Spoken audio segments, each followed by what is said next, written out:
All right.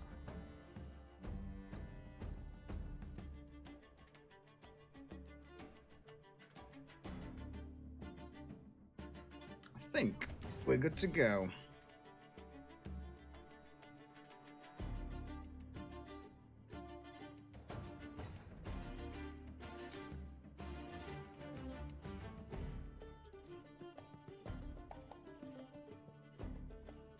Hey, Sneeze, how are you doing? Yar. And Lucius with that 16-month Prime sub that he's been hanging on to for a couple of weeks now. Because he's been chomping at the bit to get back in. Alright, let's switch over.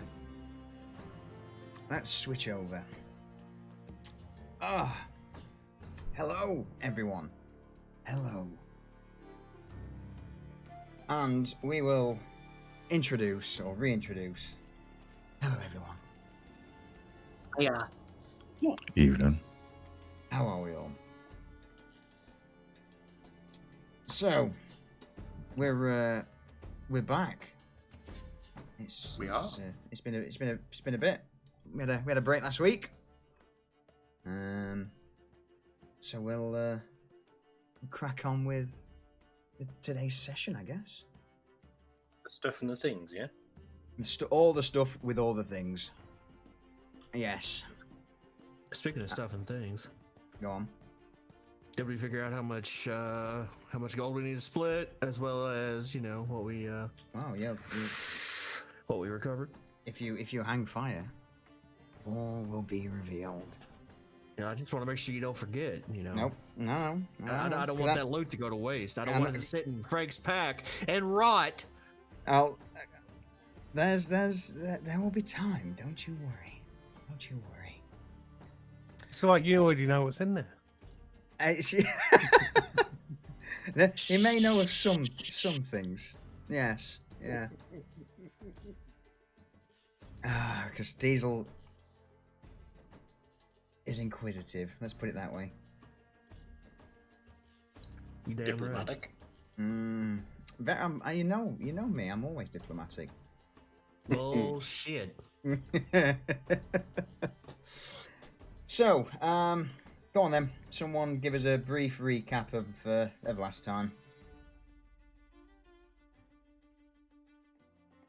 Sailing the waters, we came upon a cold spot where mists overtook the boat, and a ghostly figure revealed itself, pleading for help, particularly for the retrieval of a locket that would free it from its curse, and it could go on into the afterlife unhindered.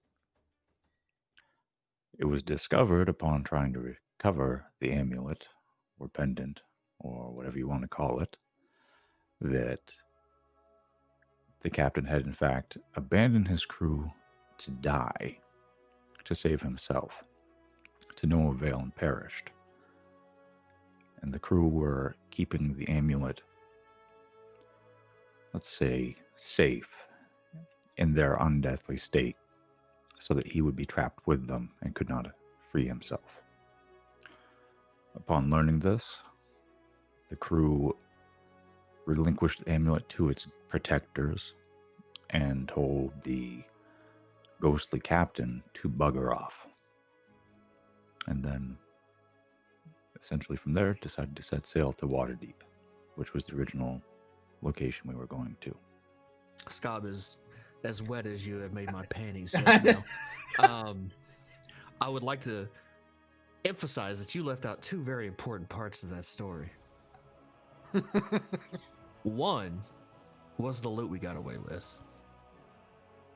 Two was the fact that I started a fight with a pack of sharks by punching it in the fucking nose. Minor details of no import. Oh, Scarby, if I could get you to narrate everything for me, I fucking would. Oh. I don't know. I'm flustered now. I don't know if I can carry on the rest of the D&D campaign. I might need a few minutes. I'll be in my bunk. Maybe we could just get him to read 50 Shades of Grey for us here right now. Dear me. So yes, in a nutshell, after escaping Luskan, you ended up. You also robbed a vessel of Yeah. of a few of its baubles and trinkets, and then proceeded to delve into an underwater sunken vessel, as to which you retrieved a rather large chest, as to which the top of the chest was covered in rusted manacles, but underneath there was a linen wrapped bundle of metallic items, as to which Frank, I believe, snaffled up. There was also various other coins. If I remember rightly, you walked out with over 760 gold. But again, Tiny managed to pilfer a good number of that coin. That wouldn't happen. And with that, as Scopsu said, you continued onwards to the huge trade city of Waterdeep. After another day or so of sailing, you did indeed manage to pull into the port. The city itself before you is just Waterdeep is known as one of the jewels of the Sword Coast, in the fact that it's just enormous. Pretty much anything that you can dream of passes through the port of Waterdeep,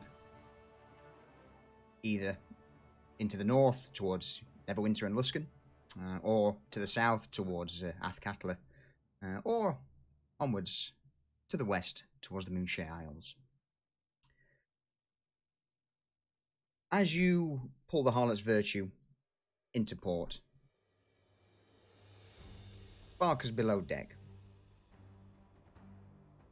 seeming to having a moment or two to himself. And in his stead, the rather beautiful Delilah Hayward steps in and rings the bell to summon the crew together. We see this happen, yeah? All right, everybody, gather round, gather round. You captain now, D? Yeah? No, the captain, look, he's currently counting gold, I believe, so for the moment he's just asked me to gather you all to relay what's happening today. Why, is that a problem? Delilah crosses her arms and looks over the crew. Taking orders from somebody that used to be in a cage. Yeah, it depends on what you're asking for, whether we want to do it or not. I appreciate that the fact that the captain's downstairs rubbing one off over the gold, but, he is a captain. Well, in that case, how about if I bring you a little bit of good news, yes? How many good newses is it? Can I count it in coin? Yes, maybe you can. Delilah flashes a wide grin. I may have, by chance, convinced our good captain to perhaps part with some of the gold that's been acquired and offer it to those who've been doing a lot of the legwork. So, not McCullen. Got it. McCullen's from that. What do you think? What did you shout me? Is that did you want something? No, not Troll a goddamn thing. head. Thank you, Frank. All right. McCullen slinks back at the mention of the troll head, which again is one thing that happened last week, which we didn't touch on. He's still got a black eye. I'm sorry, I burned through that thing so fast it didn't No, even man. come up in my mind. No, it's all good. It's all good. It doesn't, Zara. Calm down. That's because Harlow was a bitch. Yeah, there is that. So, with that, McCullen slinks back, muttering under his breath, as the norm, you know. And he sort of slams himself down into his hammock. You're fucking always giving me shit over nothing, you bastards. Fucking Booger and Frank and... Delilah, with a arched brow, lets out a soft chuckle before turning back to the crew. Well, look, so this is how, you know, I'm thinking of doing things. Considering that you've brought a rather large amount of wealth to the ship, I think it's only fair. And again, in return for you sparing me and bringing me aboard, that I attempted to convince the captain to offer some charity. All right. Flattery will get you everywhere. Continue. So this is... I know the captain's got roughly about 3,000 gold stashed away on the ship, and I've managed to acquire about half of it. And this is between myself and you, of course, but please use these in whatever you need when we get into water deep. We've pissed an awful lot of people off, and even though Sutton may seem somewhat dependable... Desperate, yes, that's a much better way of putting it. He's desperate, and I've got no doubt that considering he's one of the main diplomats of Kurth, he will be chased. Which means, so will we. I mean, as soon as he pays us, fucking... Yes, the plan is to get the hell out of Dodge, I understand. Alright, well in that case here, as and she opens up her small coffer, and inside there's various stacks of coin in there. And we'll use this for whatever you need while we're in water deep. We should be coming up to the docks in the next sort of 10 minutes. So, yes, I'll leave whatever's preparations that need to be made to you, since I'm not entirely familiar with all onboarding, offboarding, and whatever it is you do when we make landfall. Mitch, take me shopping. I want something pretty. But first, can we get the master paid, and then I'll take you shopping. Fine. I'll get you beard braided and everything. Come on. The Harlot's Virtue pulls into port, and eventually comes to a halt into alongside one of the quays and the docks. And members of the crew begin to throw ropes ashore and tie the vessel down. And Sutton, Only to be retied by Mitch because he's fucking finicky. Sutton also makes an appearance alongside Delilah. Ah, yes, water deep at last. That was quite a longer journey than I expected, but, well, here we are. What I'll do is flick us over. Is it just me, or did Sutton's balls drop? He's been out at sea for a while. It's made a man out of him. It's made a man out of him. Cabin boy. Uh-huh. There we go. We'll bring that up. Delilah remains on the ship, and she peers over the back as everybody disembarks. I'll leave you all to see to Sutton, if you'd be so kind. I'll make sure the captain is drug out of the gold chests as quick as possible. You know what he's like. Yeah, I do.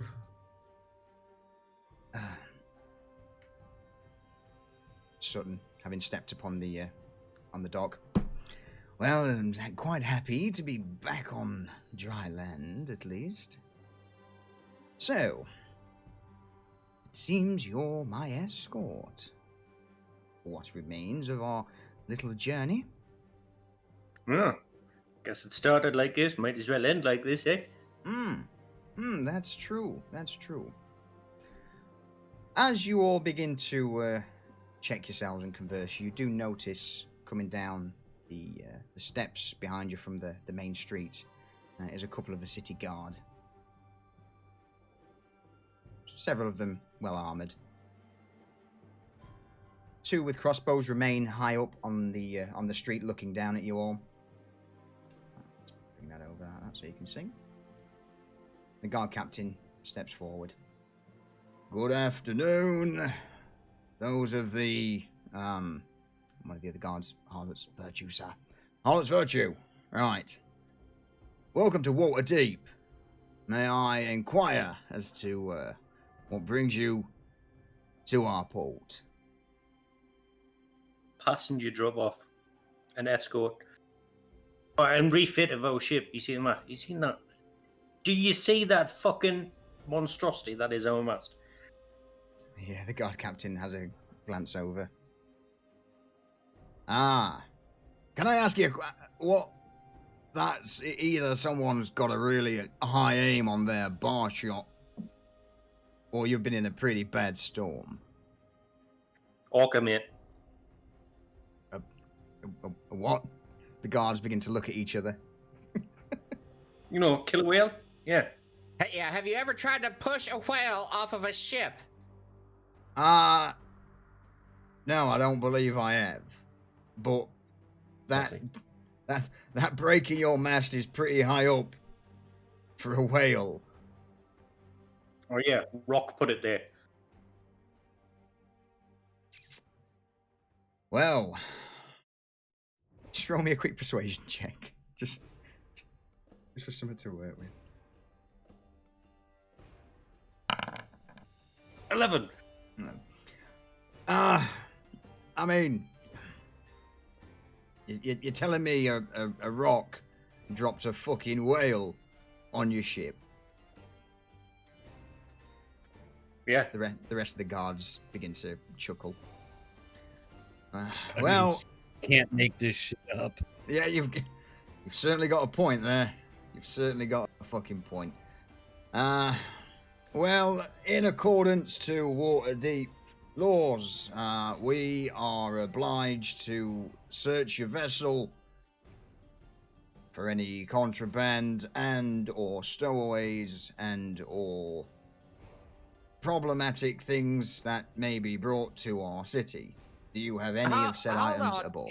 Yeah, hold on now. Now, do you search every ship that comes through here? Or are you just searching our ship because you think we suspicious? I'm not at liberty to say either way. The second one, then. All right. I mean, it sounds like you're possibly hiding something. I mean, a cantankerous dwarfs down below. Delilah's rack. Yes. Yeah, We we're are quite hiding. possibly holding the world's dumbest dwarf on the planet in our ship hold. Is that so? Does not seem to be infectious, though. No, Did you- just stupid. Did you say something about infections? Oh, well, Stupid That'll is not require- catching, it appears. that'll require a cleric to come and check the vessel out as well. The guard captain takes a notepad out with a slight smirk on his face and begins to jot things down on a bit of paper. Mitch, are we gonna put up with this pencil pushing piece of shit?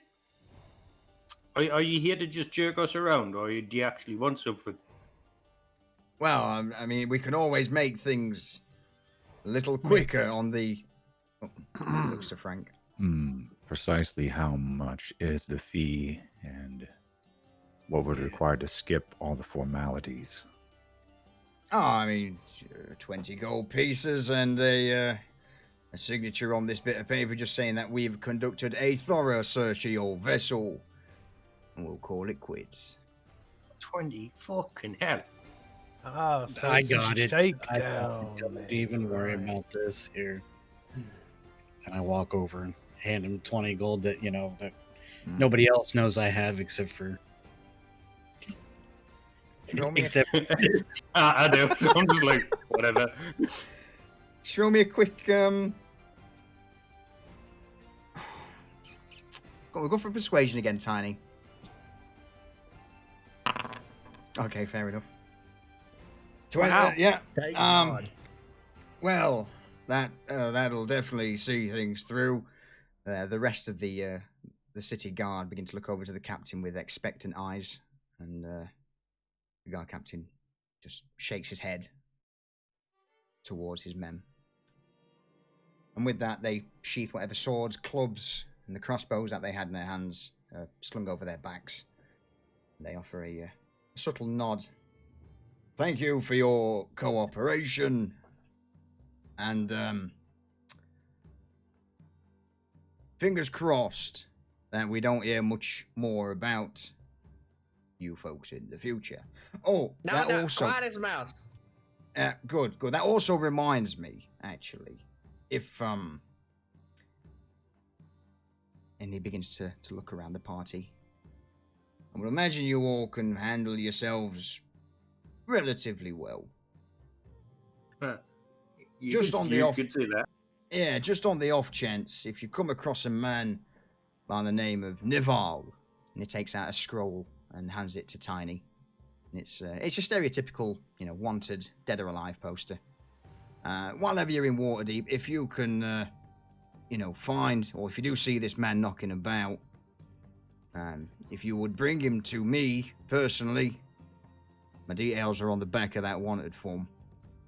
Then there would be a slight increase in the reward on what's posted. We've been trying to catch him for a while, and I could use the promotion. Now, it says here, dead or alive. Is he worth more one way or the other? I mean, obviously he's worth more alive, but he's if you ever look, What about mostly alive? mostly, yeah, that'd be the best one, to be honest with you. I can handle mostly alive. Yeah, I think we can do that. I mean, basically, just it's been a pain in our arse for quite a while now. He's been stirring up no end of shit around the city. Local officials and all the guard know who he is, but like, fuck, can we catch the bastard? Slippery as shit. He's quick. He is quick.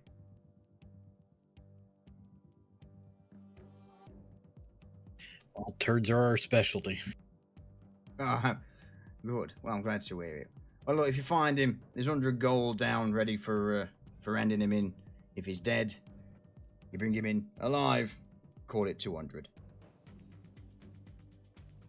That's mostly alive, right? Mostly alive. Well, yeah, as long as it can answer a question or two, then happy days. That's all we're bothered about.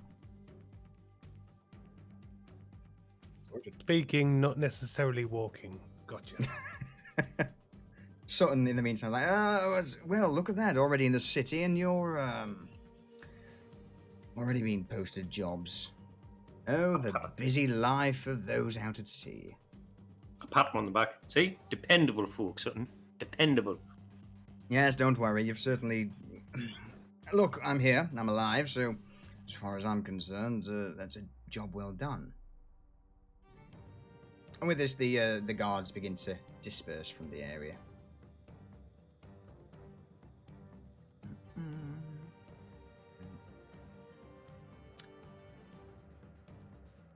Okay, so there's a few things that I need to do.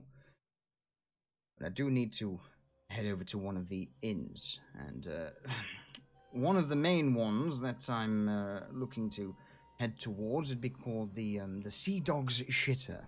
Don't ask. Is it clogged? It may well be. Yes, it may well be.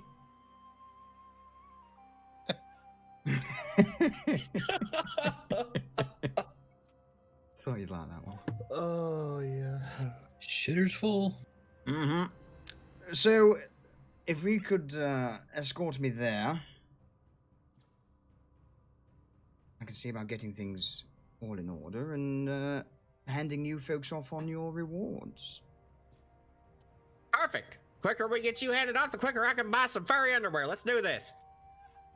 Marvelous. Is any of you familiar with Waterdeep at all? Nope. No, no. Great. Onwards we go then. Listen, you point the direction. We'll make sure you get there. That's the problem. This is my You first time have to, no idea where this is you're my going, do first you? time to Waterdeep as well. I don't know. All the fucking gods and everything that is what. Let's go find a fucking dock worker.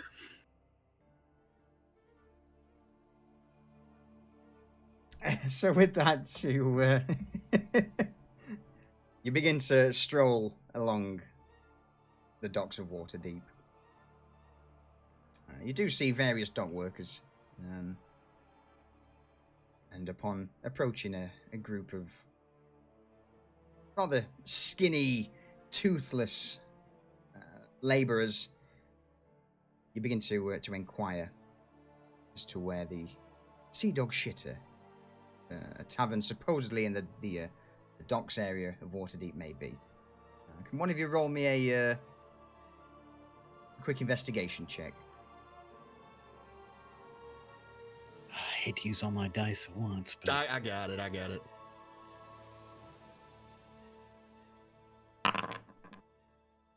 Nails it. Funnily enough, it seems like the Sea Dog Shitter is a well-known tavern. I not a hope very- so with a name like that. it's not a large one, but it is one that's more typically frequented by those on the docks and the sort of the lower echelons of society. Why? We'll fit right in. Why Sutton would want to go to something like that? The only question, or the only answer to the question he says, look, it's the name that was given to me, and where one of my contacts are. That's inconspicuous, I guess. That's the only thing I can think of. Not going to be some high class thing, but regardless. You also managed to find out as you begin to make your way towards the tavern that there's a lot of festivities around Luskan. There's numerous banners. Waterdeep. Not Luskan, Waterdeep, you're right. Because I've been saying Luskan for so long now. You notice that there is, at the moment, Waterdeep is in the middle of various festivities. Now, after roughly half an hour of walking, you approach the outside of the Sea Dog Shitter, a small tavern. It doesn't look too run down. It's in spite of it being in the rougher part of Waterdeep, it's got an air of class to it, and it does seem to be rather busy. What's outside the inn? What's outside the inn? So outside the inn Is is there anybody standing outside in front, Yes. or? looking what, sorry? Yeah, is there anybody standing outside and around the front entrance, or? Just roll me a quick either investigation or perception check.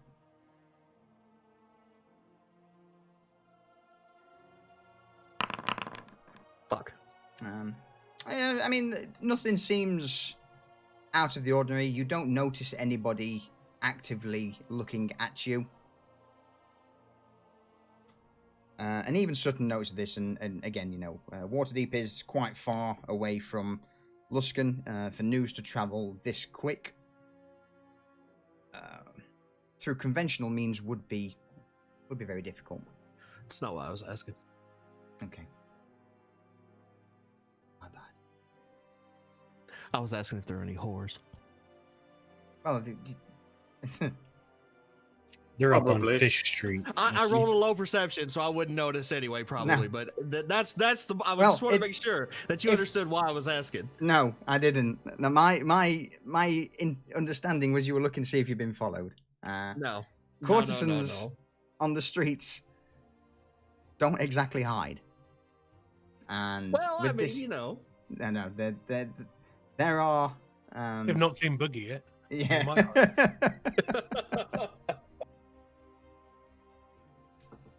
Cover yourself up. Here he comes.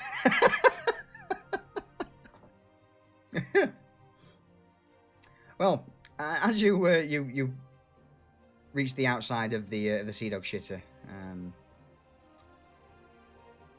Sutton turns around and offers a brief nod to the party.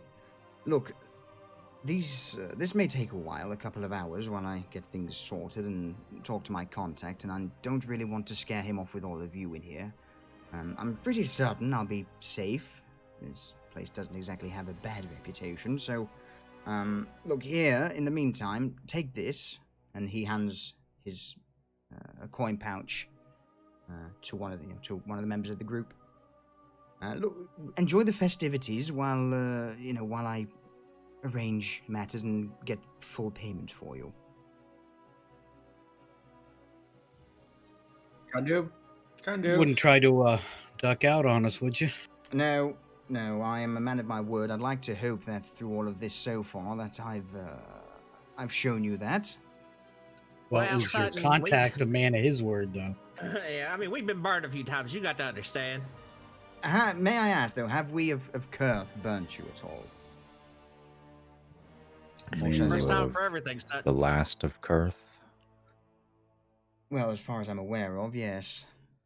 But I'm not going to lie. I've seen your skills, and I mean you this. don't want your arms and legs ripped off. Yes, I do mean this. In all honesty, I do not wish to owe you. Let's put it that way. And who will keep you protected while you close out these matters? Well, hopefully. So, as far as I'm aware of, this place has a very similar reputation to that of the Cutlass. There shouldn't be any issues while we're in there. There are a few guards, which is part of the reason why this place has been designated as a neutral ground for me to speak with my contact. Okay, if we're going into this place, if he breaks off on his own, that's fine, but I'm just going to try to keep an eye on him and pay attention to who he talks to. Okay. So, let me very quickly just throw in that. There you go, I'll bring you that in for now then.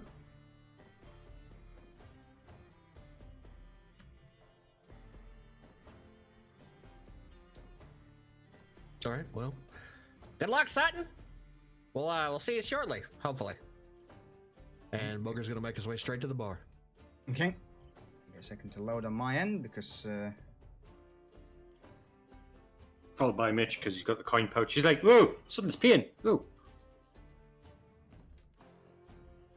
Yeah, I noticed it likes to hang at about 90% before it loads. yeah. So as you enter the Sea Dog shitter, Sutton continues over to the bar along with Booger and Frank and Mitch. And the barkeep turns around. All right, lads, what can I do for you? Bottle of your finest rum. And I'd like to ask, what's with all the fucking banners and shit outside? Y'all having some kind of party? Aye, that's true. There's somewhat of a sort of harvest festival thing going on at the minute. To be honest with you, there's a lot of coin to be had if you're participating in a few of the events. Oh yeah? What kind of events they got? Well, I mean, again, I don't know exactly because I'm fucking stuck in here pouring drinks to you louts, aren't I? But I'm sure there's going to be various things to entertain a man. I don't know, there's like some sort of pie contest or something like that. Some sort of finding shit. I can't remember. Jumping over coals. Things like that. If I remember rightly. You hear that, Mitch? Pie eating contest. Yeah. Pay to fill my belly. Yeah. Sutton chimes in. Look, I'm here to meet Vlasov, and he leans in and begins to whisper to the barkeep. And the barkeep, I know the man. Look, I've had a message from him. He says he'll be here for about an hour or two's time. I can set you up a room in the back if you want. Keep you nice and toasty. Bring your food, bring your water. Then we can, I'll give you a nod when he's here. Some sort of business deal, I guess. Yes, you could say that. And Sutton turns to the rest of the group. As a show of my sincerity, I will offer to... You don't want to be stuck in a room with me for a few hours while we wait for this contact to turn up, so... Fuck no, I'm having a drink and then I'm off. Aye, yeah, so what we'll do, barkeep, if possible, how many keys do you have to the room? And the barkeep, I've got two. I've got the one for the room, and I've got my spare. Why? And Sutton chimes in. Well, look, once I'm in the room, if you lock the door behind me, give the key to these fellows here, and then once my contact turns up, you have the other key. I do not intend to leave these premises unless it's with these folks. Do you understand what I'm saying? The barkeep thinks for a moment and then nods. Alright. Alright, so in other words then, you want some sort of insurance for these fine folks. So that if anything happens to you, well, in fact, nothing should happen to you, but if it does, you're safe. I think. And the barkeep looks to the rest of the group with a bit of a raised eyebrow of questioning. Is that right? Yeah, that's right, barkeep. You can hand the key to me. I'll stand by the door. Well, you don't need to stand there all day, but... Then fuck you. That's money in my pocket. I will protect this son of a bitch. So just to quickly clarify, basically what he's trying to say is go out and have a bit of fun while he's sat around waiting. You said it'd be about an hour, though. For his contact to come, yes. Yeah. Yes. Yeah, an hour or two for the contact to come. So at this point, I think it's pretty much, if anything happens to Sutton, we take it out on the fucking barkeep because he's assuring that everything was going to be okay. Yes. Okay. Sutton's Sounds getting good to locked me. in the room, and the only people with keys is barkeep and herself. Okay. I'll So, it's up to you. Still take the goddamn key. Yeah. I mean, you're welcome to stay, if you want now, but you will be guarding the door. We've just finally reached a place that is like a metropolis compared to Luskin. Correct. So upon, hey, this is secure, Drug is going to start walking and looking for the merchant quarters where he can find new shit to use and everything. Okay. So, let's bring up the old map of Waterdeep for a second. Waterdeep. Yeah. Nope, not that one. That's the wrong one. See, Dro could have deployed a bot too and set it right by the door as a little guard. I mean, bot. you've got time to discuss that. It has to stay within a certain radius of me. Oh. Unless I want to actually engineer an homunculus, which I can do. I mean, the other thing as well is, you have got a little bit of time if you want to stay in the tavern and discuss things. There are the things in, the quest rewards from, not quest rewards, but the loot you got from the sunken ship.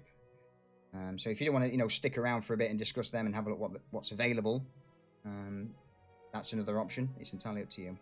Well, divvying up what we should have and figuring out what we have to work with sounds like the best way to go about it before really departing, right? Mm-hmm. Yeah, pick a corner table, rifle through the shit, share the loot, have a drink, maybe a sandwich. So what I'll do is I'll leave that up for now. So in that case then, the barkeep will basically keep you plied with food and, well, not so much food, but mostly alcohol. It's not really a tavern of massive amounts of cooking. It's mostly just like an ale house more than anything, with a few rooms. It's got to be a stall outside selling food, though, right? Yeah. And obviously, with the festivities going on, there is a lot of things going on.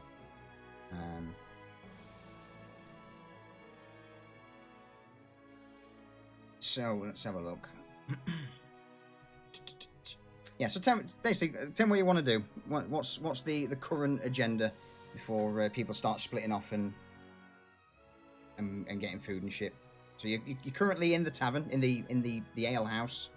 Sutton's makes his departure and goes into the room, sits down, offers a nod to Booger as Booger locks the door behind him. And then you're now in the Sea Dog shitter. And what you want to do? I want to figure out how much gold I have to work with because apparently I only have 10.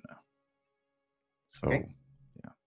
yeah. You should easily have around about 300 or so at the moment. I don't know why I wasn't tracked. Maybe I didn't like update it, like confirm it.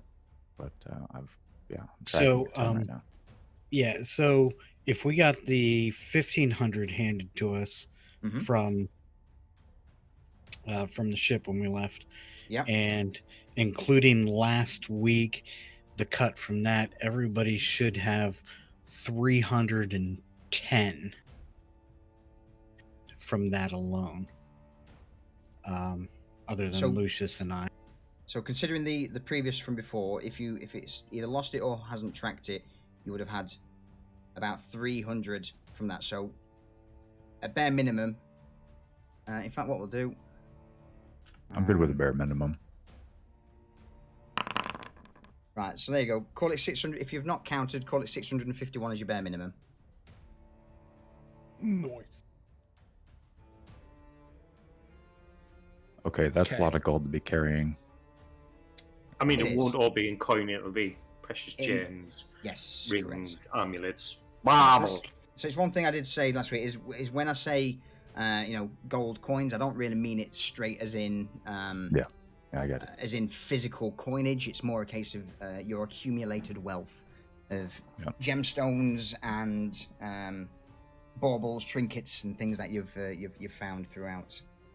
Well, I do have a bag of holding, so that kind of That makes it a moot point. it takes the target off of me a little bit, but it's still just a lot of wealth.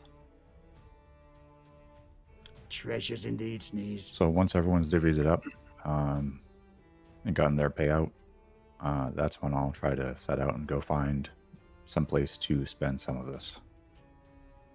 Okay.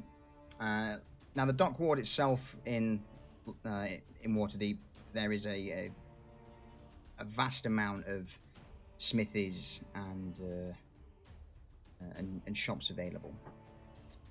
So pretty much you could turn a corner and there would be a shop selling whatever you want. A lot of it comes down to How much you want to look around and shop? for how much items. you want to look around or dig, really. So I hate to be a booger here, Oh, but bitch.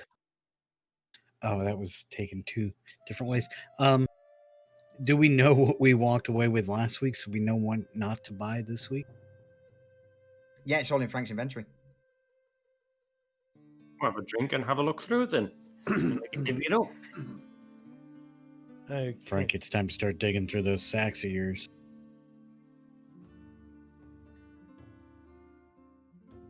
Okay. Right, in my bag, and we have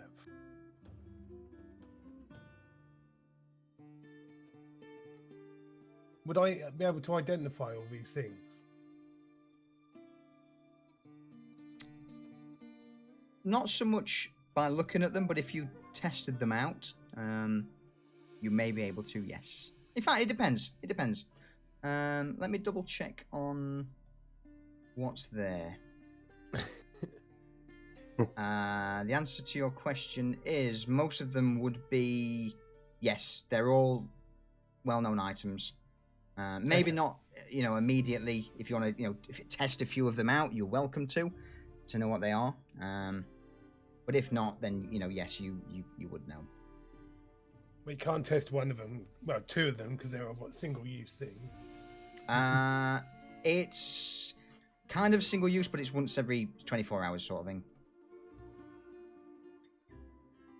Gang, the token crumbles after use. I'm gonna change that. That shouldn't.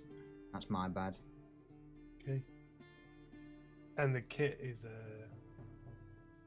The kit is, yeah, but that's one thing you would, you'd know what that is. You in particular would know what that is.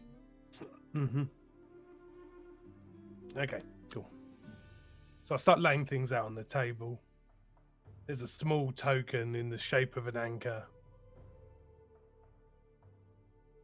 A metal rod with an obvious button on it. Alright, so it's a doodad, thingy with Bob. And An adamantite reinforcement kit for armor. So the reinforcement kit that's placed on the table has a few uses for those who are familiar with armor. You could either use it on a single piece of armor, which would reinforce it to be a really solid bit of kit. Now in game terms, what it allows you to do is negate the effect of a critical hit. It turns it into a normal hit. If you split the reinforcement kit between two sets of armor, any critical hits are negated on basically roll a d20 on a DC 5. If it's successful, you also then turn that to a normal hit. If you use it on 3 sets of armor, DC 10 to negate a crit, or if you use it on 4 sets of armor, it's DC 15.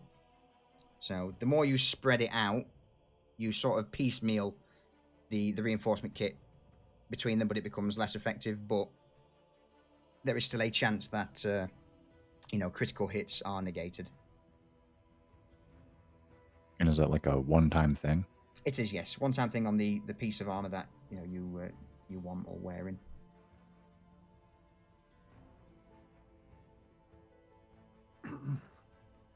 And the last thing is a rod of some magical description. I'm intensely interested. You do have one more item, Lee, in your equipment. Oh, the shells, yeah? Mm-hmm.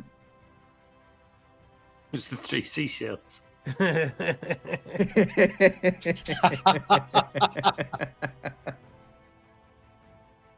Again, would I roll me a quick Arcana check. Arcana. Okay. Go away.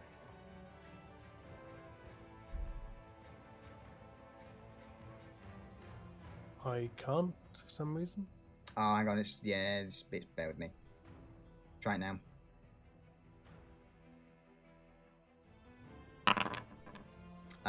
You know what they are. You've seen these before.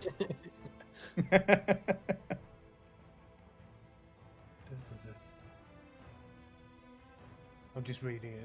Yeah, that's fine, buddy. While you're currently looking through the ads, there's a few of the clientele of the Sea Dog shitter just begin to look over as these items are laid out on the table.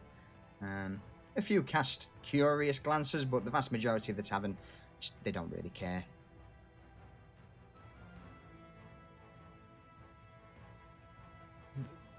Okay, so they're shells of sending. And it makes no sense. Basically, the shells of sending allow you to.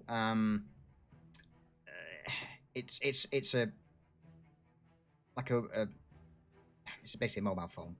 You can send a message through one shell to the other once every 24 hours. So if people depart or move or head down into the depths, you can send them a message or vice versa by speaking into the seashell. At least 5G. It is, yeah. The rod scob, you know what that is? That is a wand of magic missile. So it's a wand. It is, yes. Well, sorry, Okay. A rod of magic missile. Okay. I'm going to share that with everyone. This is a rod that projects just bursts of energy at will.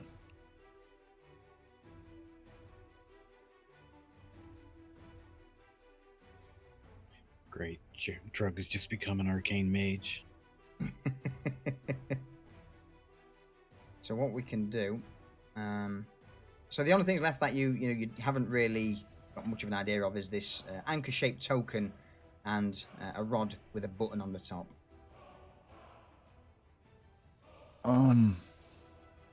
Well, I'll take a look at things, Okay. but like, want individual rolls for each? Yeah, roll me one for the anchor first. Okay, anchor. I still want to grab the fucking rod and push the button. Okay, well, in that case then, while Drogue is currently Exactly what I was thinking. looking over this anchor token, yeah,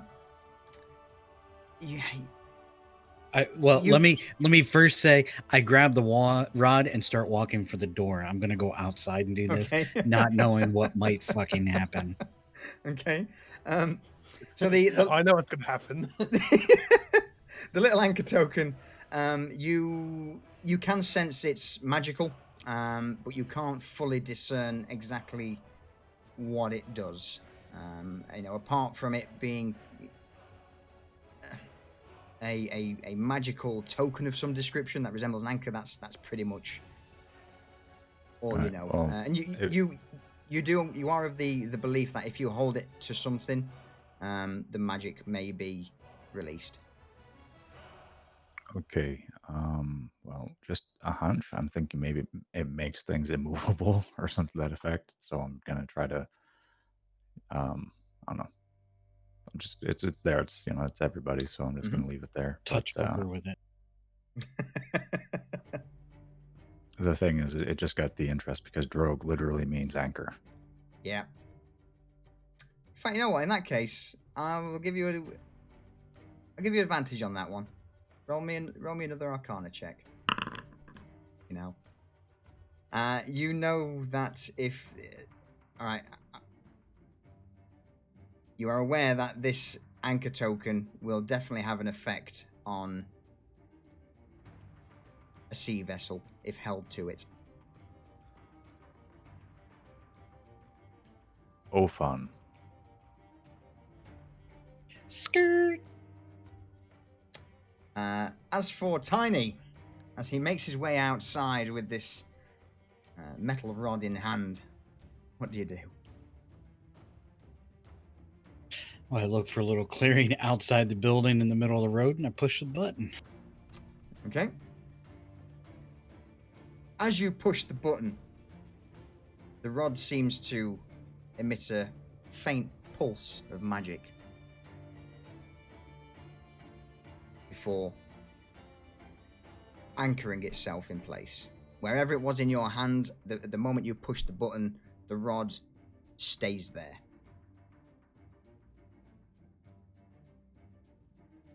Now, can I let go of this rod? Will it just sit there, or So I have an idea that I know what this is out of character. So So as you peel your hand away, the rod remains in the position the button was pressed.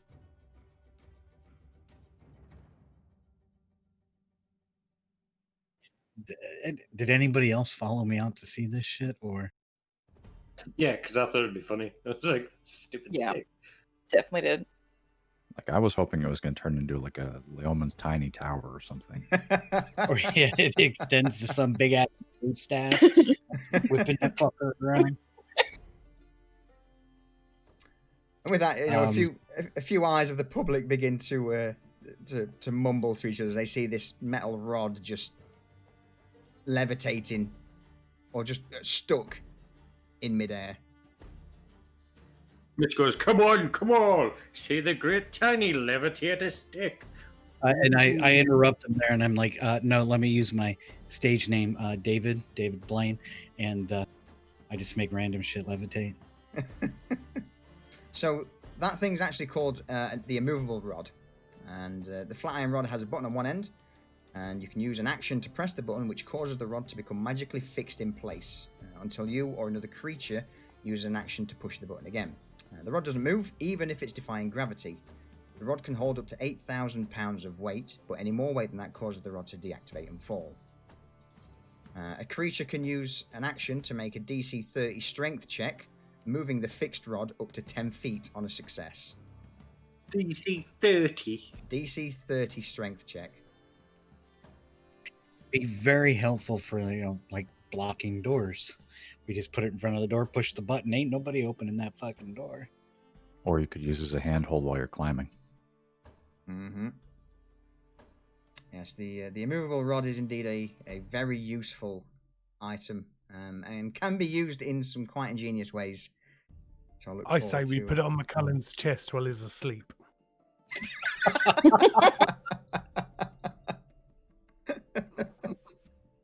Oh dear. So yeah, so basically just as a quick roundup, you've got shells of sending, which is you can, the shells can send a message to each other. So basically, the sending shells come in pairs, each smooth shell carved to match the other, so the pairing is easily recognized. While you touch one shell, you can use an action to cast the sending spell from it, and the target is the bearer of the other shell. If no creature if no creature bears the other shell, you know that fact as soon as you use the shell and don't cast the spell. So if, for example, you try to send someone a message and you don't get a reply, or if it's broken, you know about it. Once sending is cast through the shell, they can't be used again until the next dawn, or if one of the shells in the pair is destroyed, the other one becomes non-magical. Make sense? Makes sense. Yep. Scarb, thank you for that gift sub to our run, buddy. I appreciate it. In fact, can I link these in chat? No, I can't. No. So obviously I can copy and paste them and put them in. I wouldn't worry about it. I'll just read them off quick. So the other one is a rod of magic missiles, which, as I say, is a rod. Rods do recharge.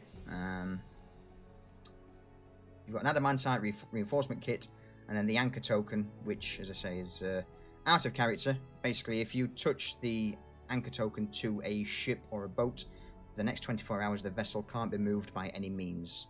And touching the token to the vessel again ends the effect. So it's basically you can only use it once a day to lock a ship down. Interesting. Okay. I see some nefarious uses for that. Mm-hmm. Yeah. And, so I thought rather than give you things that are like, oh, +1 this, +1 that, they're a little bit more... If you use your noggin, you can find a use for it. Absolutely. Absolutely. All right. So with the various attributes, in fact, Sin, roll me a quick performance check.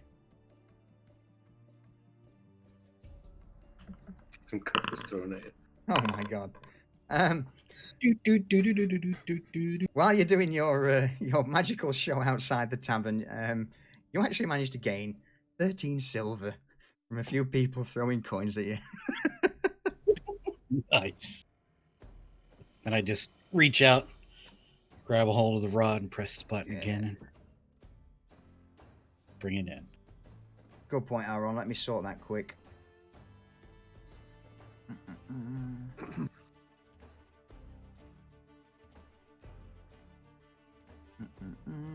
Chat damage, that's the one I want. Okay, just bear with me. I just need to very quickly make a few tweaks. Yeah, looks fine to me. So Well, the out of very character- bottom's cut off. Yeah. Like the solution has a question mark there that's not shown, so you can't see the number. Yeah. I'm not sure why that's doing that. I do know why, because of fucking tweaking shit recently. But we'll have to just leave that as is for the minute. It's maybe a little bit of a pain in the backside, but I'll sort it. Okay. Oh, I know why. On an out of character level, I'm unaware if any of the other people in the group can use the rod of magic missiles. So the rods, with it not being a wand, yes, anyone can use a rod. Probably, right?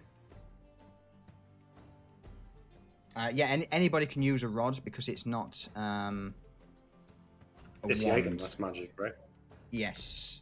So you'll not get many benefits if you're not a magically inclined person. You'll not get many benefits from it. But anybody can use a rod because it's not like a true wand. Yeah, I'm just thinking about the dynamics of that. Damn it, that didn't work either. Never mind. So anyway, with that, we'll go over the bits you need later on and divvying it out if need be. Sounds good. None of it's any good to me. Same. Yeah. So with the outer side of the Sea Dog Shitter, there is indeed a festival going on at the moment, and there's various games and shows going off.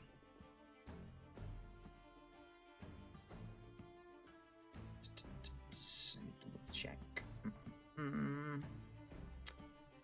Yes, there we go.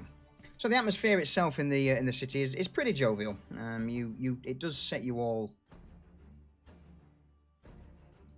It's a nice change of pace. It is indeed a nice change of pace from the chaos and the grimness of Luskan and the Sail South, away from Captain Orlais and her vampire brides.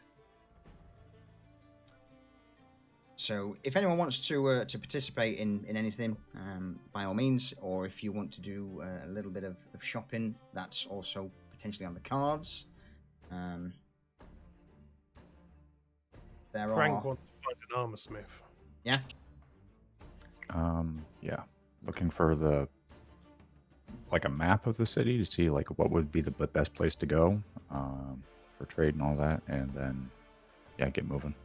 Okay, so Can I give my gold to somebody else to shop for me while I go to the pie-eating contest? well, ask him. Yes, that's a general question for the group. Is anybody willing to take my gold and buy me items? Depends what you want. I want jewelry or like bracers that increase my AC. So a trinket shop. If you can find them. Yeah, I'll go shopping with Frank and Drug. See what I can find. Okay, so I'll give Mitch. On the promise that you win. I mean, I'll do my best. And bring some pie. Let's see. If you lose, I'm going to hold everything that I bought for you hostage until you win a competition. Mitch, buy him a really tiny hammer. No, I'm good on weapons. So I will give Mitch 600 gold, and I will Okay. keep 51 for myself. And just tell him I want all the jewelry all the trinkets and jewelry that he can buy that increases my armor potentially. Okay. So with you guys splitting up for the moment, there will be a little bit of back and forth. There will be a bit of downtime for the two groups. Is that all right? Yeah. Yeah. Yeah, I think that's fine. Yeah. Two groups. One of them will give him one of the shells to take with him, That's You're not a a bad fucking shout. genius. That's not a bad shout. just in case shit goes down. Smart. Okay. So in that case, then, we will go with the we'll do the festival bits first. So Booger's obviously heading into the sort of the festival grounds. Is anyone else going with him? I want to see him eat. Yeah. So at the minute we've got Fallon, we've got Booger. Tiny, what are you doing? Making money on the corner with his stick. $20 I mean, is $20. Exactly. You going with him, Tiny? Fuck it. Yeah, I'll go with him. Yeah. All right. I got shit to buy. I can play with my stick. Yeah. Make As I more say, money at the it's- festival. I mean, there's nothing stopping, bear in mind, you're going to be in Waterdeep for a while. If you want to go to the festival together and then go shopping, you can, or if you just want to split up, it's entirely down to you guys, however you want to do it. I've got to go back to the ship and pick my armor up. Yeah. I think split it up so nice change of pace first. Yeah. Okay. Yeah. Human merriment holds no interest for me, so Absolutely. fuck that. So we'll get the festival or the festivities out of the way. Not so much out of the way, but we'll go down that route first. So Tiny, Booger, and Fallon split off from Drogue, Frank, and Mitch. And as they begin to continue down the street, it opens up into what would normally be like like a market area, but it's been transformed into various events and whatnot going on. And there seems to be a few at the minute. As you have a glance round, there's a man, or not so much a man, a dwarf stood bawling loudly. Come on, all ye, gather round. I need someone to have a go at doing the run. Can ye do the run? Be jumping over hot coals. See, and then race down. You there, and he looks towards Booger. You look like a man who's up for winning some coin. Is that true? I fucking love coin. What about you two? And he looks to Fallon and Tiny. Fancy giving the run a go? I mean, I could do some running. Sure. Perfect. All right, then. Yeah. Yeah, great. So, here. And he begins to usher the three over to another sort of 7 or 8 contestants. And he offers each of you like a long billowing scarf. Put this round your neck. You're going to need it. A scarf? Not tie, but yeah. So this is the symbol, the shooting star of the Harvest Festival. You will become shooting stars as you take on the run. Okay. Booger ties it around his belt so it looks like he has a billowing scarf coming out of his ass.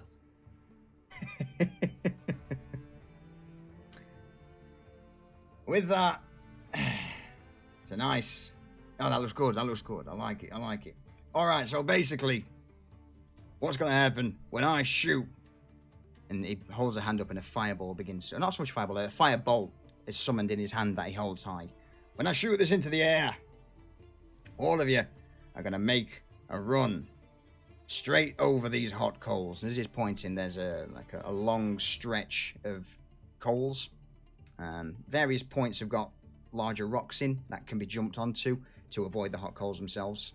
And it's roughly around about 60 foot long. You know, it's quite a large area to run through. And as he points around, there are a few clerics on standby, so if you hurt your wee tootsies, then don't worry, we'll put you back together. But if you can make it to the end, winner, well, 50 gold coins on the counter, here and now. Nice and easy.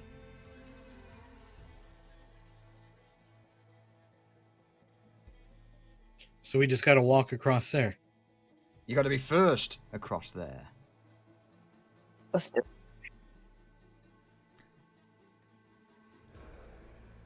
And with that, Good thing. the dwarf raises a hand with his firebolt. Are you ready? On 3. 1, 2. And before he even says 3, he shoots the firebolt up high into the air. All of you make either an athletics or an acrobatics check for me, who will participate in.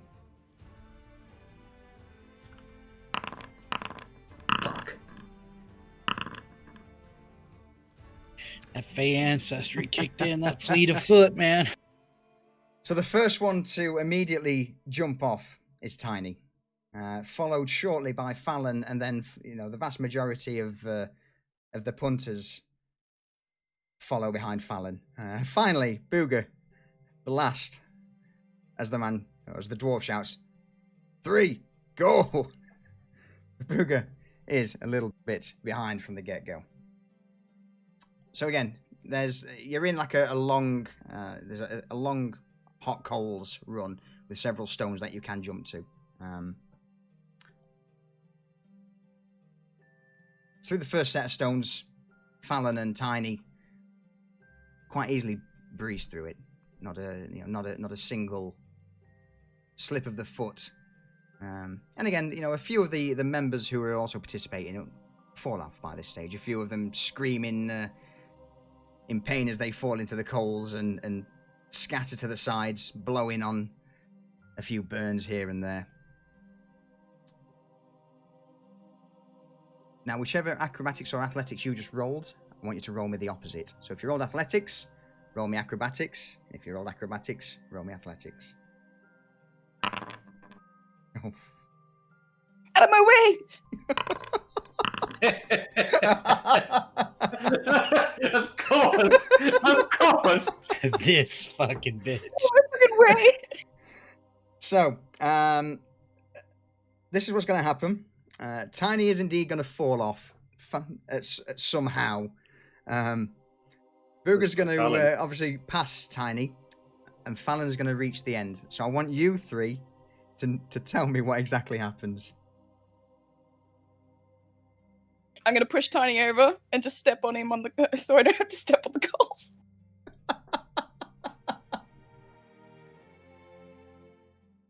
So Fallon knocks Tiny over, sorry. pushes him to the coals, and then using him as a stepping stone to bridge a large gap, bounces through.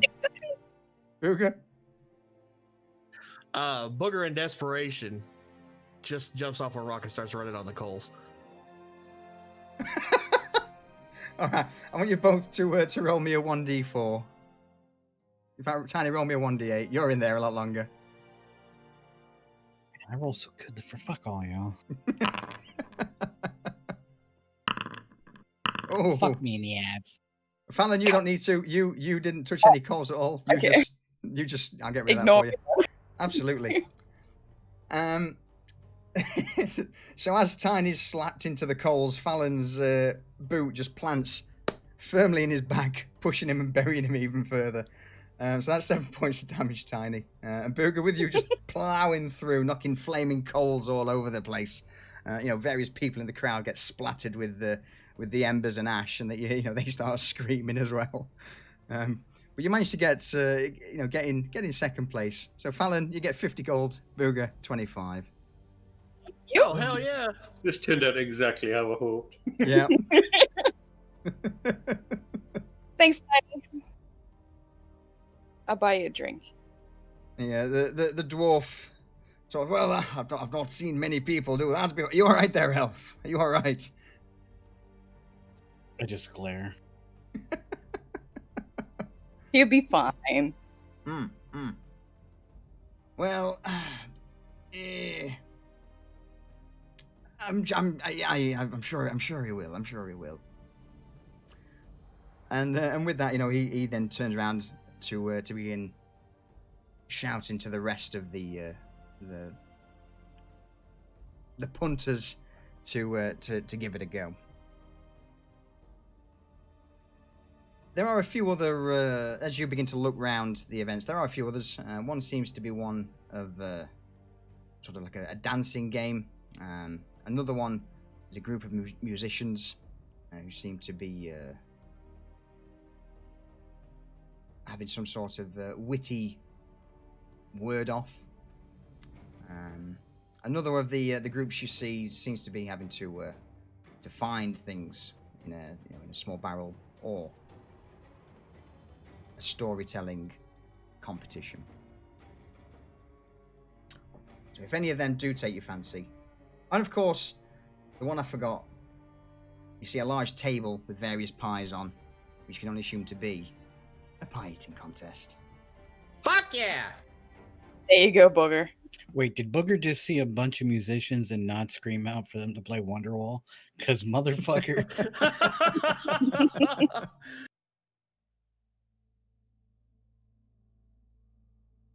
So you as Booger approaches the large table, there seems to be two rather large gentlemen there sat, and various contestants who had previously gave the contest a go just skulk away, red-faced and holding their stomachs, unable to fight or to win against these two rather large gentlemen.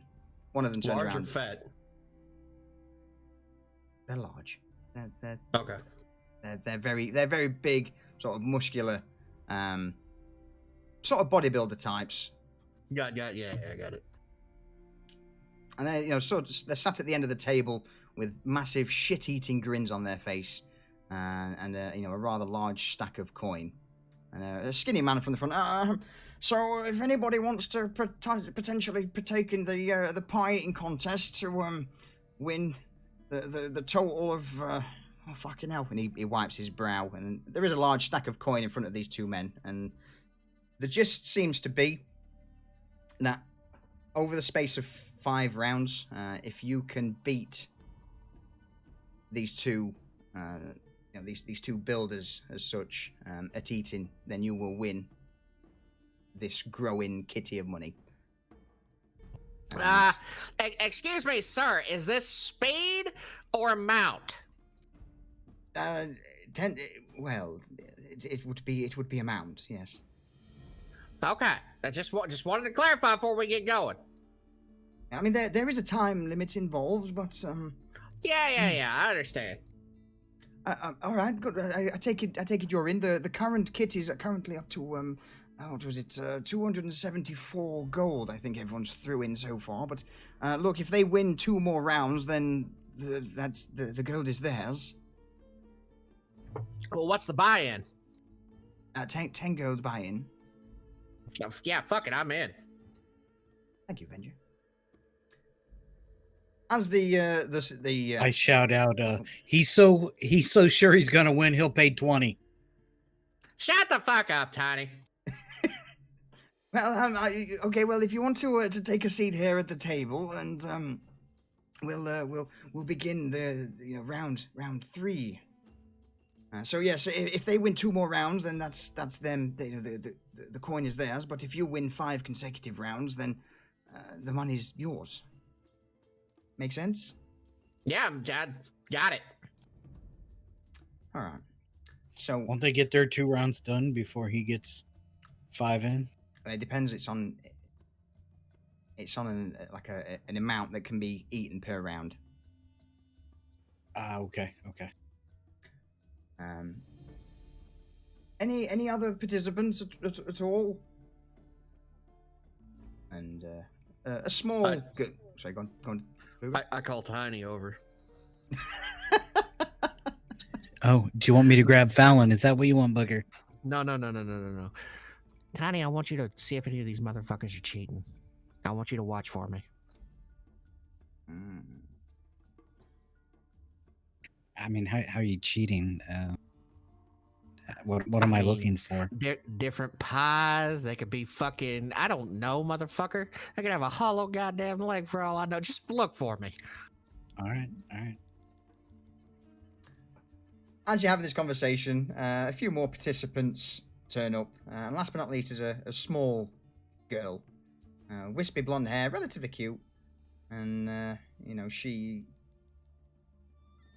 offers, she looks around. I would like a go if possible. The storeman. All right. Well, it's 10 gold coins, my dear, and all yours. She looks around, and a frown crosses over her face. I don't have 10 coins, but I'd like to give it a go. Yeah, I got her. I got her entry fee. Don't worry about it. Hey, girl, how you doing? Wrong kind of pie eating. Let's keep our focus on the task at hand. Fucking.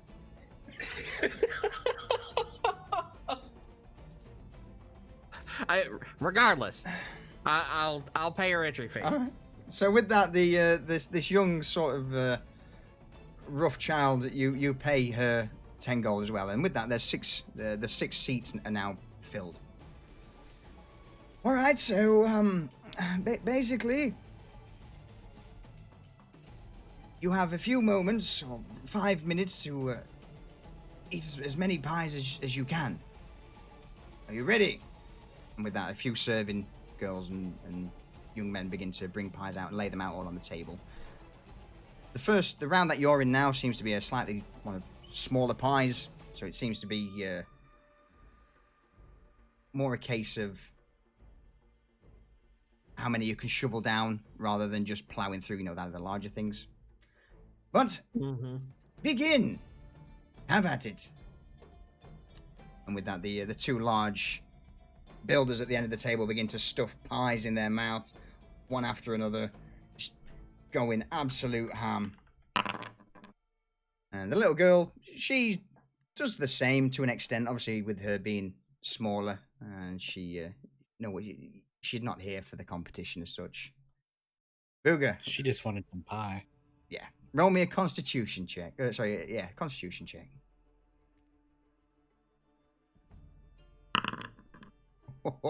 Yeah, boy. Ain't getting sick yet. So, round one's easily yours. What happens? Slam my fist down on the table, look over at those two big motherfuckers and say, even little people can eat, mother bitch. Yeah, the two like, oh fucking hell. Let's go. He's gonna no, he's gonna beat us on this one. We can't have it. And they begin to pick up the pace a little bit more. As there seem to be two brothers, and they quicken the pace and begin stuffing a few more pies into their mouth. Roll me another constitution check.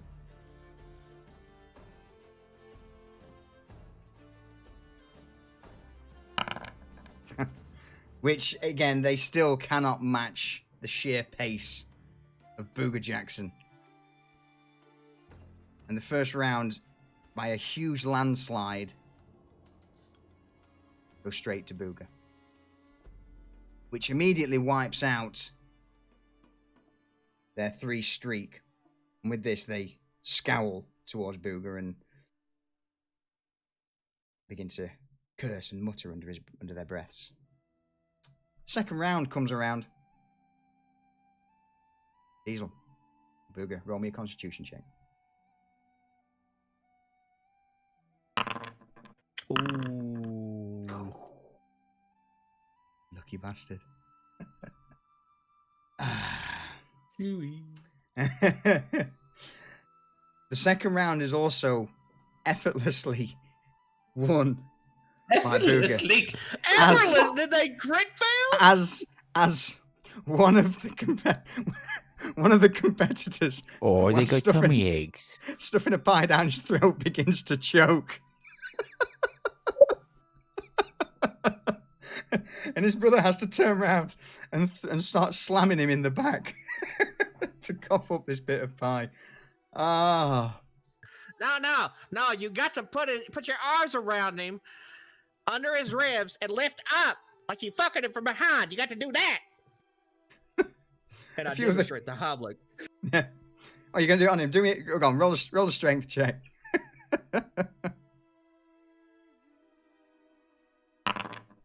Oh, man.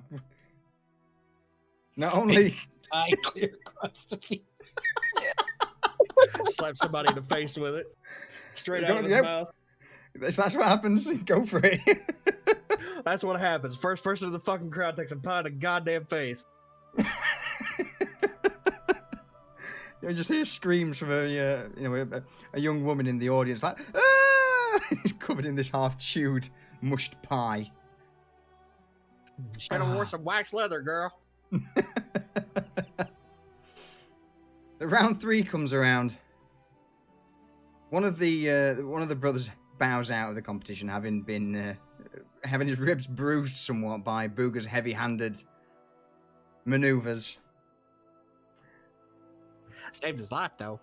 The little girl, by this point, is well and truly out. She's had her fill, and she just slinks off the table. As do a few of the other people who, again, wants to give it a go. But as round 3 comes down, there's only really Booger and this rather large gentleman left. Roll me... What? Oh, fucking hell. One constitution saving throw. Or ability check, sorry.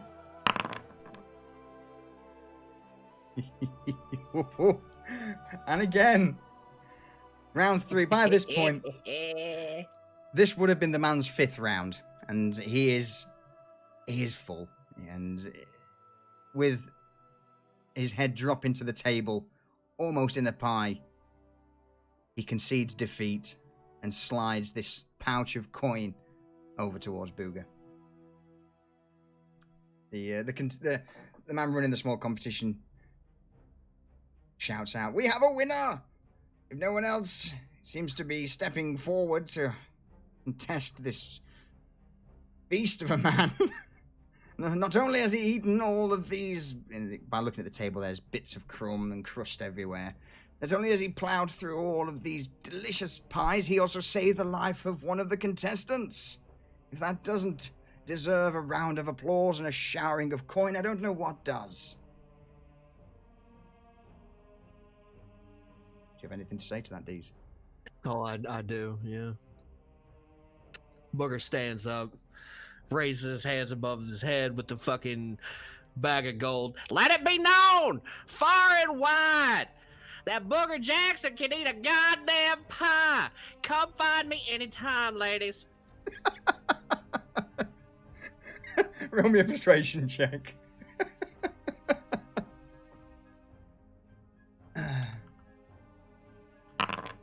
Fucking hell. So, All night long. various coins gets thrown towards in Booger's direction, and the crowd just seems to go absolutely wild at this exclamation. And through the various coins, you do get enough to top that off to another 13 gold. A few rings are thrown at him, a few pairs of pants as well, and bras just come out of the crowd and land in a heap around Booger. So that's what 287 total. Correct.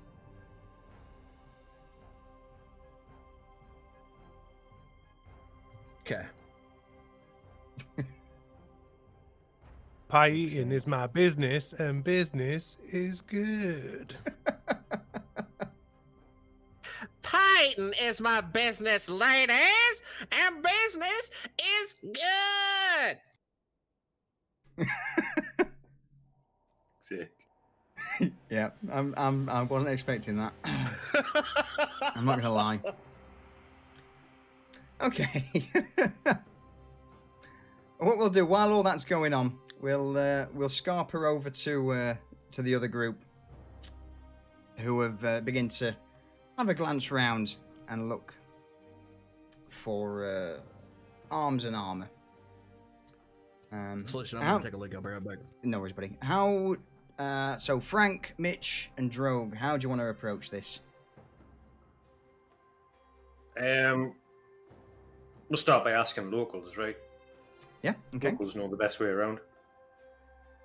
Roll me a quick investigation check. 19. 19.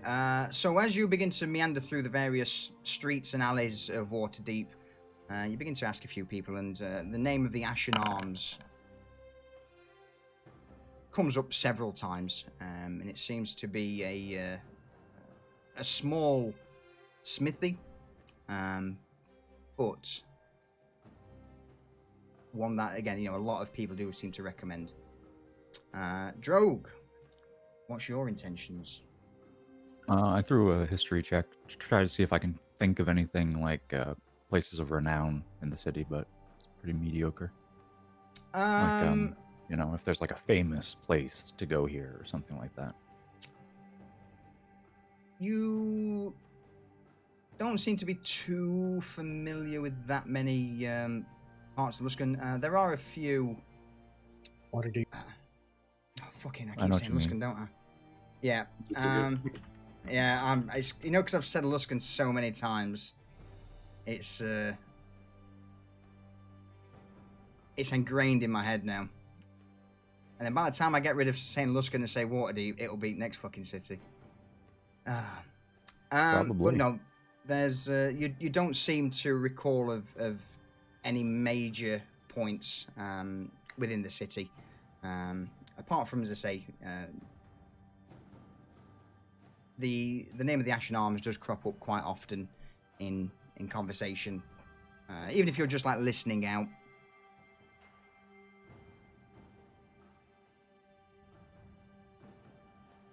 Okay, then as we're going, I'm gonna, if it seems like they have a better idea of where to go, I'm going to follow them but I'm going to keep an Okay. eye out for places that look like antiquity shops and like odd knickknacks would be there, because it's my understanding that magic is like people know it exists and you know, Mhm. there are practitioners, but as far as like ye old magic shop doesn't like I don't think that should really ever be Yeah, straight there's up a thing. yeah, there isn't sort of like a fucking such and such magical boutique emporium. Right.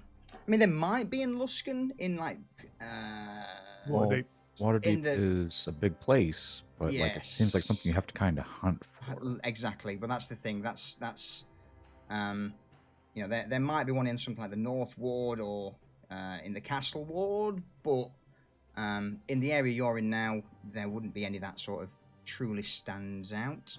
Just roll me a quick investigation or perception. Depends whether you're actively looking or, in fact, roll me perception as well. Because this is going to be more like while going along. Yes. It's not. I'm not like independently searching. Yeah. Nope. Okay. That'll give me something to work with.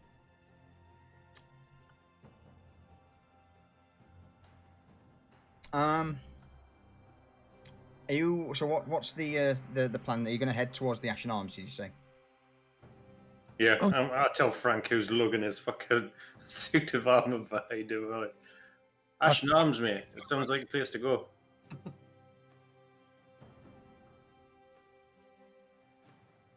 Yeah, sounds like How many So- days?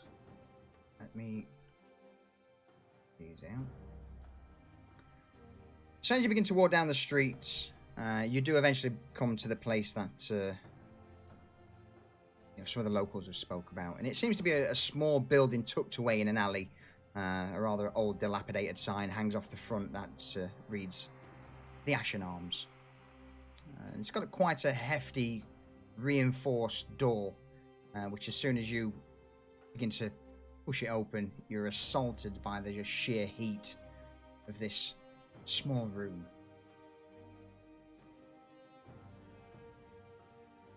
Okay, now. As you have a glance around, there seems to be several blacksmiths working at a large central forge, another on a grindstone, and then a small, old, haggard dwarven lady who's sat on a rickety chair, just looking over the whole shop. So, out of character for Mitch, he greets her in Dwarvish. I Okay. don't generally speak Dwarvish, which is old and venerable and a dwarf. So I greet her very politely in Dwarvish. He approaches and greets her. Keck.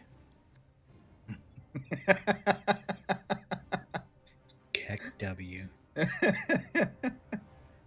The sort of glazed eyes of the old dwarf glance over at the party, and several of the smiths also turn and look around before returning to their work.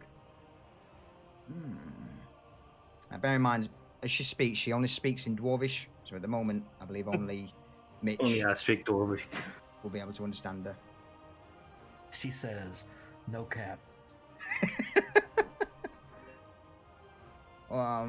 What brings you to my establishment, young one?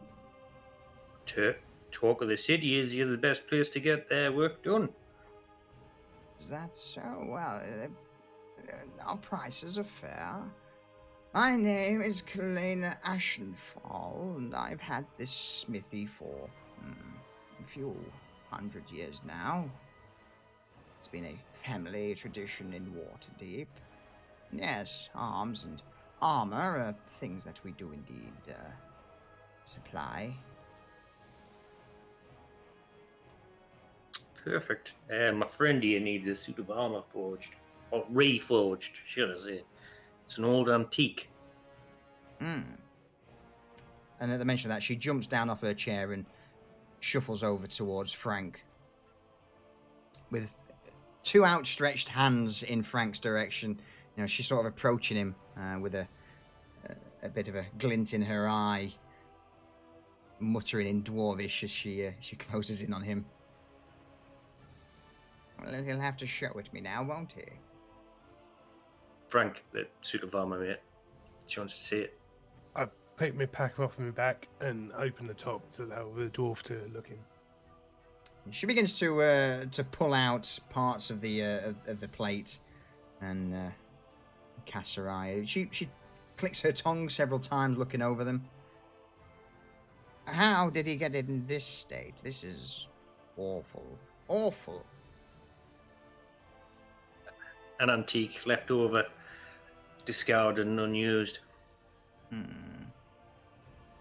He wants it reforged rather than just buying a new set. It's full of history, right?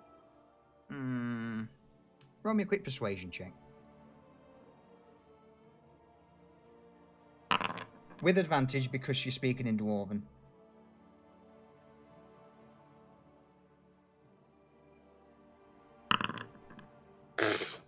So good. Can I get me another dwarf, please? She offers a seldom nod before looking. Going to be expensive. Cheaper than a full set of plate, though, right? It depends on if he wants all the embellishments and the various ornate designs remaining, or does he just want us to forge it so that it's working? I looked at Frank. I go, do you want it functional, or do you want it fancy? I want it to give us best protection possible and just enamel the whole thing black. She, Ashenfall begins to look between the two.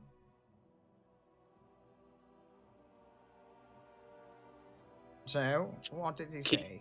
He says, keep it simple. He wants it to work. Enamel the whole thing black. Best protection. Best or protection? All right. We'll do it.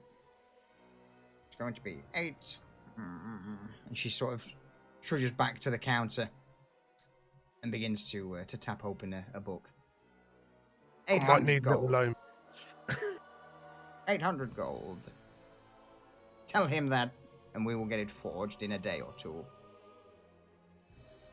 800 3. gold. 2 to 3 days. Can we knock it? Do you reckon we can knock it down a bit? Because I've only got like 6.5. I've got a long sword and I can throw in and my chainmail when I get the new armor. These people do not seem to have use of things that are not of their own make. I'll give you the gold so you can buy this if you wish. That'll work. I'll see what I can haggle down. Maybe we'll take the whatever we've got for fucking spare parts and shit. Give her a little wink or something, you know.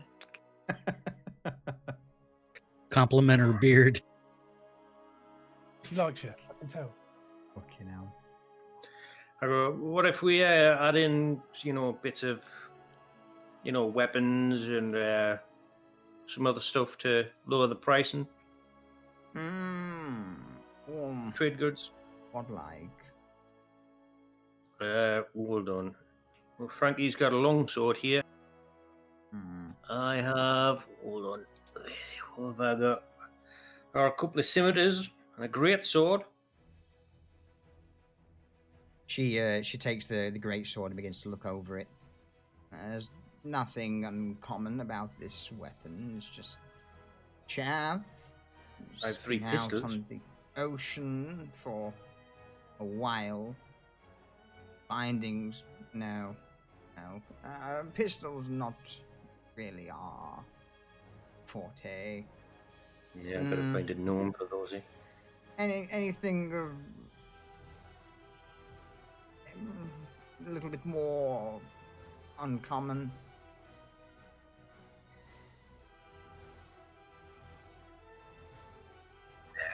I don't think we've got anything uncommon, Frank, have we? Nah. Cool. Well, Well, Wonderful. she's doing this. I have the light crossbow +1. I'll approach her with that and just kind of hold it out to her. Okay. She takes the crossbow, begins to cast an eye over it, pulling the string back and then slowly unhooking the string and lowering it as to not damage the crossbow. She takes out a small sort of jeweler's spyglass and begins to look over the item before nodding. She turns back to Mitch. 300 gold I'll knock off for this weapon. It's fair trade. She'll give us 300 for the crossbow off the price. It's worth it to me. You sure? It's your item, Drug. Yes, I have not used it since... I can't remember the last time I used the crossbow. Fair enough. Okay. Thank you, Drog. And with that, then she obviously drops the price of the reforging down to 500 gold. Fucking plus full plate armor, 500 gold. Ching ching. It's dirty, dirty. I love it. Okay, so with that, she takes the crossbow and and the coin, and she offers to reforge what's left of the armor into full plate in the next 2 to 3 days. After handing that over to her, I'm going to start looking at what else they have around, like if they have armor around. They do. So it's mostly down as smithing works. There are armors available, and there does seem to be a bit of a tannery towards the back where a dwarf's working on threading things together. So using Mitch's translator, there is a fair amount on offer. I'm sort of particularly things do you looking have? for breastplate and half plate and seeing what price tags are attached. Okay.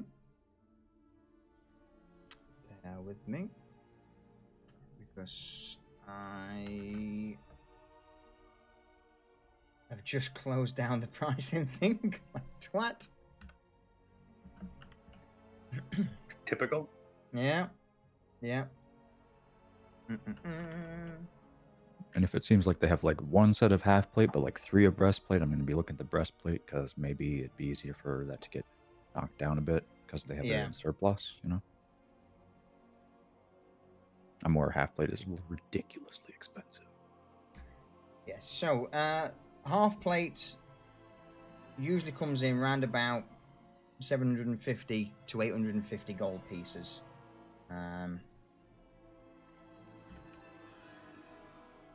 The breastplate, on the other hand, again, you're looking at between sort of 400 to 500 typically. Mm-hmm. I'm gonna point at the breastplate that I find, like the one that looks nicest to me. These don't seem to be like magical people, just really good craftsmen. So I'm just gonna figure out which one looks good. Point this in, kind of like, Mitch, how much for this? Oh, you want the breastplate, yeah? Yes. How much for the breastplate? So, Drogue, roll me a. Let's go with. Like, even though I'm not an armor smith, I have, being what he is and who he has an extremely discerning eye for this kind of thing. So Yeah. it's probably gonna be the most expensive one, but still. Okay, well, in that case, Drogue, can you roll me a charisma check? And Mitch, can you roll me a persuasion check?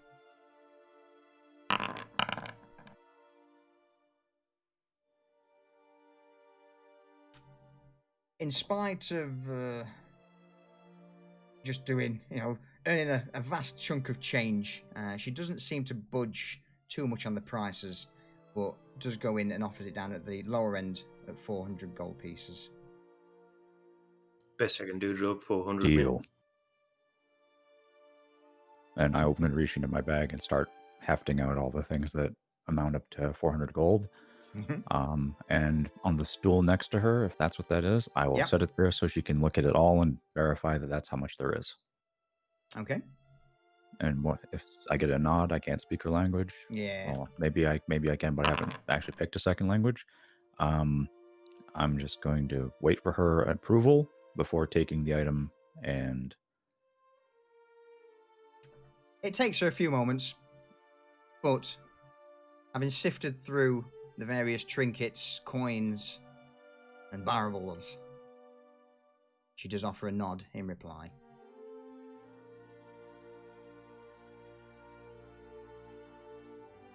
Perfect. all right. So you said there's like a tannery area at the back, like where, like, do they have screens up anywhere or anything like that? Not so much screens, no. It's mostly just they've got bundles of leather under a desk that they. So these aren't the tannery themselves. They import and buy in most of their materials. Okay. Yeah. All right. Makes sense. All right. I'm just going to put it in my pack, which makes no sense that it can go in there and just wait for until later to swap things, because there's no way I'm going to take the armor that I have built into my skin off in front of people. Yes. So what we'll do is we'll condense that down a little further. Is there anything anyone else wants while we're here? And we'll see about, or just shopping in general since you're currently out doing so. I want a trinket shop for Diesel. Okay. You know, amulet of protection or something like that. So that goes along the similar lines of what Drogue was looking for earlier. Yeah. So let's. Well, I could probably ask in here, right? Might be not a bad shout. Yeah, no way. I just ask the old lady. You know of any magical trinket shops? She hands a small piece of parchment with a few directions inscribed, written down in Dwarven dialect, which points you to a small oddity shop, which is roughly 10-15 minutes walk away.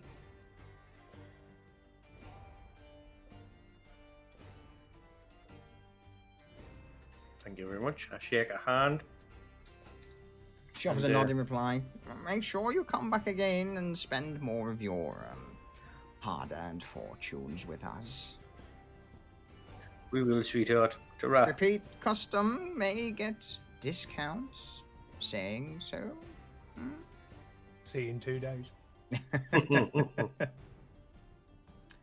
So again, you do eventually find this small trinket shop, which seems to house various odds and ends. And let me have a look at.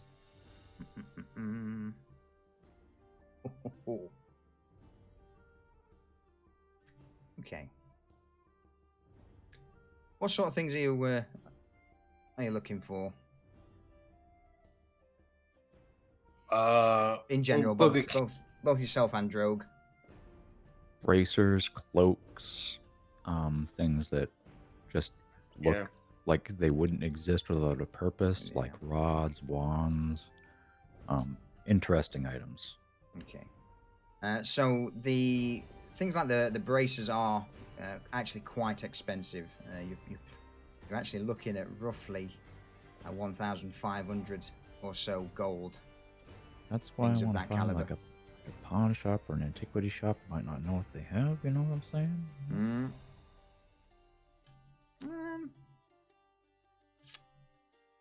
I think that's a big time investment to find something like I that. think, yeah.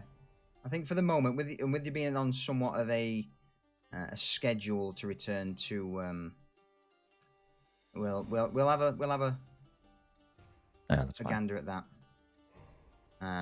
But I mean, things like you do find various potion sellers and little trinkets of the sort, so things like that aren't a problem. But finding the more magical items, so alchemists, dime a dozen. There's various ones on street corners. There's small alchemical shops, but things such as rare armors, rare weapons, and magical items are a little more hard Yeah. to come by. That's why they're called rare. We're not going to find them easily. Mhm.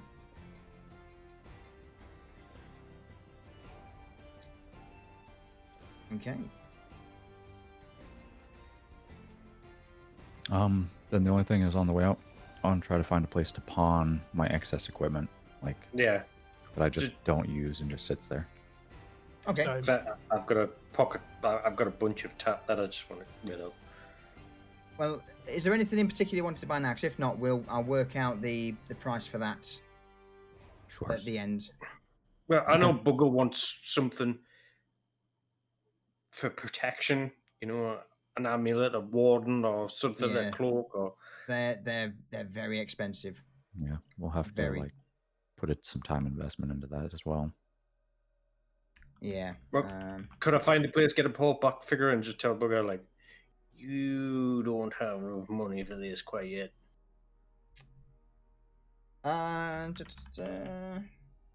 Although I did just win 300 or 200 something gold, Yeah.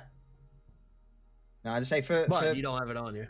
from an out of character point of view, for +1 armor stuff, normally you're looking at a starting price of around about 1,200, 1,300 Fuck. for armors. Yeah. And things that give you protection that aren't armor are even more expensive. Mm-hmm. Yes. Yeah, so everywhere I go, I just say more zeros than I have money, and I'm just like, Yeah. Yes. Yeah. But as I say, we shall see what comes in the near future.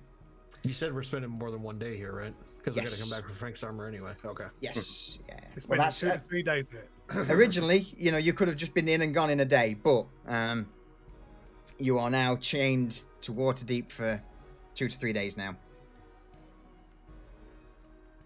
how long's the festival going for? Is it just a day, or is it? Like It seems to be about a long week. event? Yeah, it seems to be about a week long event. Are we in what? Beginning, middle, end of the festival? You probably just at the probably about day 3 of 7.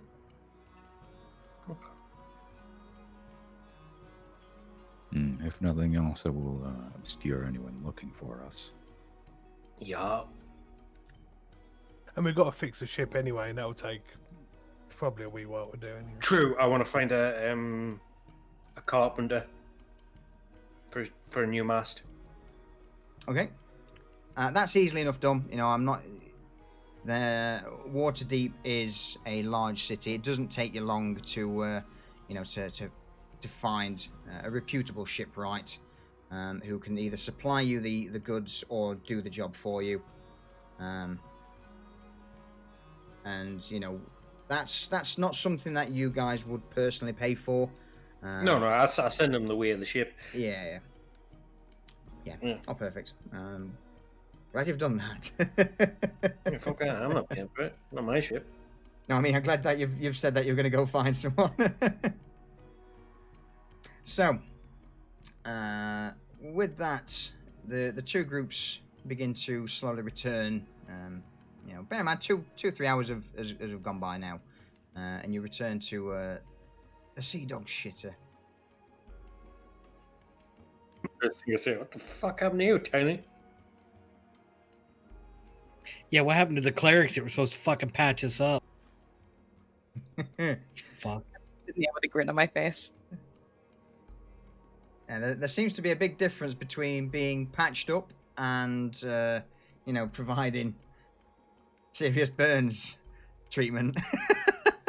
They managed to douse Tiny in a little bit of like aloe ointment and a few bandages on his fingers, but that's pretty much the extent of what they could do. Well, you know what happens when Fallon's around. Her arrows always find their mark, I guess. Well, you a victim today, are we? When aren't I? True. What happened to Bugger? Is Bugger, why is he nodding off in the corner? What the fuck's wrong with him? I don't know. I think he offered to eat every pie in Waterdeep. Mm-hmm. That sounds about right. Lazy cashback, by the way. All right. Didn't find nothing, huh? Oh no, we found something with lots of zeros on the end. Fuck. All right. As you begin to continue this conversation, you do hear footsteps from above you, and the barkeep turns to the group. Just to let you know that what's his name's fucking contact decided to turn up, and they're in there having a chat now. I let him Cheers. in, but no one's come out yet. They're still up there from, as far as I'm aware of. Roll me... so, those who aren't actively engaged and who are just looking around, roll me a quick perception check.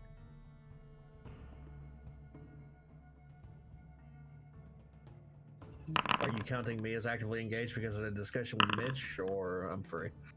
Yeah, it's up to you. I mean, Doesn't you matter. see, you see You know what, Sugar's it full doesn't of matter. pies, didn't give a fuck. Yep. I'm gonna beat his comb Oh. over in the fucking corner. So, Fallon. I'm going to call Fallon on this one with the highest roll.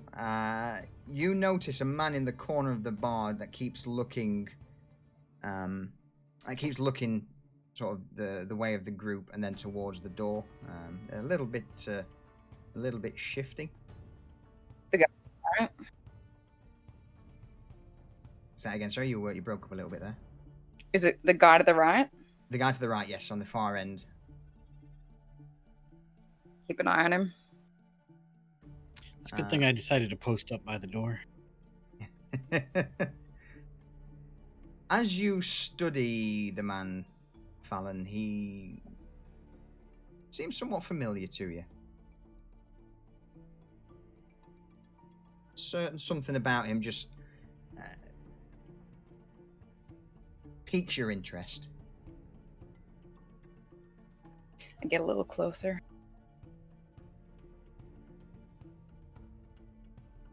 Roll me an investigation check.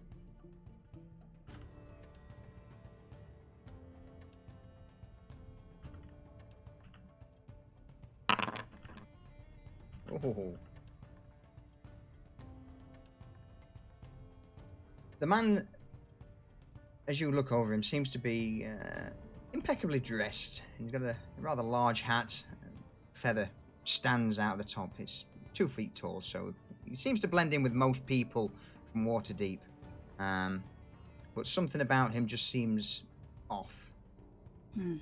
He finally notices Fallon looking towards him, and he takes a finger to the brim of his hat and tips it before offering her a friendly wink, before turning his attention back to his mug to take a drink from it. Get closer again. As you get closer, he seems to resemble somewhat the wanted poster earlier. And he turns around as you approach. Good day to you, my lady. What brings you to a fine establishment such as this shithole? Of course, the drink, right? What brings you here? Well, the exact same, is it not? There's a little out-of-the-way pub, a few quiet drinks, and job's a good one. Wouldn't you say so? Please allow me to at least get you around in. Sure. Take that. He raises his hand to the barkeep. Oh, sorry, go on. I was going to say, I nudge Bugger, and I'm like, look, Fallon's on the pole. she's on the pole. Huh? Doesn't matter. All right, go back to sleep. I turn around and try and get somebody's attention, just to try and notice this guy. Do I notice him? I don't know, do you? I mean... Perception. Yeah, okay. Yes. Yeah. Easily.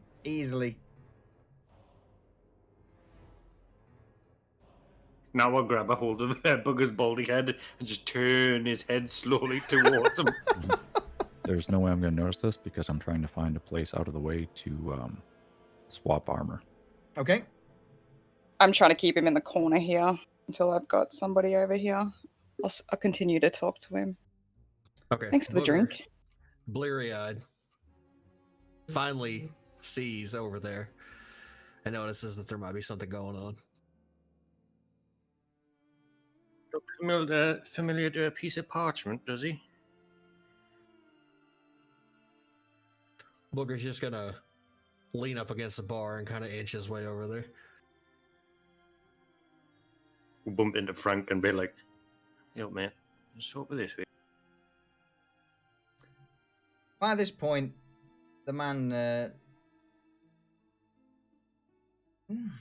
Fine, do you know what? Let's have a look. Yeah, does he notice us come closer? Does he perceive that Booger's edging toward them from the bar? He certainly doesn't. He's currently too busy chatting away with Fallon and, swilling It's down those his titties. ale. Yeah, he seems Trying to lean in front of it. Oh, yeah. Checking out her natural 20s. Yeah. Big boy. He really doesn't seem to notice, and his guard is completely let down, which will allow you to basically get as close as you want to him, within sort of not right behind him. I'd give you a little. We'll get behind Fallon and be like, oh, Fallon, who's your friend? Didn't get his name yet. What is your name? Her name is Edwards. Yes. Edwards. Yes. You Pleasure didn't to meet you. sound too sure about that. Well, it's just the drink, of course. It's been a Oh, long day. Who's got the wanted poster? Is it Tiny? Yeah, who's got it? Yeah, I have the wanted poster. You got that I piece don't of parchment? I don't see any of this shit because I'm clear across the fucking bar, though. Stand and watch at the front door. You see a little dwarf just jumping, fucking trying to wave his hands and shit.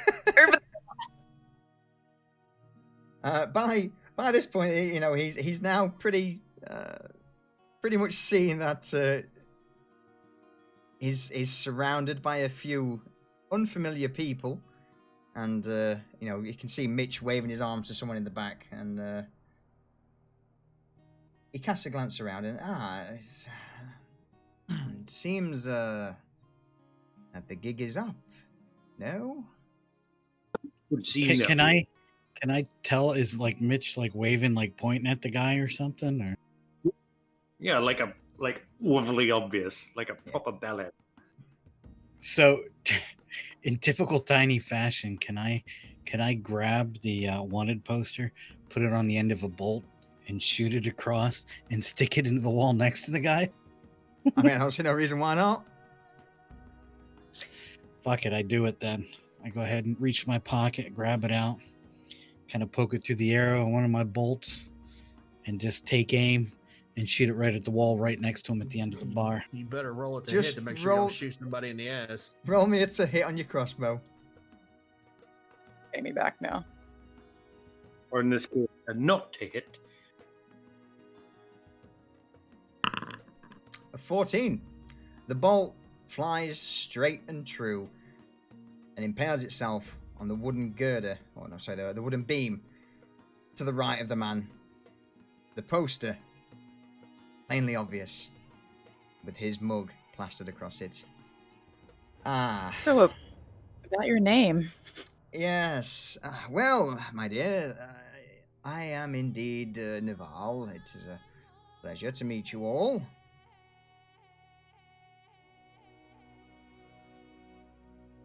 Do I guess you're here for this bounty?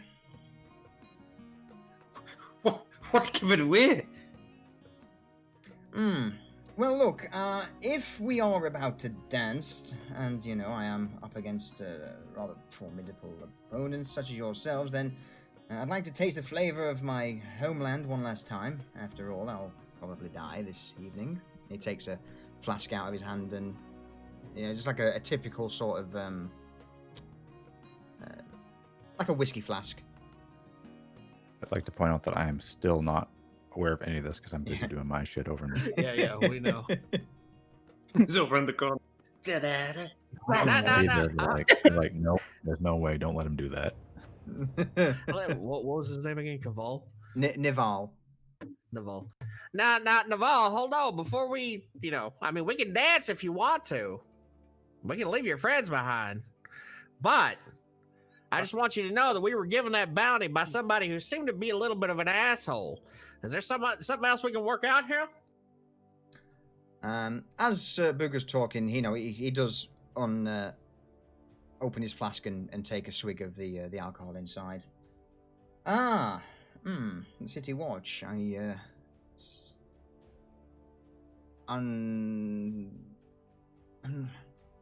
To be honest with you, I'm somewhat surprised. Most bounty hunters tend to just come in and are you not, in fact, official bounty hunters of Waterdeep? No, well, no, we're not exactly bounty hunters per se, but a coin talks and bullshit walks. So, we might have been accosted a little bit and bribed or forced into a bribe by the City Watch, so we don't exactly have any loyalty to them. You get what I'm saying? Okay, well, look, I've got a few things on me that maybe of use. I mean, sort of coin-wise, my entire pouch is at the moment about 200 gold pieces. That is really all I could offer. Well, I'm gonna lean over to Mitch. Hey, Mitch, how about we just take that coin off of him and that, maybe that little flask off of him when we call it even, and we ain't seen shit. Fist bugger. You. I think that's a yes, right? Yeah, that's a yes. Okay. All right. Yeah. So, fella, how about we take that coin off of you? I'll leave you 5 gold, so you can get a little dinner. But that coin and that flask you got, and we ain't seen a goddamn thing. Roll me a quick perception check. So he begins to take the coin out, and he again, various gemstones and stuff in his coin pouch, and he lands it on the counter. That's fair. The flask, though, is somewhat of a tradition, heirloom as such. It's I really don't want to fight you, and I'm not too happy to get rid of this flask. Well, listen, fella, I got no compunctions against fighting you. I like to fight. So, I mean, it's really up to you. We can either haul your ass in peaceably or not peaceably. I'm good either way. Or you can leave that shit on the counter and we ain't seen a goddamn thing. That to me sounds like you're trying to intimidate the man. It does, doesn't it? Yes, it does. Crazy. Go on. He puts the cap back on his flask and slowly puts it onto the counter and slides it next to the pouch of coin. All right. I hope I have your word that I can leave this place quietly, no fuss. Oh, absolutely. Okay, then. No, I fucking signal over to Tiny with the little okay, point at the dude, like very obviously, and then throw up the okay symbol with my hands.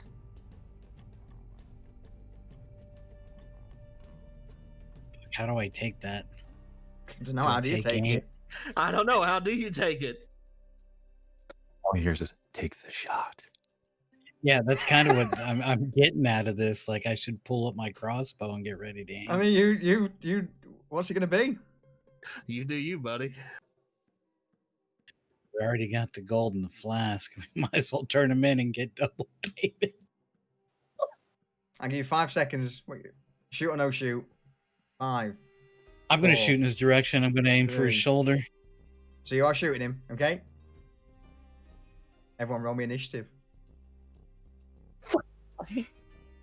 Solution. If this pops off, my armor's probably not on yet, so I'm gonna have like an AC of like 12 or 13. Yeah. Not to worry, buddy.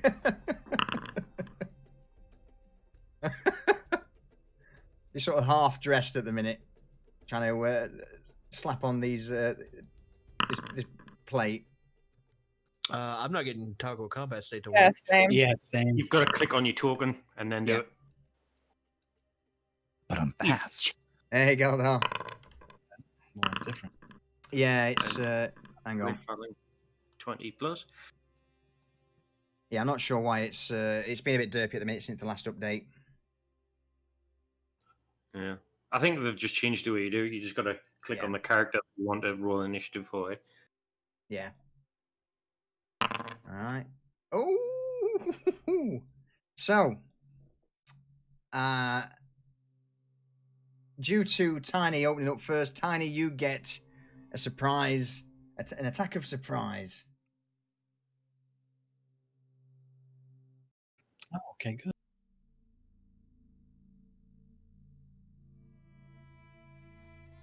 Go ahead and take aim at him and see what we can Okay. And Booger, knowing it's not gonna do any good at all, just yells across the room, "No, God damn it! I didn't mean that!" As you're saying this, the bolt's already flying towards him. Oh my Oh my god. My ass. One off a crit. That's definitely enough to hit him. We got off lucky on the damage, though. Mm-hmm. The bolt Rolled. firmly plants into the man's shoulder, and Nival utters a cry out. You gave me your word. Fine. That's how you want to do things, so be it. Fallon, over to you. I'm standing this close, I might as well use my trident. So unslinging the trident from your back. Oh, this is all different, okay. It is. So, attack. 14. He manages just to narrowly dodge the trident. As it now seems to be somewhat alert. Should I just press attack again? So I get another attack? Yep. Or do Click I- attack again.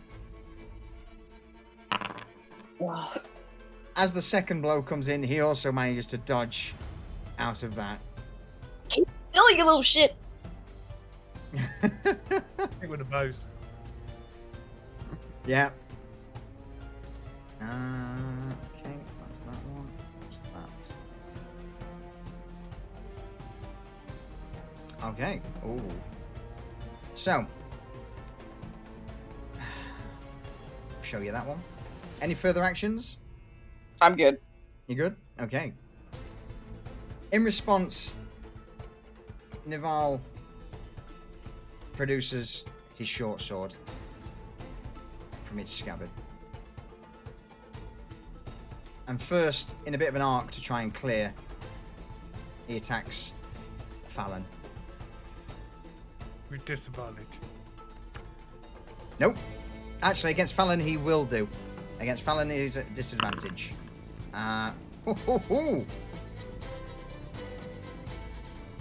The sword just passes by her.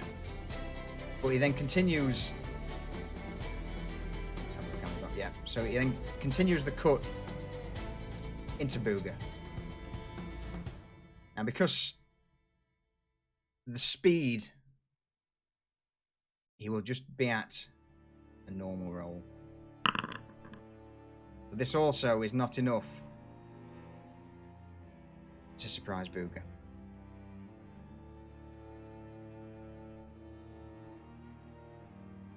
And he is then going to...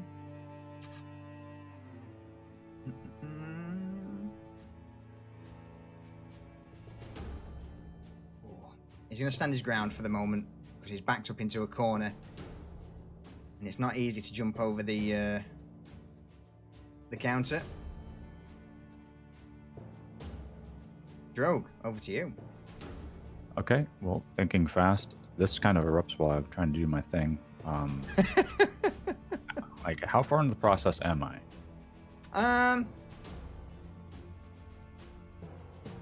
I would say halfway through. You know, So my armor is basically off. Yes. Okay, well, then this is going to look awkward. Well, being that I was kind of distracted, do I have a good idea of, like, from this, like, what's going on and maybe who this dude is? Roll Like, me a quick basically- insight check.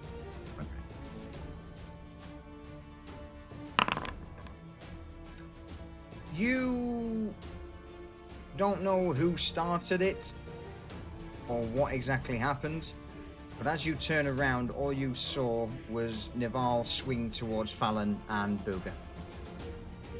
Okay, but does he look like the guy on the wanted poster, basically like a general kind of idea? Like, can I be like, oh, this is what's happening? No, not at this moment in time. He's Okay, got yeah, it's a little bit too quick. All you see is a man swipe towards Fallon and Booger shout out what he did earlier, which was no. So what I'm gonna, like, the last question I have is just to my thinking, is the main entry the only way in and out of this, like, for a person? Yes. I'm Yes. going to...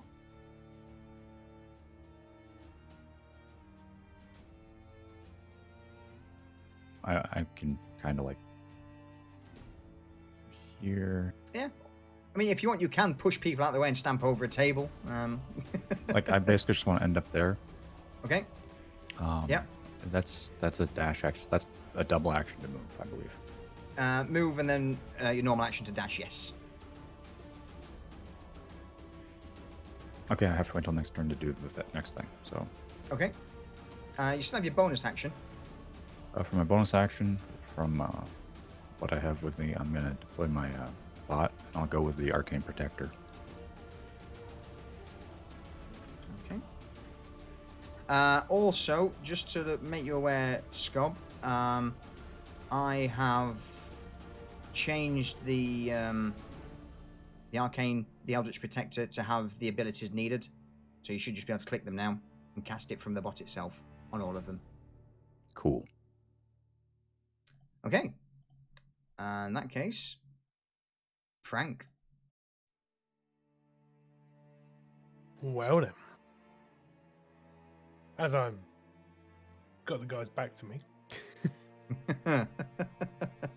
it's not very knightly, I know, but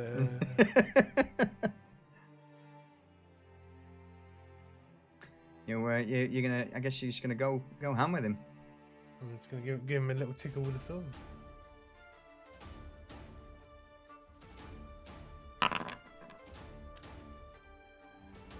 He manages just to dodge out of the way of the incoming sword.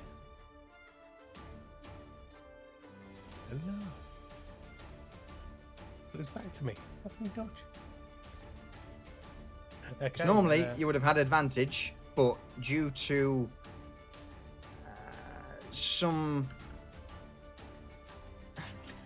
his cloak, as you swing towards him, his cloak seems to shimmer slightly, Gotcha. putting off your aim. Righto, well, Let's as put I've it got that way. a second attack, Yeah.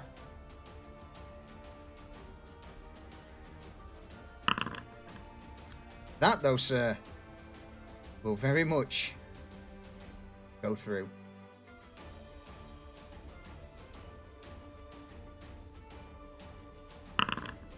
So as the sword lashes out, where you were aiming a moment ago, your sword just cuts through, almost as if somewhat of an illusion. And it turns out it was roughly a few inches in the to the left of where you struck. But your blade manages to just swing through and bite into him. And with a slight subtle sheen, he sort of jumps a few inches to the left. That makes sense.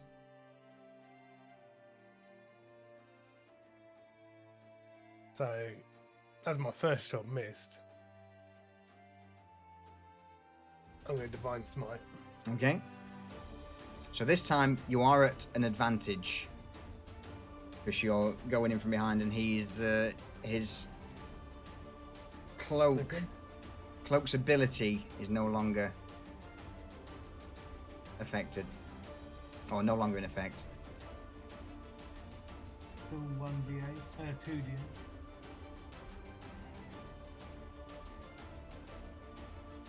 Yeah, 2d8. So,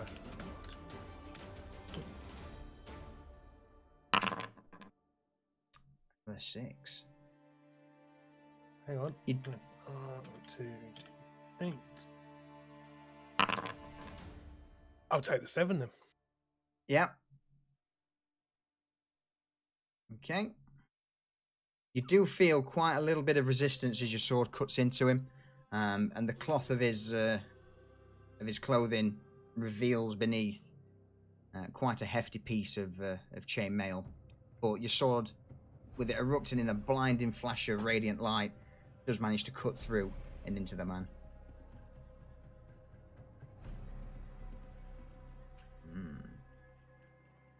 Any further actions? I think that's enough for now, thank you. Booger. Well, Booger, still a little lethargic from the pies, has a moment of clarity where he's not just going to randomly attack something. And since he gave this guy his word, he's going to do his best to stop this, and dives at the man and tries to pull him to the ground.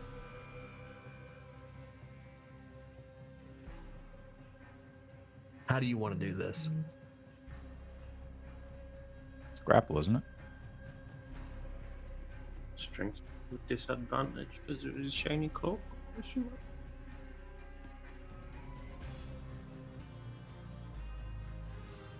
Solution, I don't know if you're talking to us, buddy. We don't. Yeah, know. I am. Sorry, I was muted up for a second there. So yeah, in that case, what you need to do is make me an athletics check.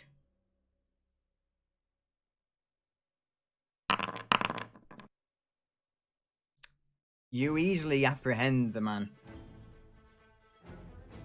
and grapple him to the ground. Okay, and I'll turn around to everybody and be like, hold the fuck on, hold on. I gave this man my word. Don't hit him. Hold on. He's sort of just got his head pressed into the floorboards at the minute and can't really respond. Okay, well, I'll pick him back up and stand between him and every fucking body else. And then we can talk, maybe, if he's willing. Okay. Well, we'll finish the round out now, and then we'll see. Mitch? So he is currently grappled. My word is my bond. He give his word, so I'm like, yeah, okay, fair enough.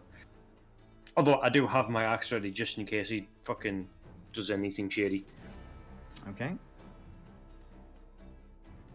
So are you gonna you hold an action back? Yeah. Sorry. Tiny? Well, I can't see him now because he's behind the bar. So we'll have to move over kind of this way. Use my action to kind of get over here.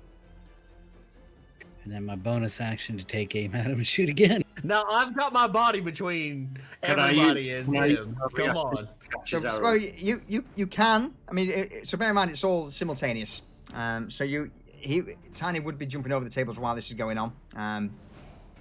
I will let you shoot, but obviously there's a chance it's got to go through both Mitch and Diesel and Booger. Crit. So roll me to hit. Nope. So the bolt itself just flies by the man and lands. So just as he's being taken down by Booger, the bolt imprints itself into the wall. If he hadn't have been taken down, it would have gone through him.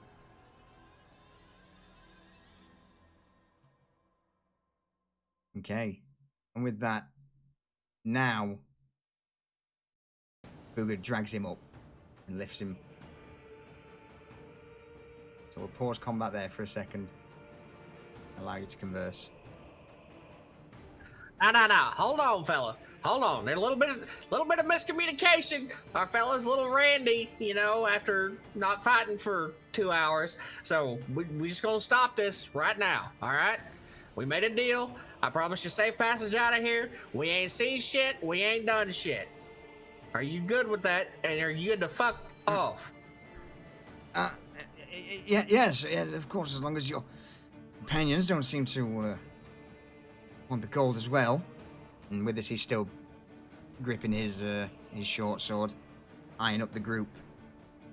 No. We'll take the gold. We'll take the flask, and you can fuck off. And I'm turn around and yell at Tiny, put the goddamn bow down. He's clerk.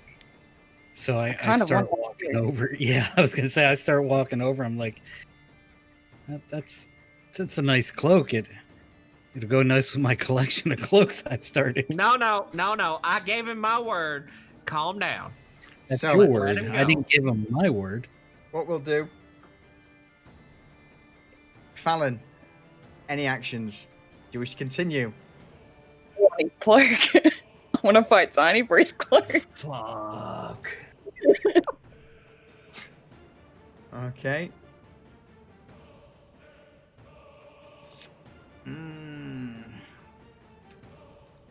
Let me see. Oh, in spite of being surrounded, look, this cloak, you've taken my gold, you've taken my family heirloom. This is the only thing that's going to get me out of this city. If I give you this, it may as well be my own death sentence.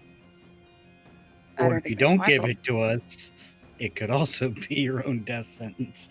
I mean, one way at least you have a chance. Roll me a persuasion check.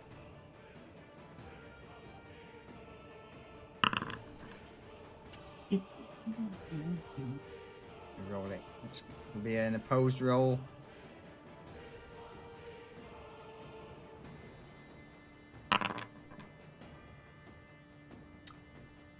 Begrudgingly, he offers a slow, seldom nod. All right, fine. And he begins to unbuckle his cloak.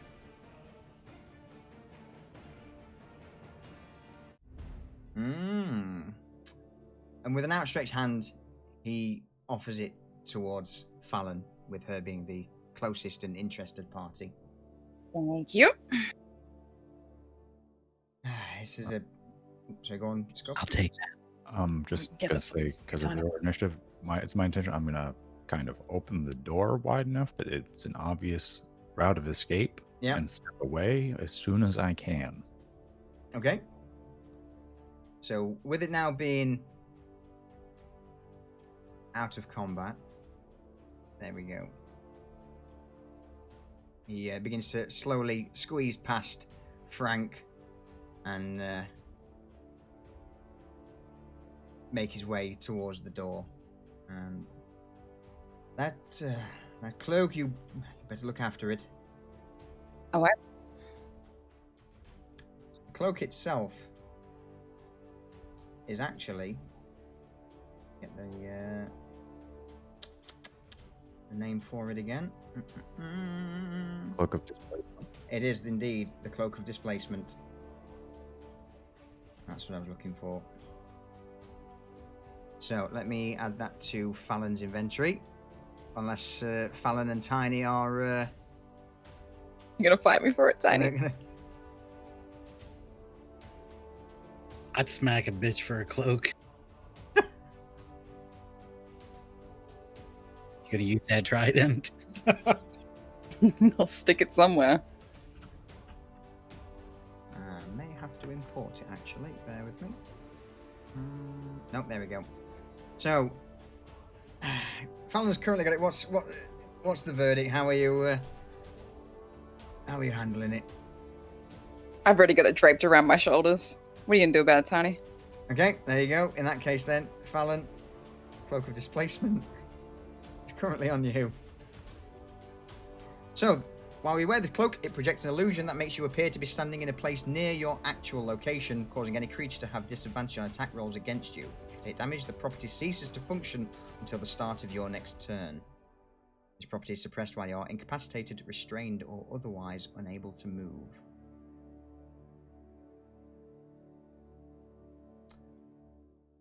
Naval quickly makes his leave. Oops, I've moved both of them. Oh. Just stare at me, Tiny.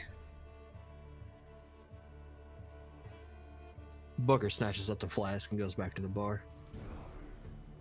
The flask is another interesting little trinket. Flask itself Is it? It is indeed. So, the flask is actually, or what's contained in it, a potion of speed. So a potion of speed will give you +2 to AC.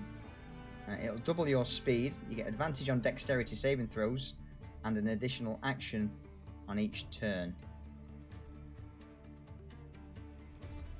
Well, So, okay then. I'm gonna put that in your inventory as well. Is there a limit of charges in it? There is, I believe. Potion of speed. There you are. Yeah, so it's basically only a one-use item. He's drank most of it, so there's only enough left for one gulp. In fact, roll me a 1d2. Flip a coin for me. These. All right. There's enough left for 2 quaffs of it. Am I supposed to be seeing that in my inventory? Yes. Yeah. If you go to, if I just quickly need to do that again. I don't see anything in my inventory either. You should do now that I've opened up. Oh, actually, entry cloak of displacement. Oh yeah, so basically it's just the cloak you're wearing, Fallon, is just something that you need to keep track of, or just whenever someone makes an attack against you, that creature's at disadvantage until you take damage.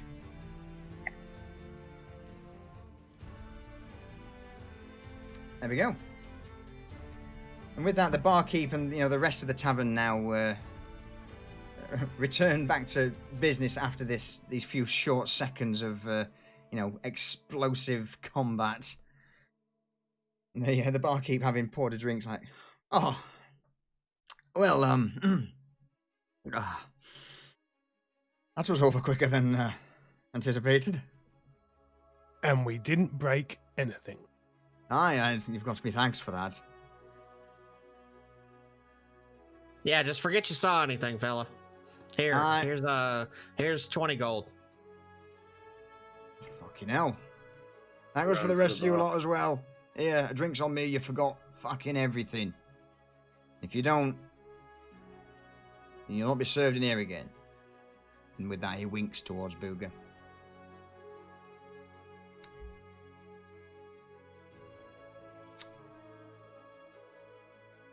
A few, so you now take your positions back in the tavern with a, your free drinks until a couple of hours later you start hearing a loud banging on a door from upstairs.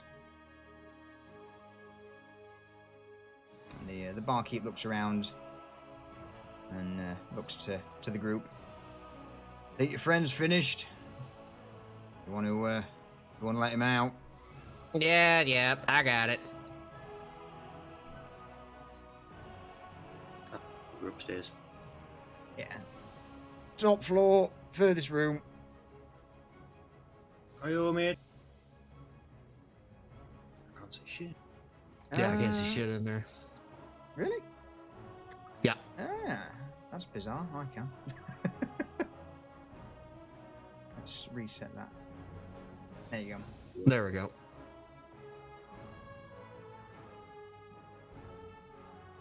So on the far end of the room. Doesn't seem to update, does it? No. No. No. There you go. So very far end, there's a door with a lock, and occasionally bang, bang, bang. There seems to be a few raps upon it.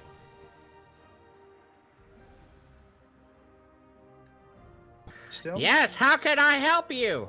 Ah, yes, marvelous. Welcome back. I'm done in here. If you wish us to let us out, we'd appreciate it. What do you think, Frank? Do I let him out? He can't pay us if he's in there.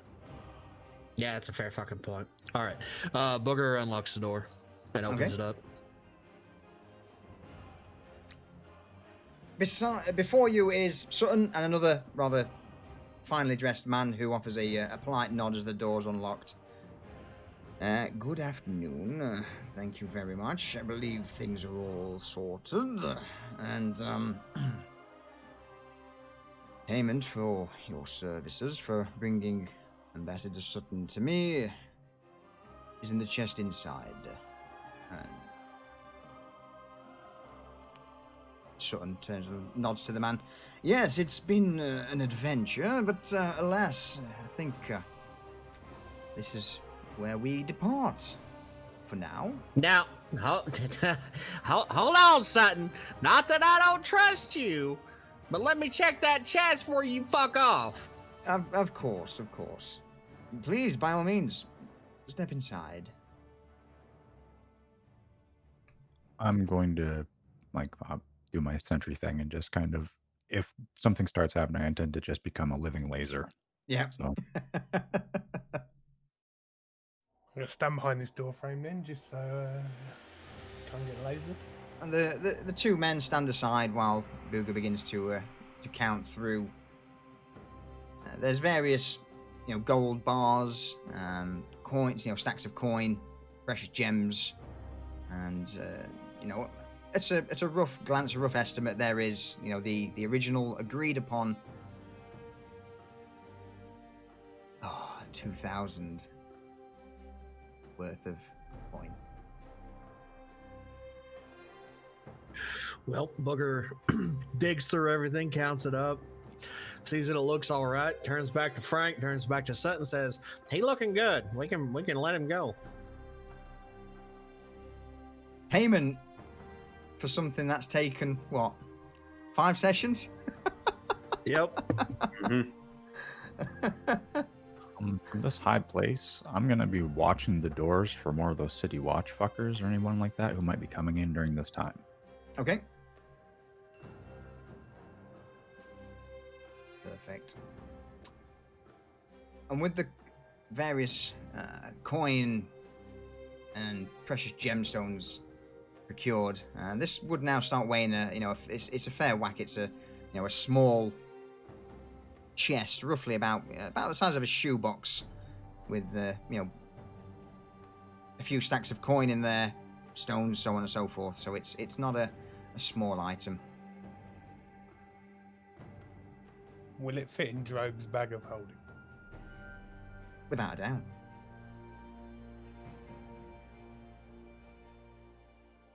Okay. Well, Booger gathers it up, throws it on his arm, starts walking out the door.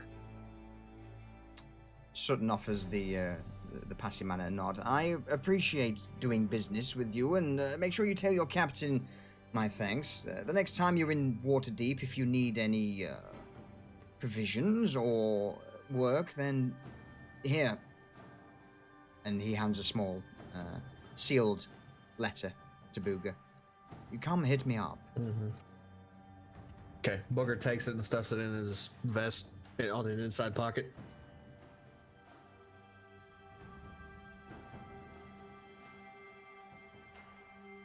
Business concluded, then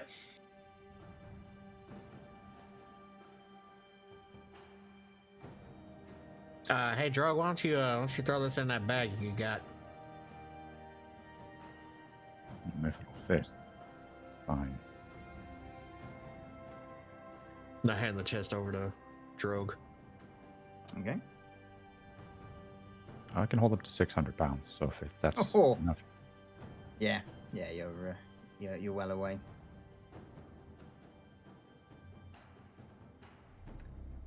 With business Pretty sure concluded. I'll double check, but I'm pretty sure that's it. Yeah. I'm pretty certain that's right. It Up would to be able to 500. hold. Oh, it's 500. Yeah, you're still not an issue. With business concluded, Sutton and his contact depart.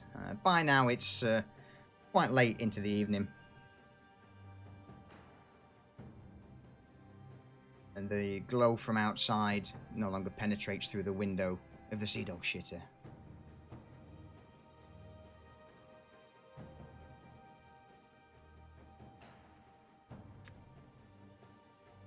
Most of the shops for now would be shut, and really the only destination, if you're not drinking further, would more than likely be heading back to the Harvest Virtue. It might be a good idea to take our payments back to the ship for safekeeping. Yeah. And then we can get wankered and go hookering. Absolutely. So, as you step outside of the Sea Dog shitter, it's now beginning to rain quite heavily.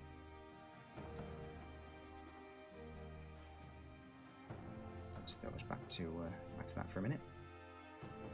The clouds have indeed greyed over, and whatever moonlight would penetrate to illuminate the city no longer does. And you begin to slowly meander your way down the main streets before coming to an open area where the earlier festivals were held. The vast majority of people having sought shelter in home away from the cold rain leaves the street very empty. Apart from, as you begin to slowly make your way down, you see a small group of about 4 people a little way off. Does Bugger's danger sense go off? Things seem to be quite tense. Let's bring us into this. There we go. So yeah, looking good. down, We are going to get a real fight. looking further down from where the festivities were held, there just seemed to be a group of 4 people.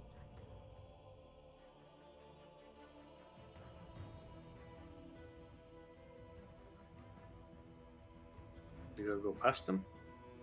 You would have to pretty much either go past them or go near them, depending on what you guys want to do.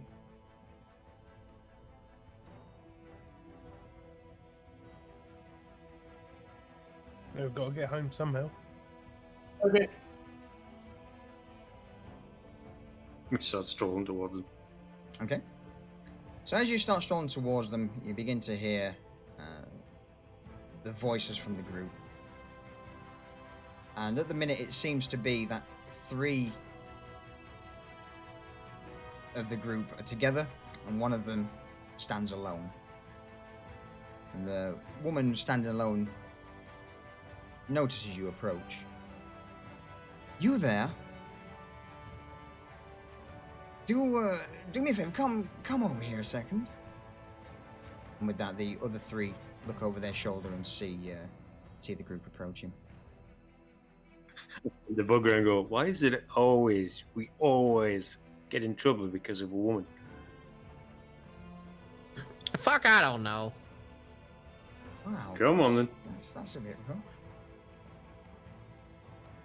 I'm going to whisper to Mitch, like, perhaps this medallion or whatever we look for Booker prevents this kind of charming.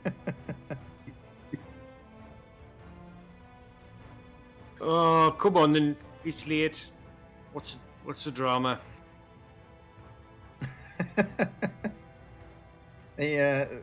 One of the other people turn around. I don't believe this is your fight. Was that Again. talking to you, dickhead? Oh. Well, look at you with the rather potty mouth.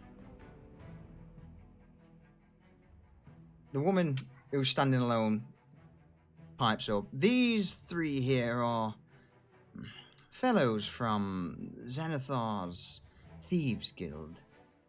And they seem to have somewhat of an issue with me. And another man who turned around and said, yes, indeed, of course we have an issue with you, dear. You're of the Shadow Thieves. A little far from Athkatla, aren't you? Thieves having an argument. Whatever happened to fucking honor amongst thieves? Now, sweetheart, and by this, the man turns around and looks towards Mitch. Darling, these things happen. They shouldn't be here. And you didn't see us. This is certainly the city where those of Athkatla should not make their appearance. So, this little deer is going to make a disappearance. We're going to disappear, and you have seen nothing. What if she disappears with us? Say that again, sorry, I missed that. What if she disappears with us? Never to be that's- seen in this town again. Well, I mean, I'm sorry, but this is not your fight, not your problem. The woman from the back pipes up. There's some gold.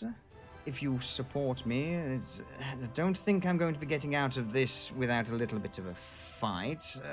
I can't really give you too much information, but I can offer recompense if you wish to fight on my side. I know. Tell me about it, Sin.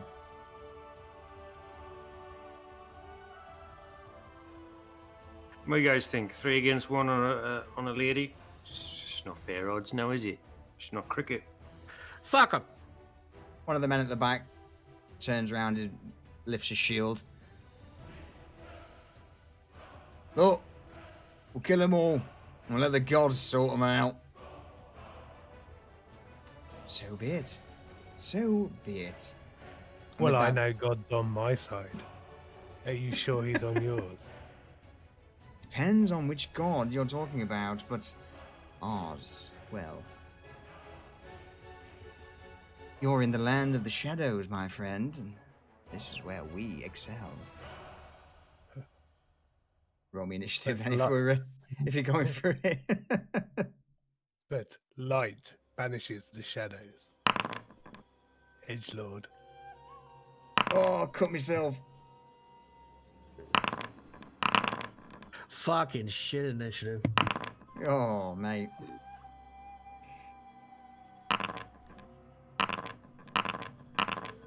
Oh. So,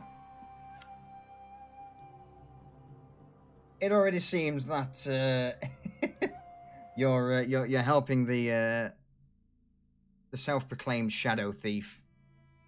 And funnily enough, she's actually goes first. Quickly, to try and get out of the encirclement, she rushes to the one on the left, spins round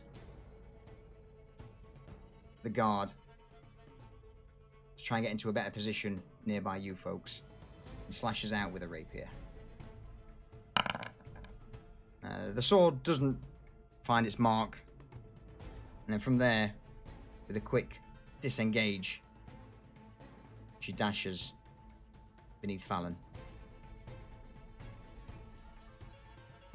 In response to that, the guard who she sliced at takes certain offense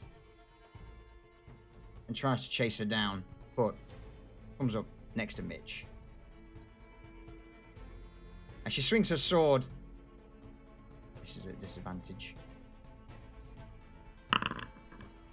She doesn't manage to land a hit on Mitch as he dives through. And with a flash of anger in her eyes, she does so again. And the sweep also doesn't hit. In a brief moment, she shouts, "The one in the middle is protecting them. Bring him down." And with that, the thief in the rather large hat smiles. All right, in that case, I can do that. Well, I would be able to if I could select him. There we go, let's try that again. I'm pulling out his crossbow.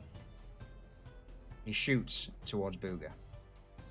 Now, is that ability just for those in combat, Lee, or is it any attack? Any attack I can see. Oh, any attack from someone I can see, I think it is. Let me just check. Not to worry. When a creature you see attacks a target other than you and is within 5 feet of you, yep, you can use your reaction to him. Okay, so it has to be a reaction. I see. That's fine.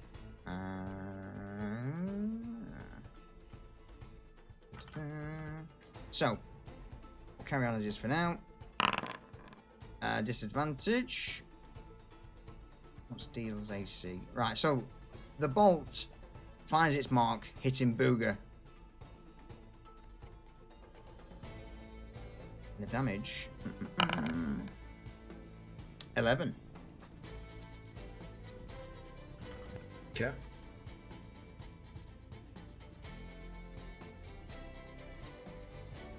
He'll then quickly slam a second bolt.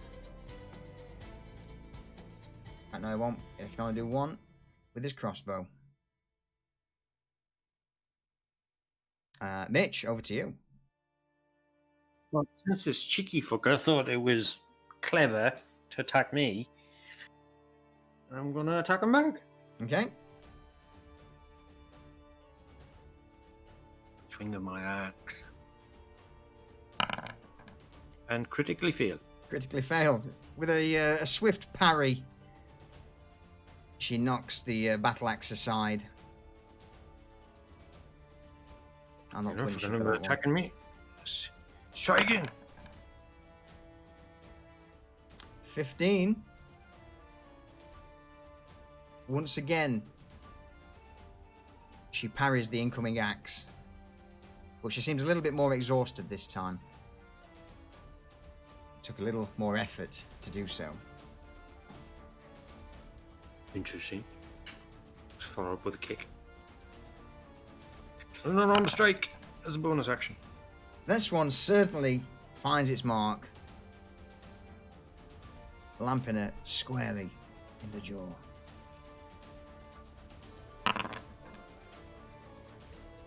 Oh, mate. That was a crap roll, wasn't That was it? a crap roll, yeah, 1. Oh, okay. And that's... You know what, actually? Let's Go on. spend a point and turn that into a stun and strike. Yep. Fail and be She's- stunned. She is stunned by the blow. Her head seems to rattle from side to side briefly. She staggers. stunned. Nicely done. Okay. And Fallon, over to you. See that guy's stunned now, but I'm gonna knock that down. Yeah.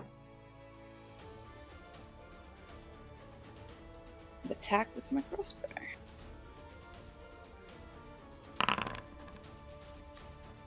Who was this against? Sorry, the The guy in the middle. the guy in the middle. Okay. The bolt flies past him, puncturing a hole through his long coat, but nothing else. Damn it! I'll go once more. The second bolt, though, finds its mark and hits him squarely in the stomach.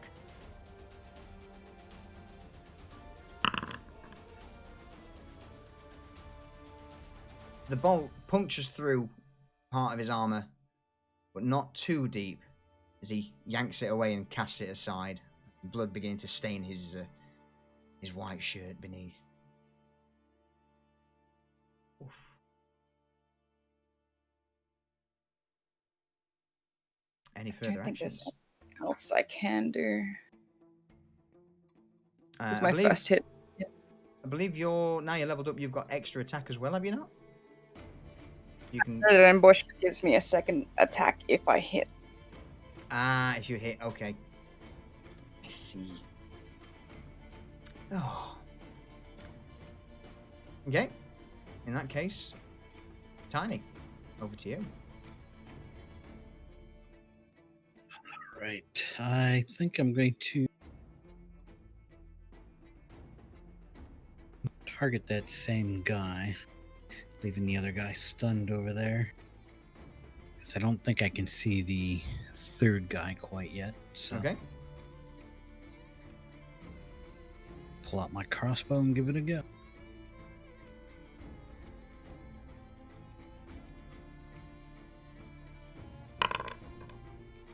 That bolt will hit him squarely. Oh. And once again, is peppered by another bolt, puncturing through part of his armor, but again, not enough to kill him, but still inflicting a wound. Good, we'll try it again. The second bolt he seems to see coming, and with a quick step to the left, he avoids it as it clatters against the ground. I want to use my bonus action. Try my other crossbow. Cool. Go for it. Oh, excuse me. Okay. And with another bolt hitting him in the arm, he seems to be turning somewhat into a bit of a hedgehog. Any further actions? I'm also going to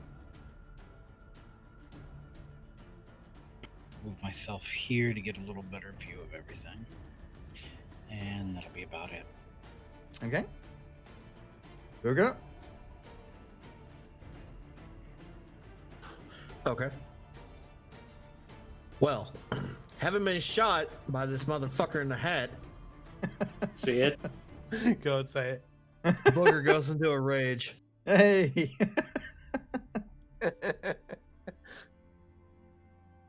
Let's see. I gotta remember where it's at. There we go. Oh. Oh wow, why did that? It didn't give me an option to activate.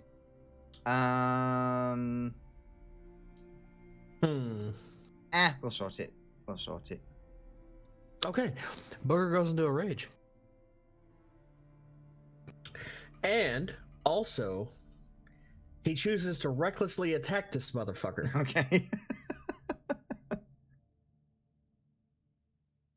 I think so Let too, me make sure I Sneeze. know what this does. It's two potential fights that have been avoided. They've done. Okay. So I have advantage on attack on this dude Yeah. for this turn only. And for this turn only, they have advantage against me. Okay. Okay. So, I'm gonna take a swing at him. Fire away.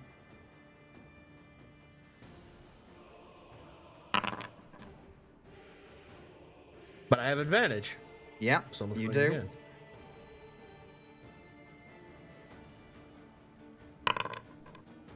Fuck me. Which, And I miss both times. Identical roll. so as the axe comes in, he manages to deftly avoid it. However, I can attack him again. You can, And I do. and you will.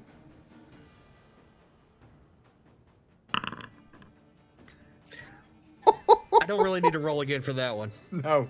We're Unless gonna you get go a with crit. that one. Unless you get a crit. I will give it a whirl.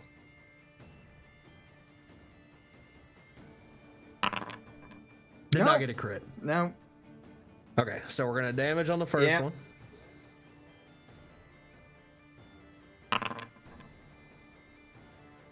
Ooh, bless you. The axe bites deep into the Xanathar thief. And, Fucking shoot at me, will you, you piece of shit? Oh, well, that's. You've got you right where I want you now. Bring it on, motherfucker. Any further And then actions? I'm done. Now I'm done. Drogue, over to you. Okay. Seems like these guys are pretty good at getting out of the way. Mm-hmm. So I'm going to, in between them, I'm going to drop a radius. Yep.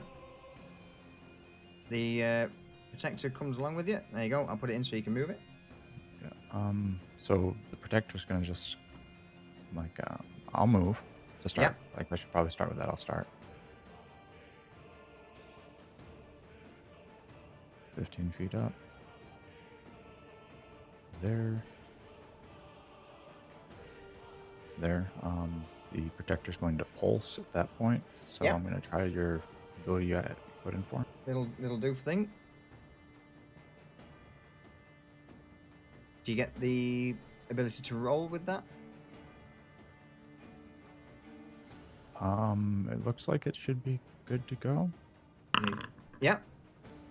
There we So go. anybody right there. So that's, I think, Fallon and Tiny and the Shadow Thief and myself will get 11 temporary hit points. Okay. So that's the bonus action. The next action is I'm going to throw a shatter between the two attackers that Yeah. Booger and Mitch are facing off against. Okay. I've measured it out. I can hit them both without hitting either of them, Okay. but it's going to be, I'll just cast a spell against, I guess, one of them, because it's Sure. weird how radiuses work out with this interface. Yeah, that's fine. Go for it.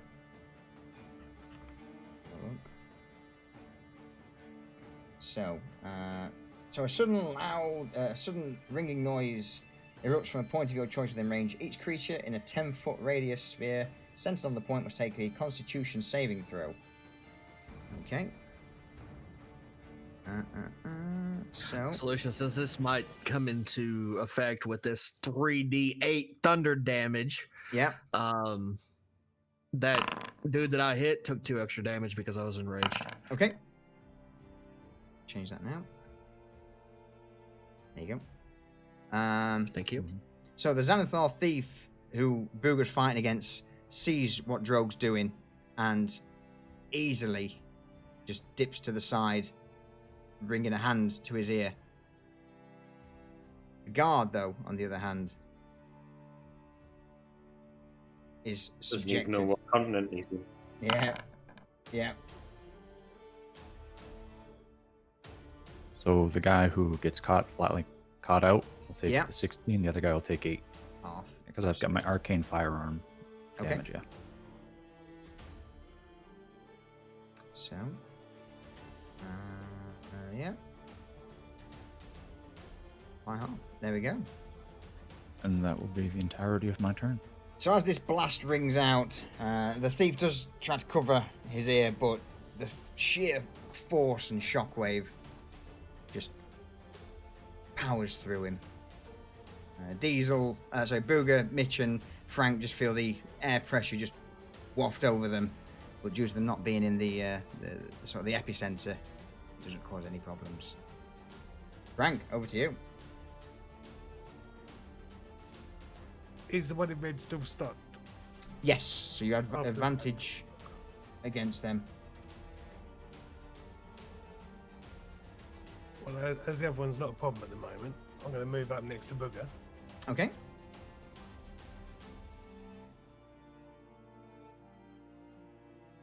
And that's it. Get all reliable out. And go ham. 19's enough.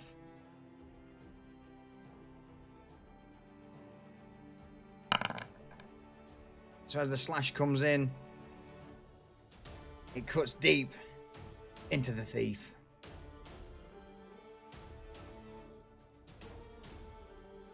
Oof. Any further actions? Oh yeah, I've got another attack yet, Go for it.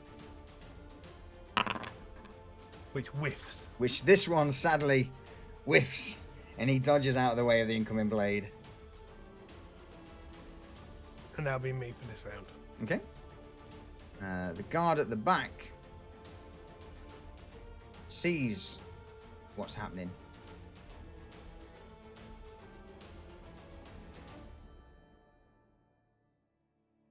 And just charges straight forward towards Booger. With his long sword at the ready, he slashes out towards him. A disadvantage into it. Yep. Mm-hmm. No, hold on. Ah, I've got advantage attacks against me, and I've also got disadvantage attacks against me. yeah. So it normalizes them. Yep. Yeah. So the blade strikes true. There you go. I can't fucking right click on that anymore and say I take half damage. Can you not? No, That's annoying. that's fine. I can manually apply. it. Yeah. And with the backswing, they'll do the same again.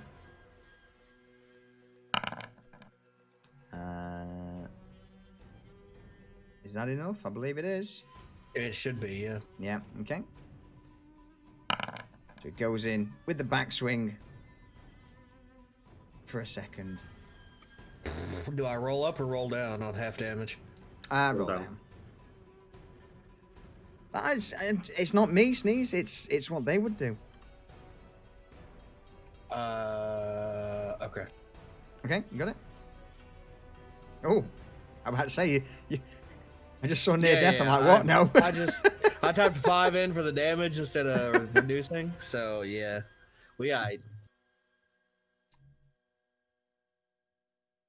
that first hit for 11 really hurt. Yeah. The shadow thief who you're assisting turns round, looks towards Booger, and mutters under her breath an incantation.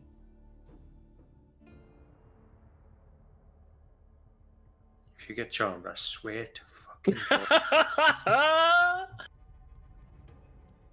I can't show you that frustratingly. So, an invisible barrier of magical force appears and protects Booger. Until the start of his next turn, until the start of the Shadow Thief's next turn, Booger's got +5 bonus to AC.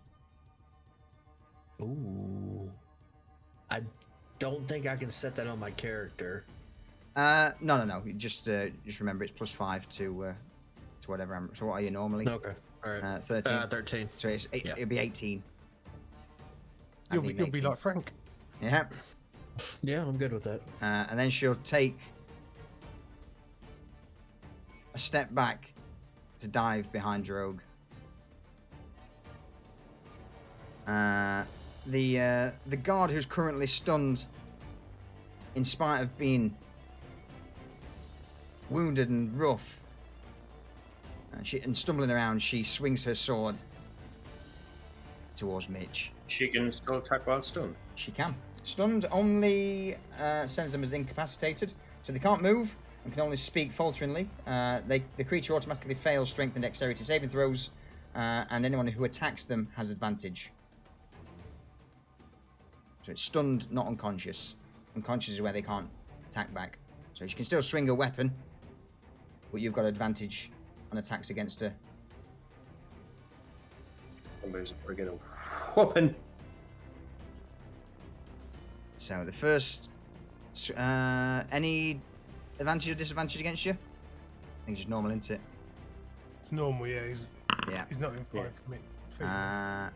Okay, the first slash just cuts through thin air, and with the backswing, same again, hitting nothing but air.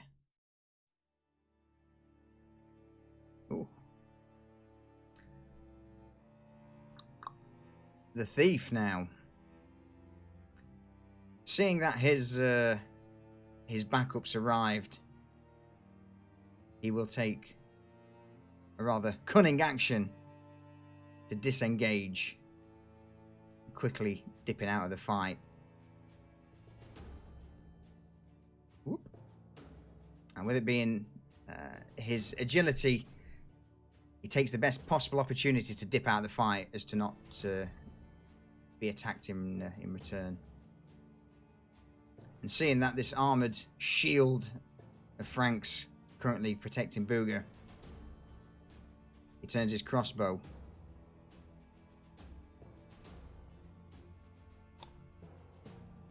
to... Oh, fuck, I forgot the name of it. To the Warforged in the rear. Drogue. That's the one. Not I was thinking Warforged. I'm like, no, it's not Battleforged. It's Warforged. That's the one. Due to the earlier explosion of noise, he pulls his crossbow, sights up Drogue, and lets loose a bolt. Oh. That certainly hits. And there you go. 6 damage to Drogue. Oh no, I only have 5 temporary hit points left.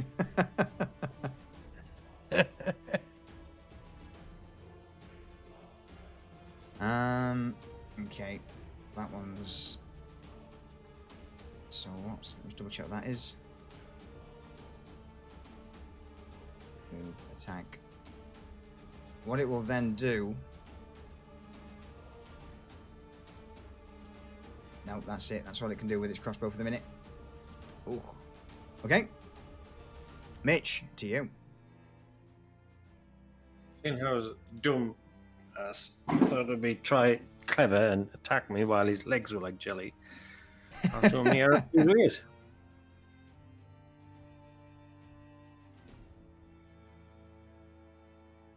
I've got advantage because he's still stunned to the end of my turn, right? Yeah.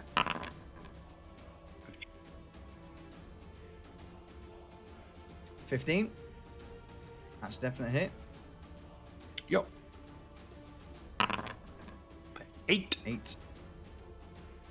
You had advantage. You should have rolled again, just in case you got It crit. did. I did. There's 2. Here's advantage. Oh, I see. You rolled with advantage. Got it. Yeah. Second attack. Mm-hmm. Oh!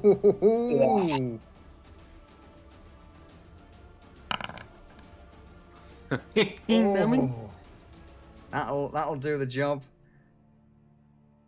So with both the first and backswing of the axe, just carves a few nice deep gashes into the armor of the Xanathar guard.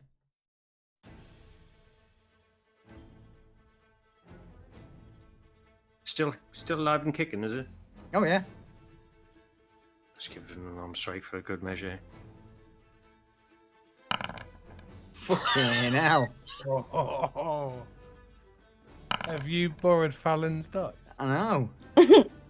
Only a lot loaded. What are you on about? And with the punch to the jaw. Oh. End of your turn, so stun comes off. I go, no, still standing. Yeah. Oh yeah, they mean business.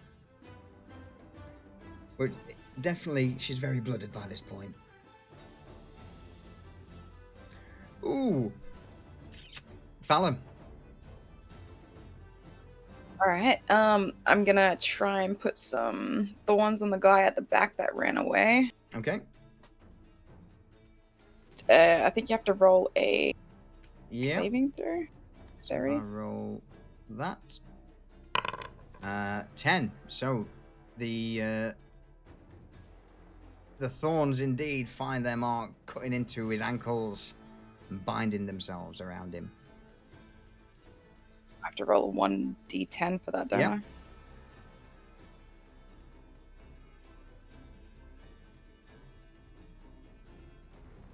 You can just click the damage button actually on the spell.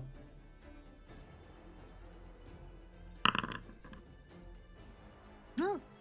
Even better. There we All go. right. Bring out Spell my crits rain of phone now. thorns, yeah.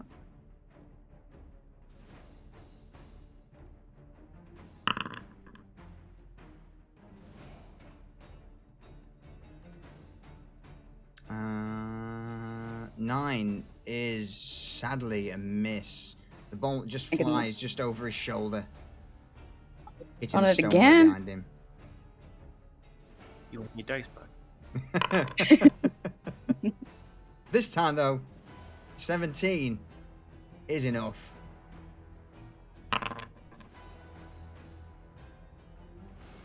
Uh, 7 damage, and then I also believe the Hail of Thorns erupts as well. Yep. So he needs to make another saving throw, as to which he passes. So roll the damage, and he takes half of that. Yeah.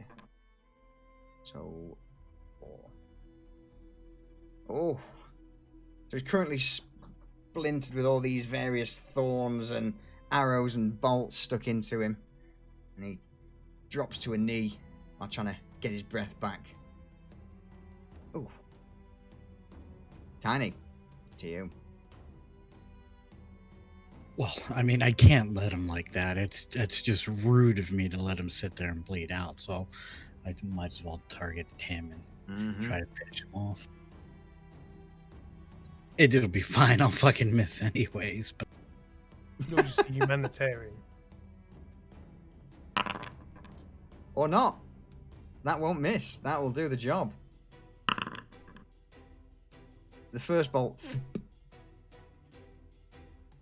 while he's on one knee, just hits him in the top of the chest.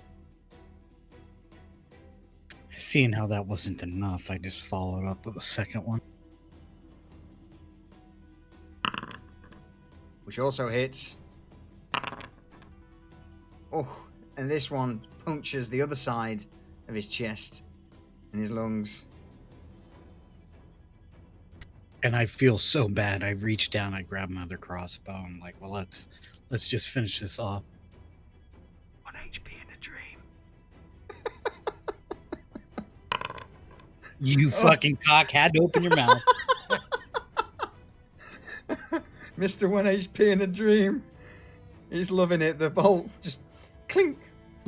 Takes the feather off his hat. And is there just gasping for breath on the ground. Oh, mate. Oh, dear. Booger. Too far to walk up there because I just walk up there and kick him. Well, over. you know Booger. He's enraged. This Yeah. motherfucker shot at him. He's charging him.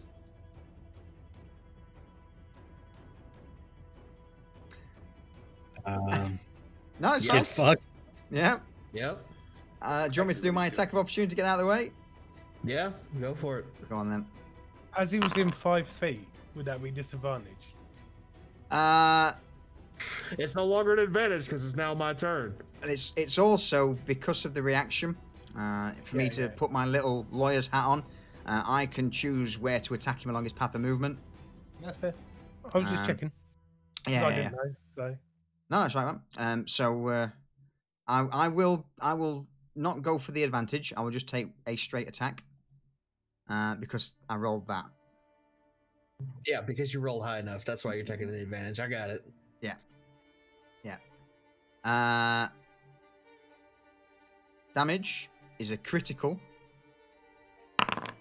Okay. 14.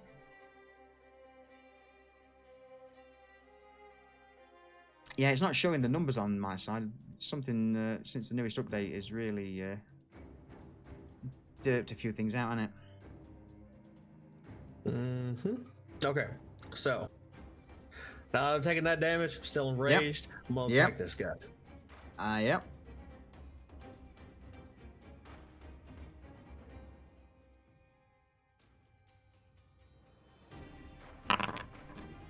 Which is more than enough. The man's now like on the ground and gasping with these 2 bolts sticking out of him. What happens to the poor guy? Cut his fucking head off with the axe. Yeah. Yep. Just a swing from the side and lop. And with a sickening squelch, it drops to the ground, and the Xanathar thief dead. You deleted the dude that was near Lee. Yeah. Yep. There we go. Let's try that again. He looked at Frank and fell down dead. Yeah, mate. There we go.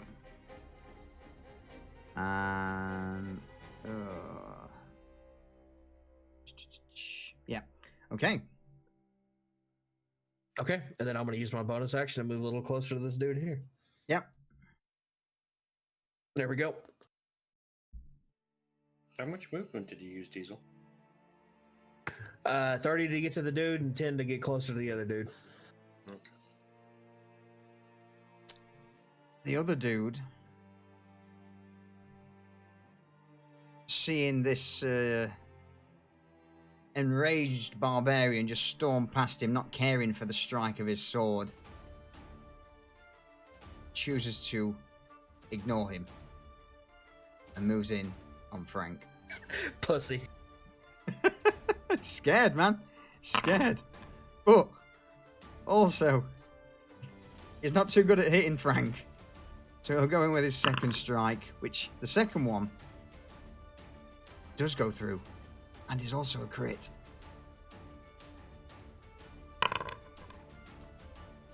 There we go. So the first strike just bounces off of Frank's shield, but he manages to take that opportunity to just go over it and thrust his sword past Frank's defense. Take 3 off that.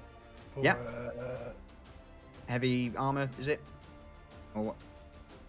heavy Yeah, one armor. of your abilities.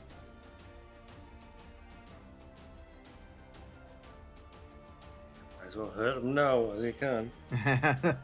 Exactly.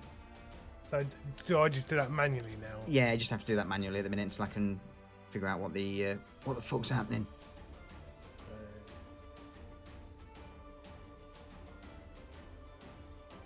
Nice one. Okay. I've done that.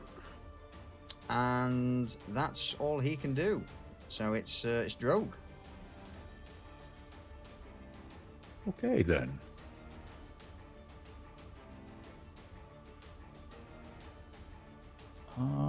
The bot is gonna move forward a little bit.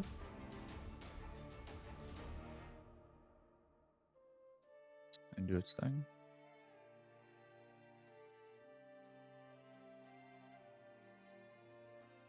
Pulse. Oof. Oh, Ooh, dirty. am I in range of that? I hope I Yes, you are. So that's 14 for anyone who cares. Mm-mm-mm. That's my bonus action.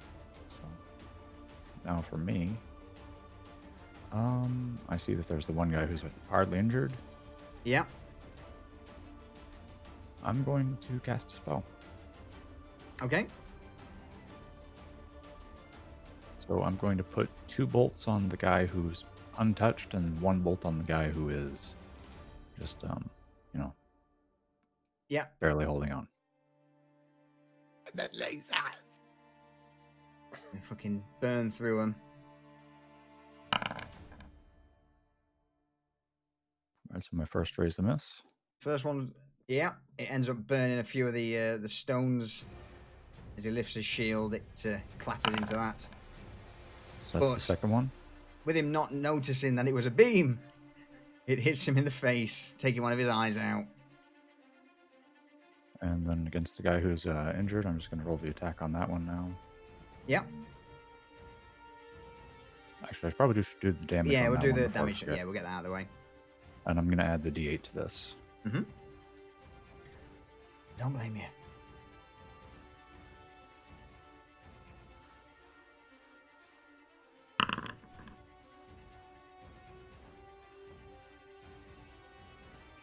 So 14.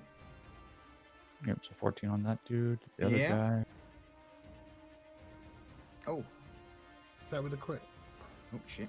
That with the what, sorry? I don't Yeah, think you yeah. can crit with spells. Can you not? Oh, I didn't know. That's only a 14 to hit the other dude. Yeah. That's actually just enough.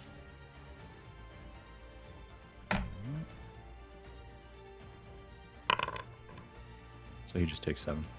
7. Oh, wrong screen. Let's try on that one. There we go. Which, as the burning ray hits the female guard, she lets out a scream as just been the stars and whites in her eyes just begin to bring her back to normal. She's just hit by this scorching ray.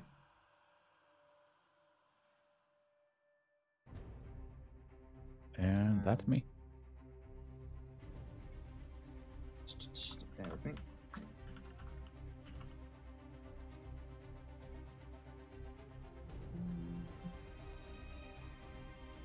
I know spells do crits, I believe. I just took it as if you crit with it, you hit. Like let's face it, if you could do crit damage with spells, that could get really absurd. Any spell using an attack roll that is 20 is a critical hit and results in double damage dice. Melee range. Some spells may all use attack rolls, so it depends on if it's a ranged spell attack. Oh, it absolutely is. Then yes. So yeah. Oh. So there you go. So you want me It's- to pile another 2d6 on there? Yep, throw another 2d6 on. So it wouldn't be the extra 1d8 because that's an additional on top of the damage. Right. Yeah, Yeah, just, all so just together. roll. Yeah, so you want to say? Oh yeah, so it'd just be another flat 2d6. Yeah, correct. Okay. So 11 more. Yeah. On So the yeah, he gets Good fucking roll. roasted. So what's that? 25 damage in total. Oh. I uploaded the clip of what I feel like the searing ray is to the bullshit channel. So All right, let's have a look at the searing ray. you'll know Very exactly what quickly. it is, but just Yeah. by looking at the clip. Yeah. Yeah. It's you've turned into the Assaultron from Fallout. And that's my turn. Okay. Frank.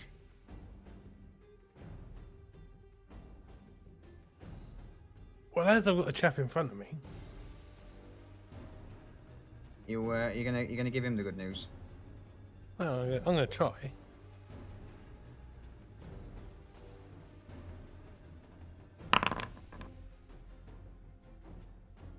And that's going to do absolutely nothing. Sadly not. Sadly not. So, I'll have another go. And that's going to do absolutely nothing. 14 actually might be enough now that he's not got that ability from earlier. Let me double check. Yes. And he's missing an eye. Yeah, and he's missing since he's missing an eye as well, I'll let you have it.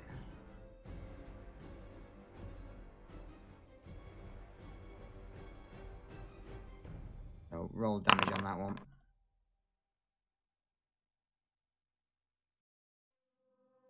8. That's an 8. Oh, that is an 8. And as the sword comes down, it's pretty roughed up. Pretty roughed up. But In that case, it's not enough to murder him out just yet. in that case, Come on, smart. Yeah, here it comes. 2d8, isn't it? Have another 6. What happens to the man? Well, as I swing through at his blinded side, Which he doesn't see vast- coming. a vast overhand strike, and I shear him across the clavicle and shear his body in 2. Oh, it just sort of falls, splits apart and then drops into 2 pieces in the middle of the street. Pretty much. And seared with the divine flames to a nice crispy consistency. Deserved, yeah.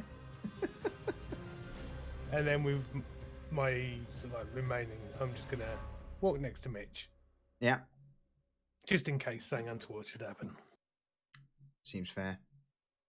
and just tap this guy on the shoulder. Hello.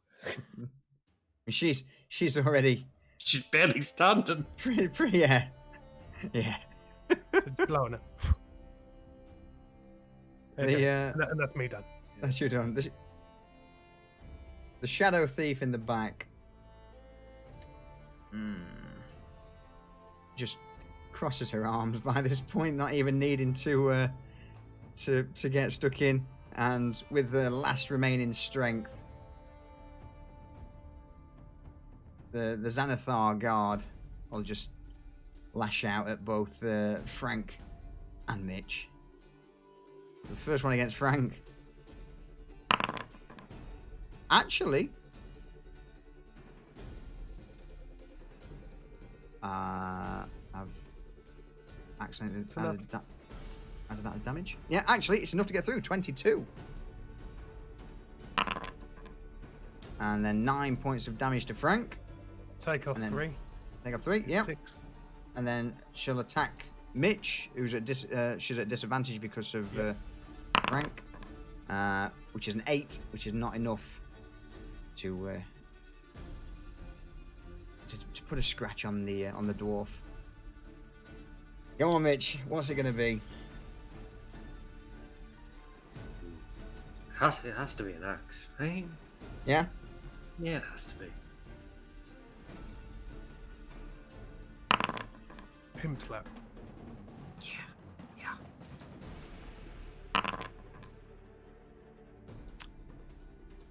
What?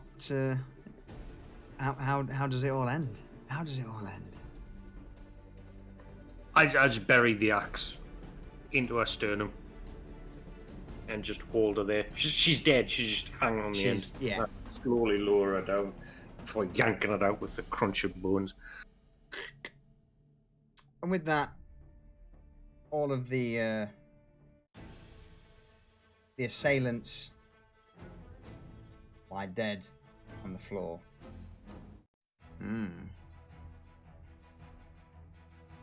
The female behind you with folded arms offers an approving nod.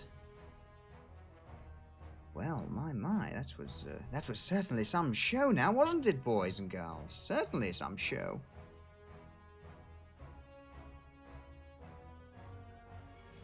I believe there was some compensation talked about, yeah? Ah, yes, of course. So, about that, I was on my way to go and claim it, but now we've got a whole bunch of friends to do so, then, well, it'll be so much easier.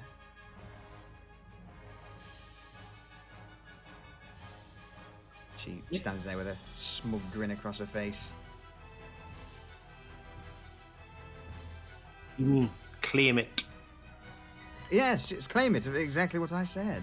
So those folks there from Xanathar's Thieves Guild, they're normally quite biggish group of thieves operating out of the city, and my employers have basically want in on it. We've been trying to get in here for years, and we thought we'd take down one of their warehouses, one of their guild halls. What do you say? You in?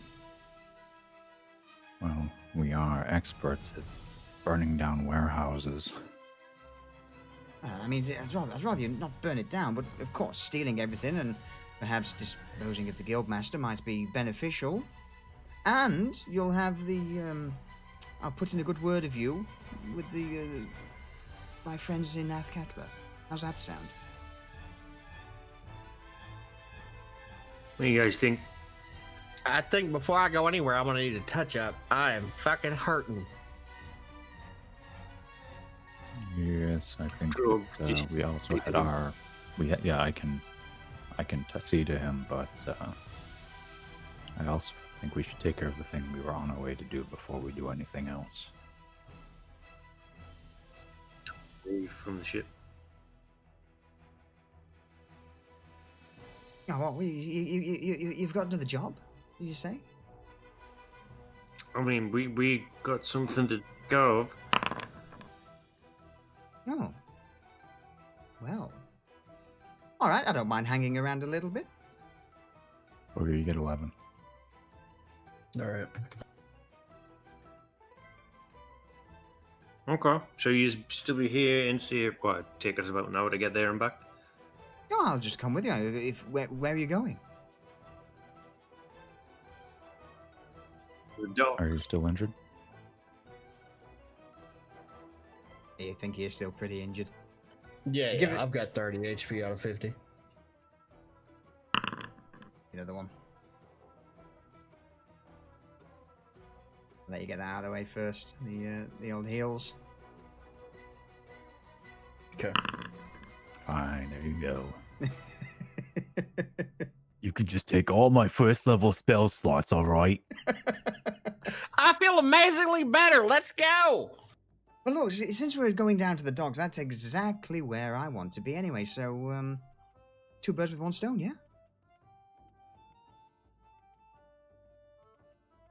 I mean, yeah.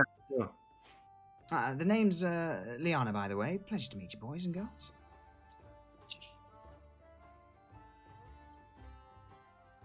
I don't all introduce yourselves at once. It's Bugger, Frag, Drug, Fallon, Tiny. Stop. Well, it's in that case, we'll head back to whatever it is you're doing. Lead on. And with that, we'll call. No, not that one. That one. We'll call a 5-minute break, 10-minute break, coffee time, coffee o'clock, beer o'clock, whatever. Mhm. Toilet break. Thanks. Oh, I think that's. Yep. Just say no. good. I healed myself while we were stood there talking. Yeah, no worries, buddy. No worries at all. So, yeah, I say, well, it's entirely up to you whether you want to carry on and do a bit more or hold it off till next time. Got another tinny to go through, so I'm good. Yeah? I can go a bit longer. Perfect. Mhm. There we go then. I Right, think I'm pretty well set. Okay, in that case, I'll go and get myself another drink and be right Alright. back. I'll be back.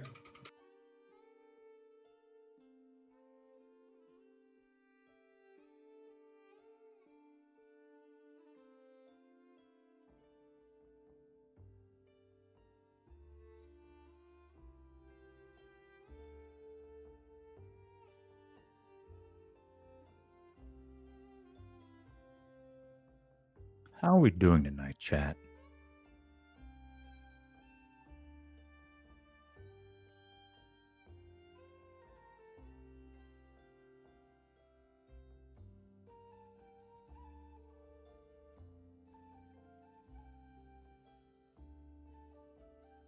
Well, other than having to go to work tomorrow morning, I am just fine.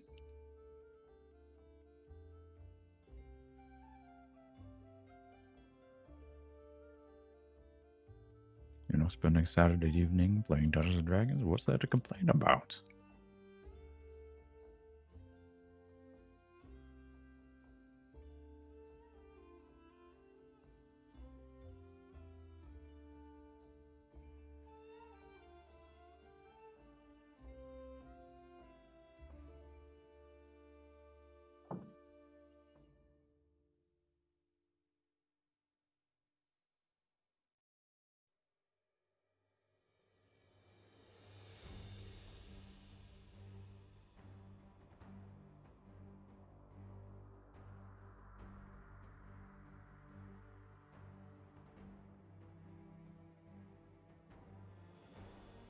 I feel like I need like the Dukes of Hazzard music to play and then just be like, and then Booger and the boys went down to the warehouse to kick in the shit into some of them thieves there to get themselves some more loot.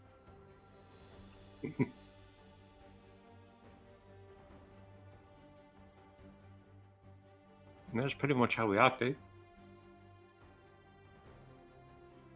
Now, y'all might have heard stories about them things called murder hobos. Well, I've got a story for you.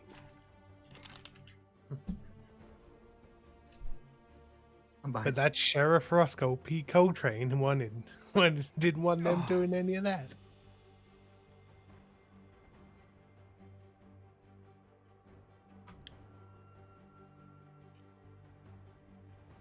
Right, let me toggle some of these off.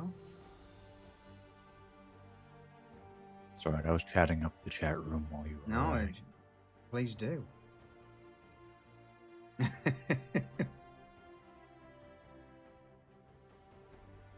Oh, I forgot, Lee, at that. And upon hearing that, Booger done fly into a rage.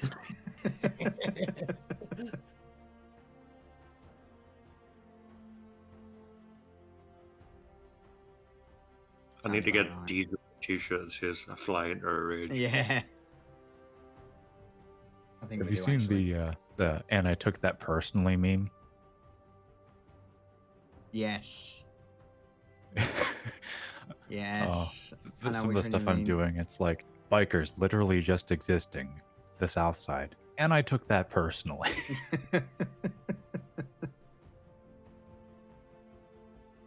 Fucking hell. And we just need like a pic caption of Booger and like anything above, and then Yeah. and I upon hearing that, I flew into a rage.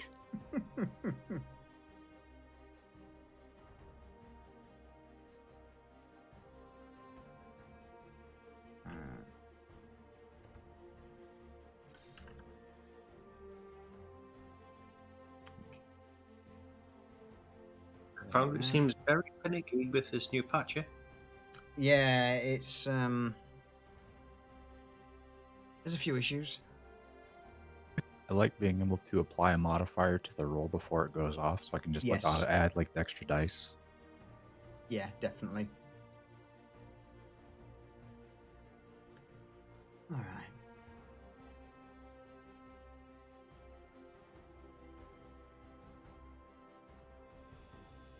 There we go. I'm pretty much good to go when you folks are. How's your...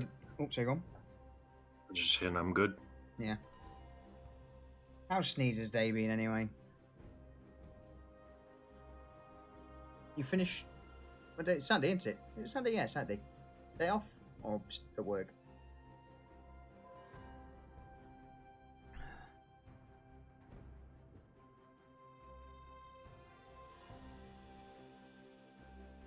Oh. Yeah, sorry? A good talk. I know, yeah.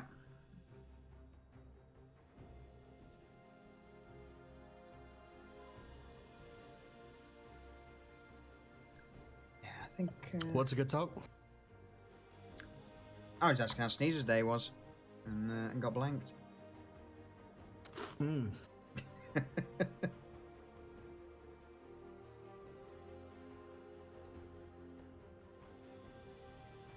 It's, Are you getting a drink? Oh, welcome back. It's all good. It's all good, Sneeze. It's all good.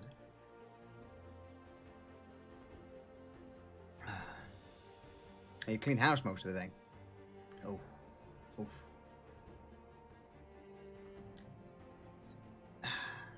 So this next encounter is the one I've been looking forward to. I hate you so much. Great. Oh yeah, when is Thanksgiving? This upcoming Thursday. Thursday. Mm-hmm. What's your guys' plans for it? Be quarantined and stuff myself for food I shouldn't fucking eat. That's fair. That's fair. No, go over to my cousins and eat stuff I shouldn't eat. It sounds good. A wild Luminex appears. Hey, Lum, how's it going, buddy? How's it going? How are Good you today? evening, Luminex. Back in the dungeon.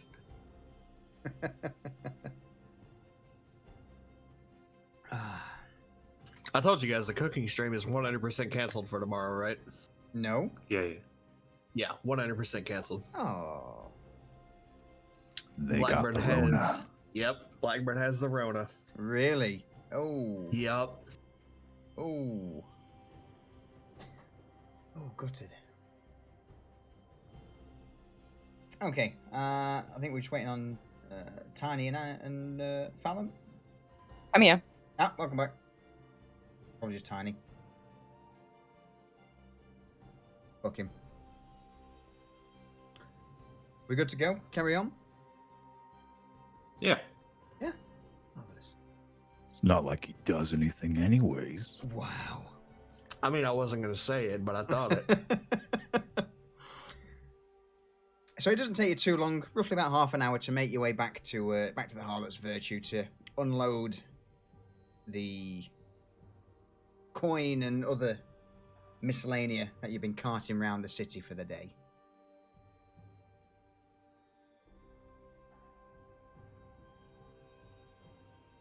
Who's on As watch? Who's on watch? None other than a rather small, angry dwarf. And as you approach the ship, they call out, "What the fuck do you think you're doing? You're getting around my vessel. Who are you?" Are you blind or just fucking stupid, McCullen? Need a Oh. dick, McCullen. Oh, no, it's only you. All right. Well, welcome back. Welcome back. He sheathes his flintlocks back into his belt. Fucking hit anything with them anyway. Fucking useless. It's a bit late. What you doing back? Did we get paid? Who's this we? Did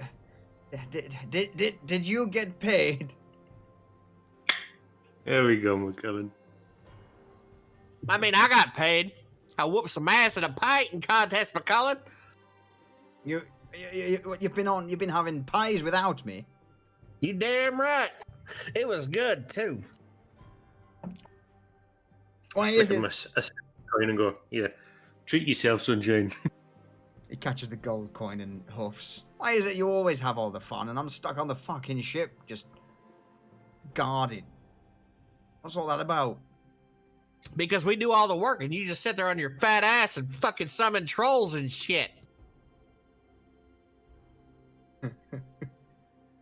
Lee, I've just seen that thing.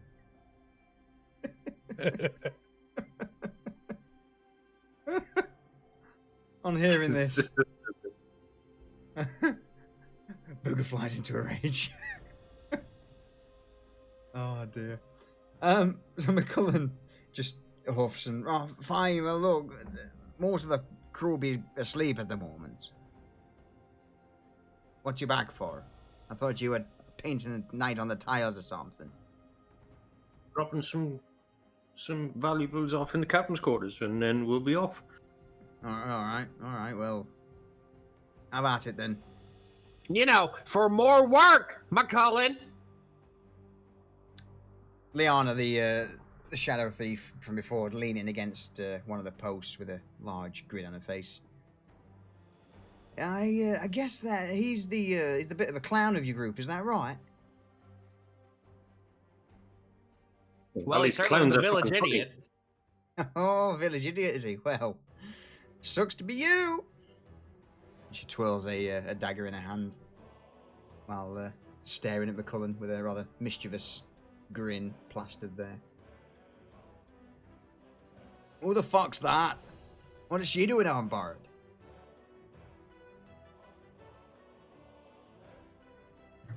She's got a job for us. Oh, all right. Well, can I come? But then who would guard the ship? I mean, maybe like you can, booger. Yeah, why don't you guard the ship for a change? Why don't you suck a dick? No, all right, You fine. really think we'd take you into something that could possibly be a scuffle over booger?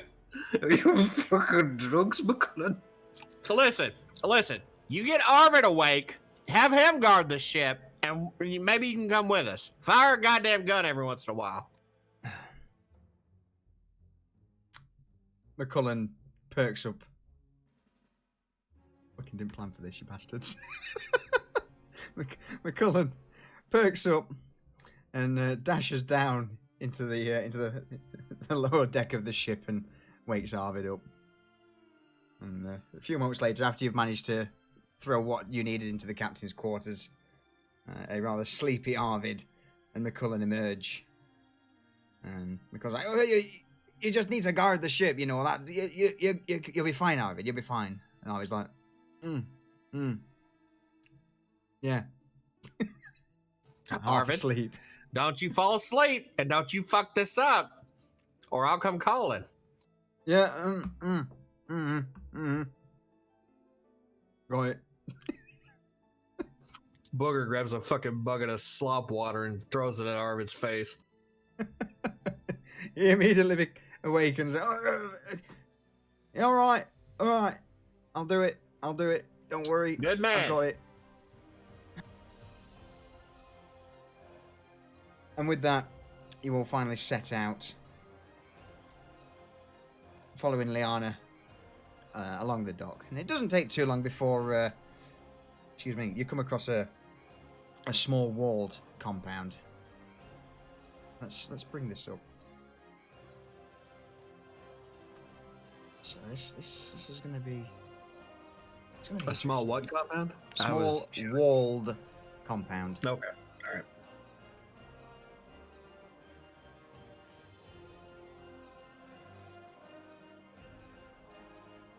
Oh, look at McCullen with his two little guns. It's so cute. Can you see the map, or is it black? I can see the immediate vicinity in which we are. Okay. Yeah, I don't see. You may need to refresh. Say it's been It's stuck at 90%. it's been all the Refresh derp it. at the moment. Took me a second for it to load in. Yeah.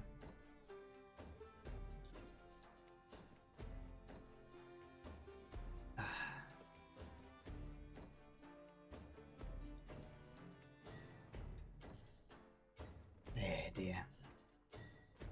I bet my neighbors fucking hate me. Why? I got my window open. All right. It's a good thing I live in a house, not an apartment. Yeah. Yeah. Just like middle of the night, all you guys, suck a dick, McCullen. Yep, exactly. Oh, that's annoying. There we go. I had to click off of it, and then it took a while to click Yeah. back, but it did. Let's try it I again. sat there, kept clicking it. Yeah, I think it's. See, on my screen, obviously, I can see everything as it should be. But on the Twitch side, right, I'm just going to quickly refresh on my end. Well, that refreshed it for all of us, so thank you. Mhm. You're welcome.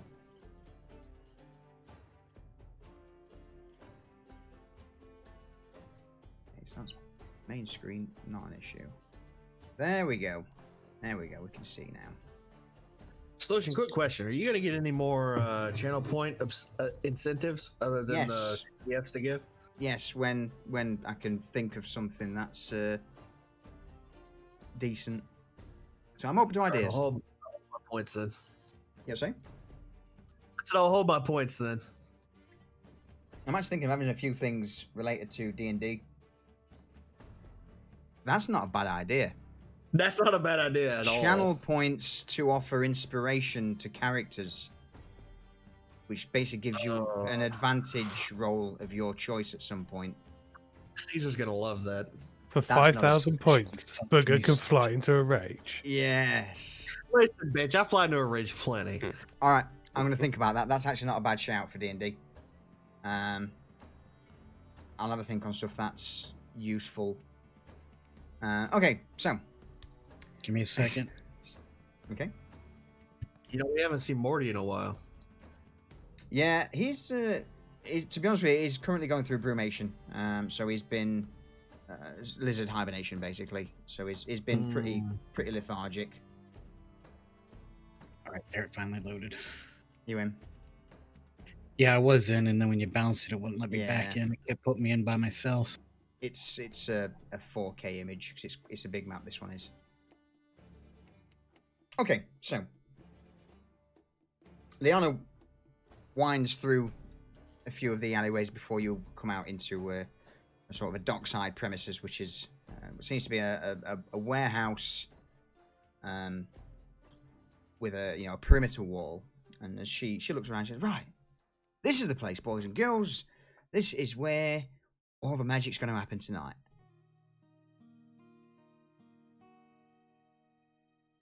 Okay, so you scouted this out beforehand and you know all the way ins and out, right?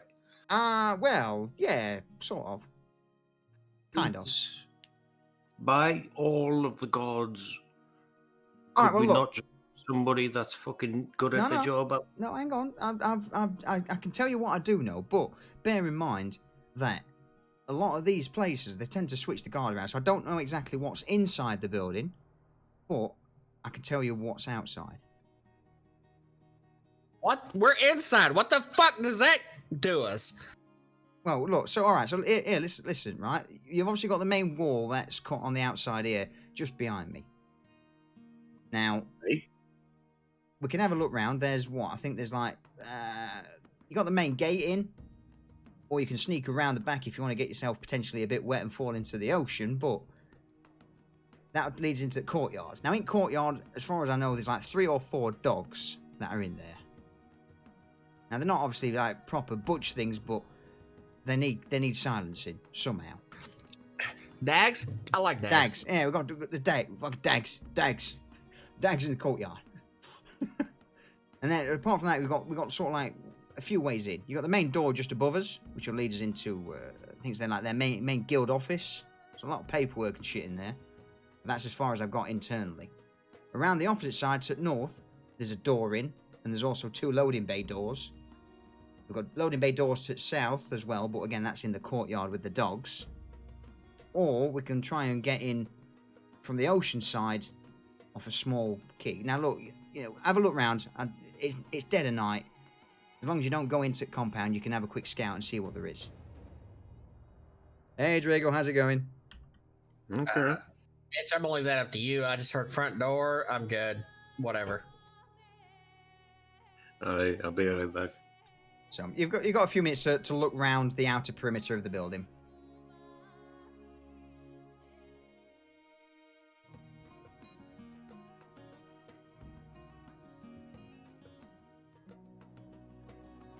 I may have to keep refreshing the fog of war though because it's been dirt as fuck at the moment.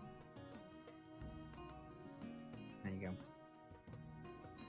I don't know. It seems to be loading for me whenever I click on Mitch.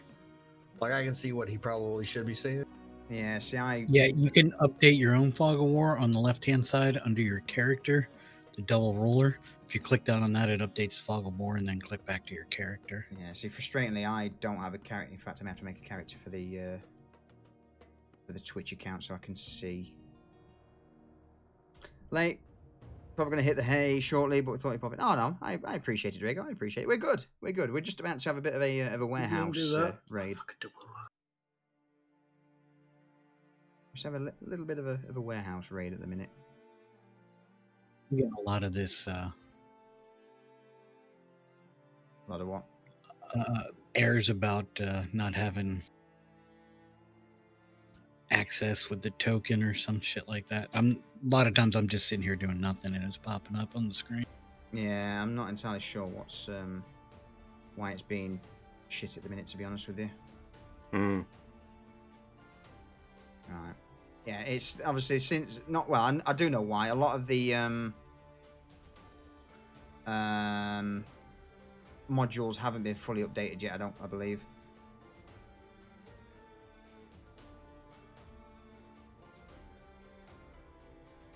Not yet, Drago. What do you think, Mitch? Diesel got roughed up a little bit in the last Well, encounter. We can get in round the back. Just, if you don't mind. A little bit of sneaky beaky, but you know, Mitch and Drogue not exactly the sneakiest of peoples. No. Configure permissions. Oh, Well, I can take a look in the back. I can kind of blend in with the surroundings and kind of hard to be seen. Yeah, I mean, I can get round there all sneaky like, but you know, people in suits of armor and walking constructs might have a rough take. Yes. On that point solution, I can't change my equipment, but I've swapped my chain or my scale out for the breastplate, so I don't have disadvantage on stealth anymore. Okie dokie. I will. Let's have a look. Into your character, inventory. So you got the scale, you got it equipped. So it's the breastplate you want, yeah? Oh, sorry, I was talking with the mutant Discord. So you've got the scale, so it's the breastplate you wanted, is that right? Correct. It's going to be the same AC, and I don't know if I would have had the time to do my incantation or whatever Probably it's called. Not yet, no. All right. There you go. All right. So it's just going to be that, with nothing, no modifiers. I've sorted that for you. Ignore the floating head icon. In fact, let me do that as a bird. So at least it'll work for Twitch.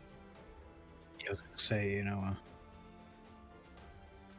my character has a problem seeing ghosts, and it kind of looks like a ghost float up there. Yeah. So at Are there least any that way. visible windows or anything we can see in here? There's one you can see with where you are or were tiny. There is indeed a window there.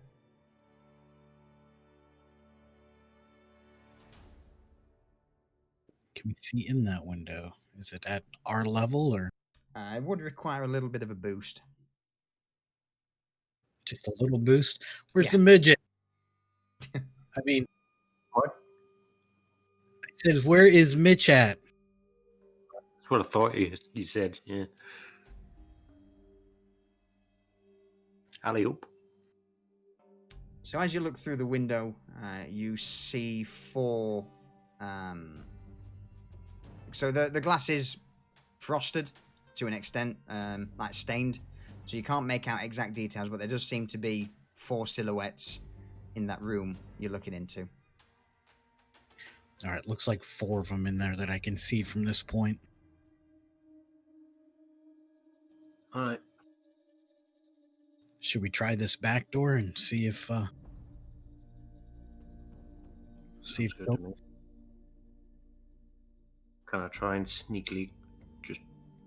Yeah, I mean, you're outside at the minute.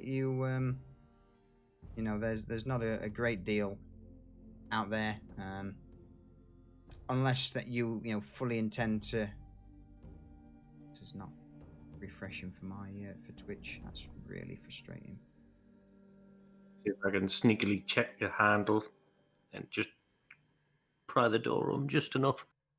Okay, roll me a stealth check.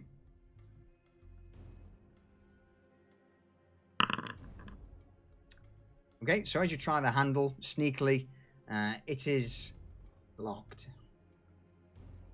It's locked, mate. should we give it a go?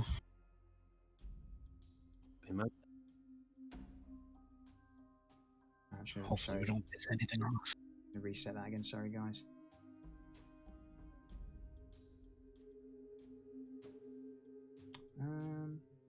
Do I not have?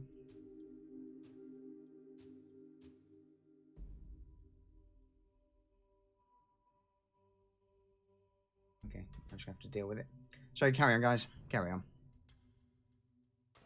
All right, so it's locked. I'm going to try to pick the lock. Okay. The old sleight of hand.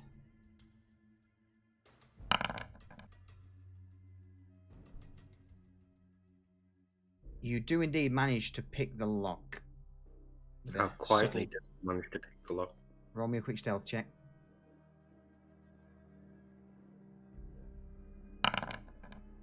Absolutely perfectly. So the lock is picked with minimal noise.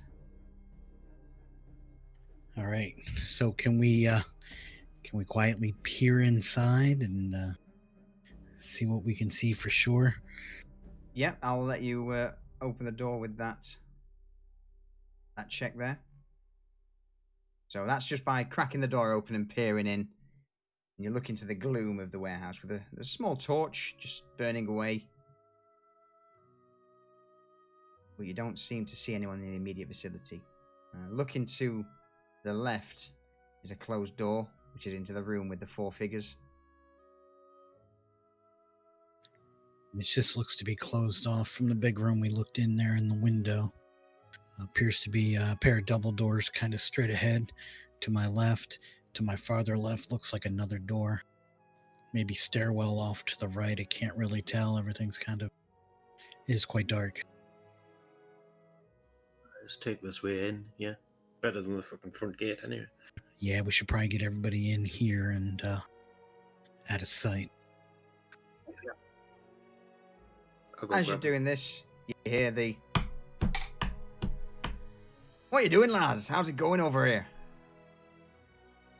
This motherfucker. Shut the fuck up. Oh, I'm shit, gonna sorry. fucking shoot him right here. I'm fucking shoot him and leave him here. Luckily, you don't seem to see or hear any noise from inside the compound to McCullen's rather obvious appearance. Oh shit, sorry, we're keeping quiet, are we? Alright, I'll keep your mouth shut. Yeah, next time you open it, you're catching a bolt right in the pie hole, McCullen. Open McCullen and I tie his beard round his mouth. His mouth is tied.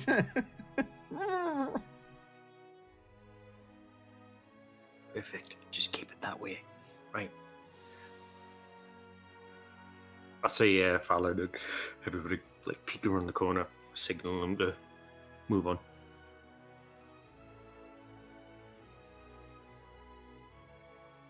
Okay.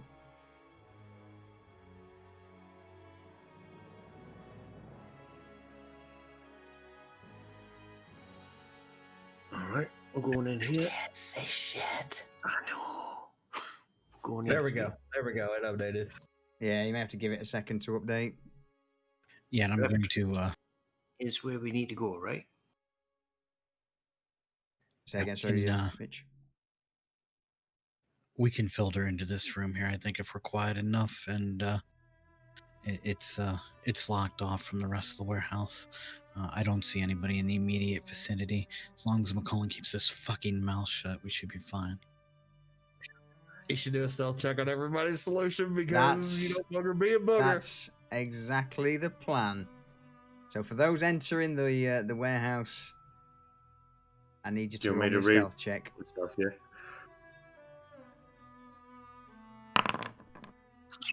Get fucked!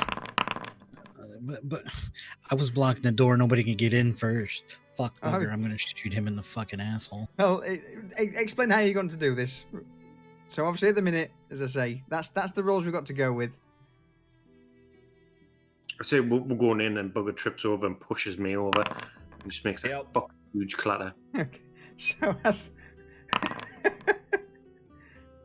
as people start to filter in, Booger trips over, knocking Mitch over. And with that, let me bring in my little bird so I can see shit.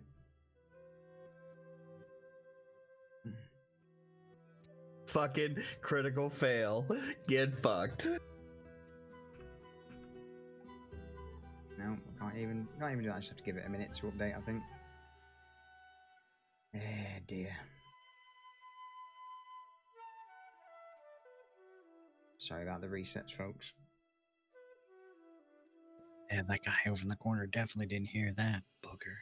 Uh-huh. So obviously, as you filter in fact, what I can do is I'll just show off the map to the Twitch channel, and then just hide things from there. I think that's probably the best way of doing it. Thank you, Denver. I appreciate it. Oh, mistakes may have been made. Oh no, there we go.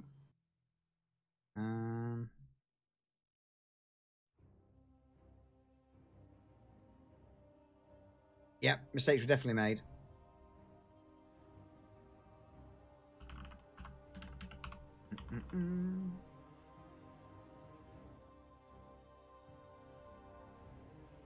All right. Did that kick you guys out as well, or was it just me? Just you. Just me. Okay.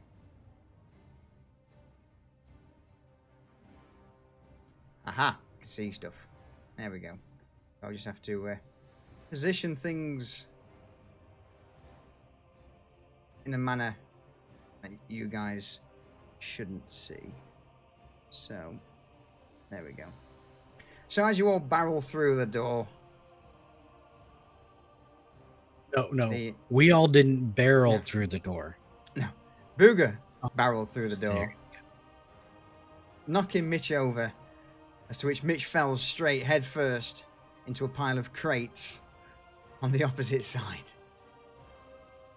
The guard, who Tyne is currently looking at to the left, or well, to his right, is sort of stood on the balcony with a small cigarette, or sorry, he's got his pipe there. He was puffing away. He was just looking over the area.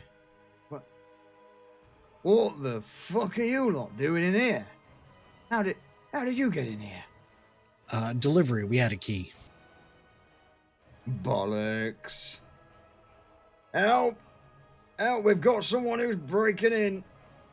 Solution, I can't see anything. Is that the guy on the left? Yes, the guy on the left. Yes. Correction. We're not breaking in. We've already broken in. What I'm going to do, once I can get onto the guild hall, is I'll just open the map up entirely for everyone. Because I'm going to charge at him and punch him in the mouth. Yeah. Yeah. Before you do that, move back. Not charging anywhere.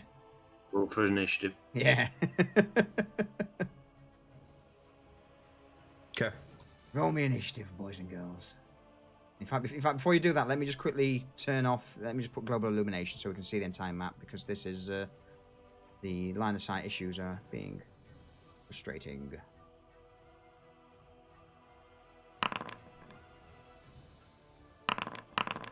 There we go.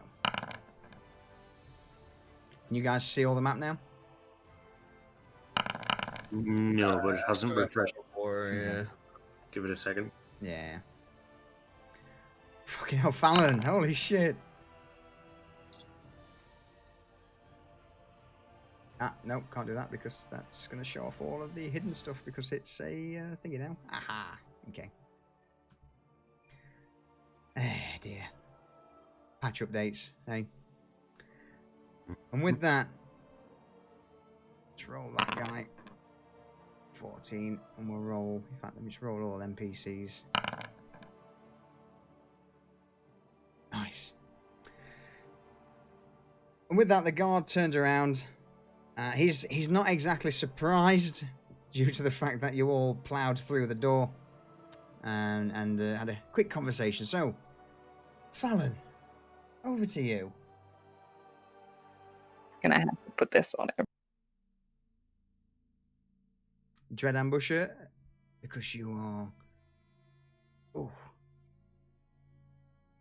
Fallon opens up with the crossbow straight away. Liana's at the back like, well, so much for stealth and whatnot. Listen, late? shit happens. Oh. Free Oh. again. Oh, there we go. Ooh. A So, 1 of 20. I know, that's madness. The first shot flies past the guy in the dark. The second one, though, does indeed find its mark and hits him squarely in the chest. Look, she doesn't have dice. She has a coin. It's one or the other. That's a critical hit, Fallon. So roll. Yeah. Redo that roll with the critical. Nice. There we go. So that hits him squarely in the chest, and he sort of drops into the railing behind him, and his pipe drops out of his hands. Wait, do I get another go no matter what with Dreaded Ambush? I believe you do.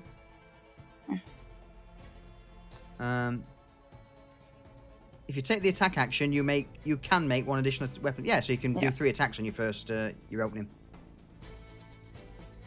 And the dreaded 4 in gets total. 1d8 on top of it. Oh, it does. Fucking hell, that's certainly a hit. So we'll have this as your dread attack. So add 1d8 on top of that as well, Fallon. Force a shot, 1d8. There we go. Spot on. So that's fucking 15 points of damage. So once again, this man's just hit with a bolt. He's got 2 bolts sticking out of his chest now, and he snaps them off and reaches for his blade. Any further actions? That's me, yeah. At least you've got your crit out of the way. Drogue, over to you. Okay. I'm trying to get the idea that things get bungled in there. So, I'm going to move. There's 10. How high up is that staircase? It's probably about 5 or 6 feet. Let's go 5 feet for movement purposes.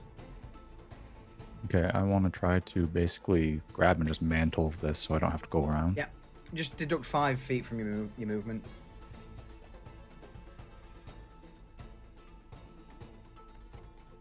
So that should be 25 or so. Yep.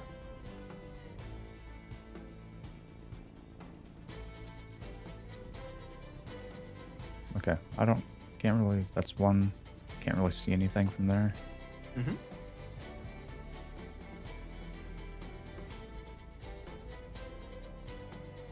So I'm going to turn my attack action into an extra move action. Yep. Squeeze through. I guess to right there. Yep, okie dokie. And that's basically all I can do. Any bonus actions? No, I already used my bot for the day. Oh, is it for just once a day? Yeah, I'm pretty sure it's like... How long does it last for?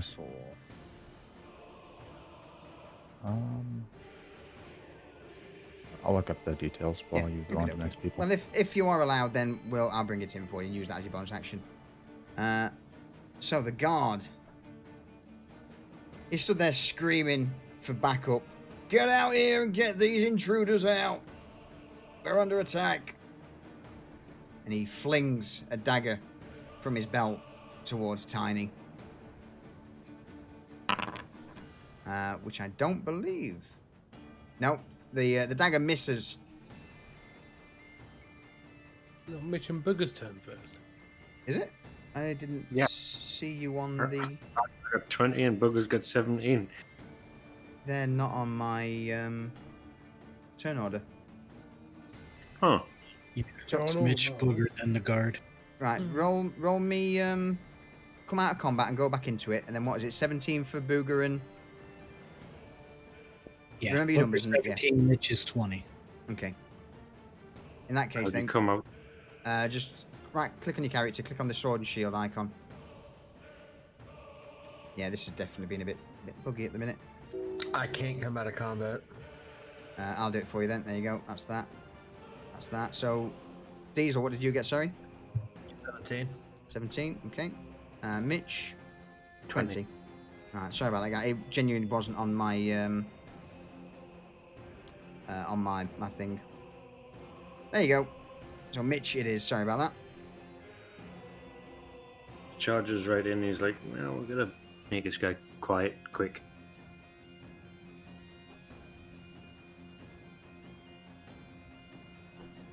Is that updated on your combat tracker now? Yeah, we see double. So I see Okay. Mitch twice and me twice. Yeah. 19. That certainly hits, mate. So as you go in with the battle axe, you begin to carve up the guard.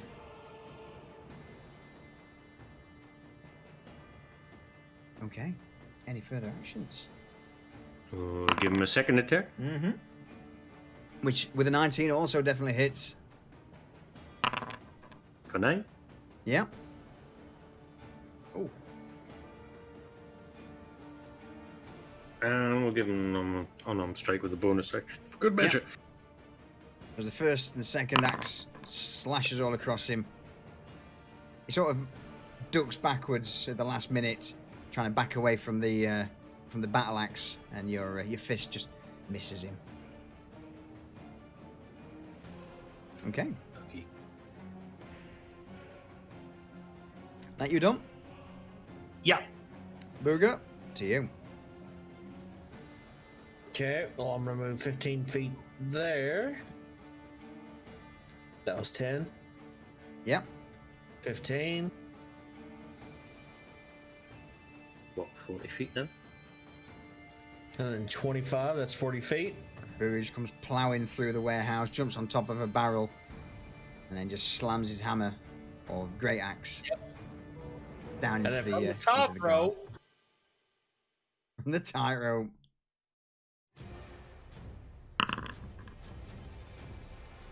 He sees Booger coming towards him and manages to dodge out of the way of the great axe at the last moment. and I try to hit him with that old backswing.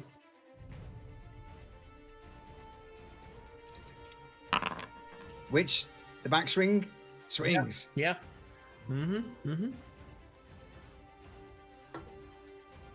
That, folks. That's not a crit. That's one off critical. Fuck. That's one off crit, yeah. 19. 7 damage, okay. And I think that might be it. Yep, that's it. Yeah, okay.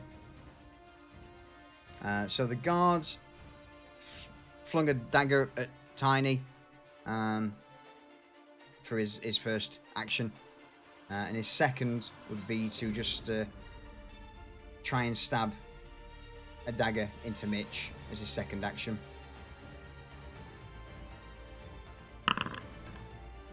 But due to being carved up by Booger, the swing misses. Frank, to you. Well, I'm going to come in.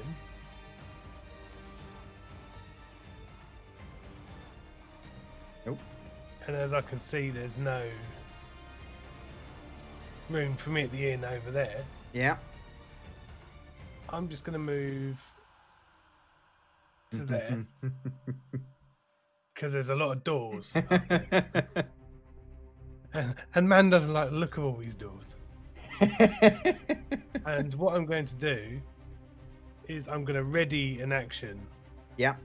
and just stand here like a sentry. Okay. Lee, you make me smile, mate. You've always got your fucking friends back. That's what I'm there for.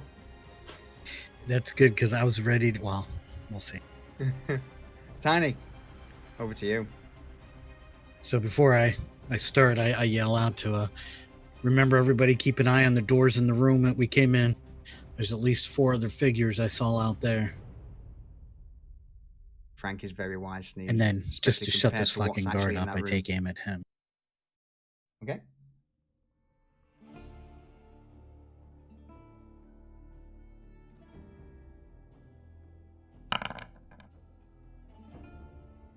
14 is just a miss. The bolt that been him moving about and the two bodies in front of him, you just skim the bolt past him. That's a shame. I'll have to try it again. Second time is more than enough, and the bolt finds its mark in the brutal melee.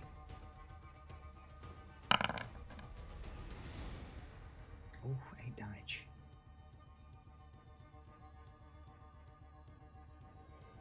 And with that, he seems to be in a pretty rough state.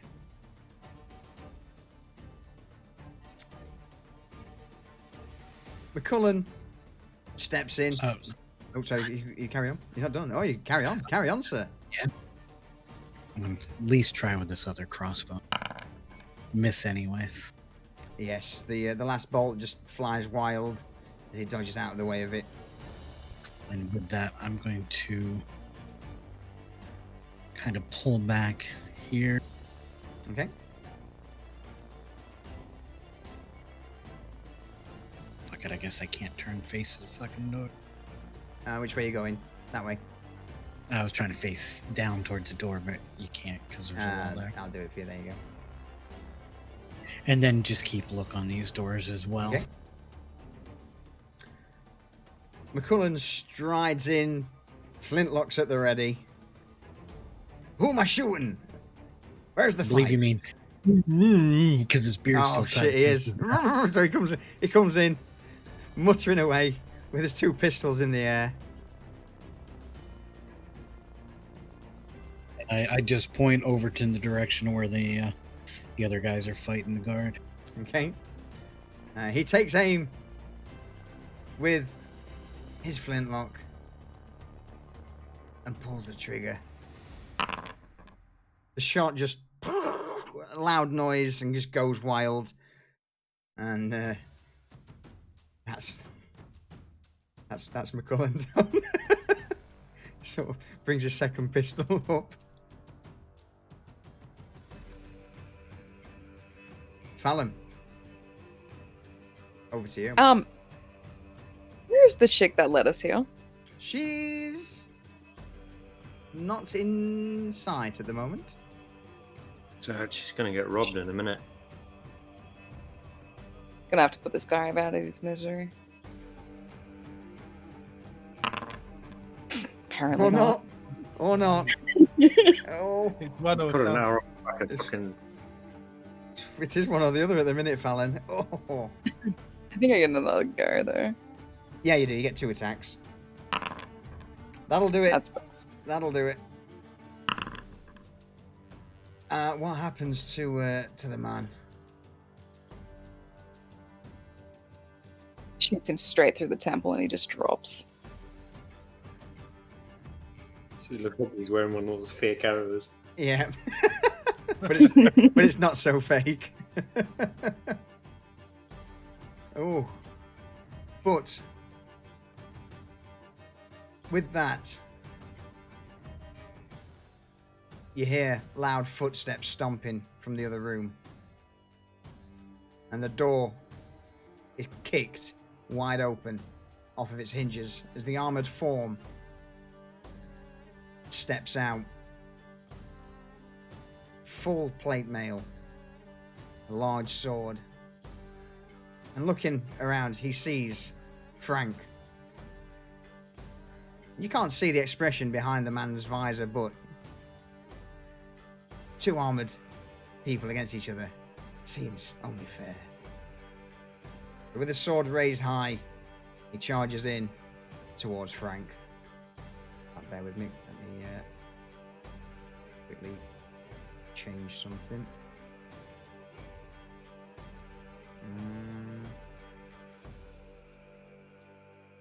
There we go. Doubles his hit points. No, no. So as the sword swings in with great force behind it,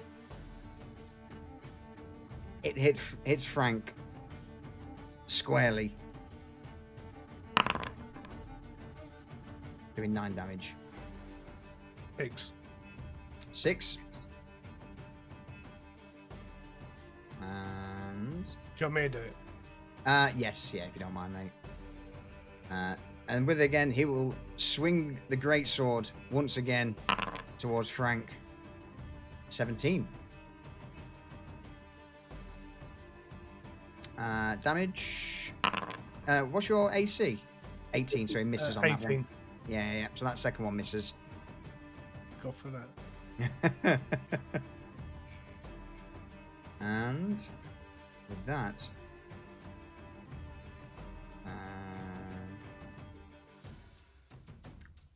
that's him done. Now, Frank, didn't you hold an action for when somebody I- come in? I did. absolutely did hold an action. Go for it.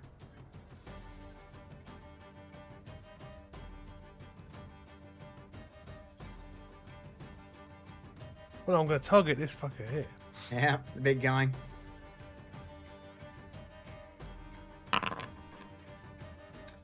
$17. You hit.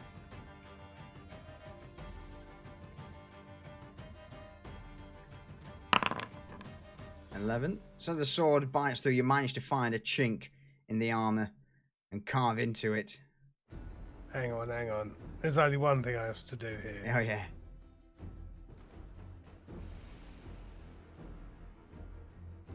Divine Smite. Oops, I'm going to make that private. My damage. So as the sword bites into the man's armor, it erupts in white flame. Causing bits of the armor to begin to buckle and break.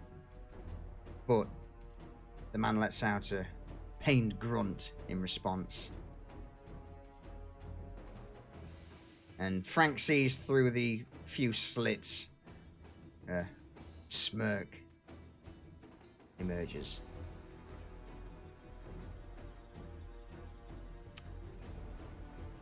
Next up, another slight man emerges out of the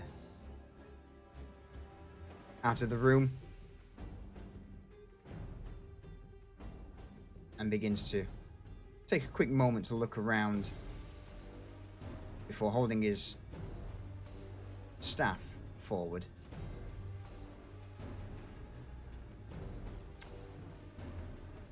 Let's have a look then. Oh, I forgot I've got that on there. Oh no, mistakes were made.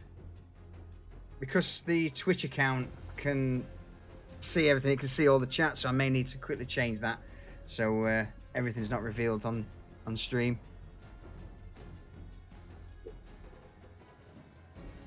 So the mage steps forward and begins to cast a few spells, and a purplish haze is emitted from his staff. A magic missile comes out. I just need to check how many.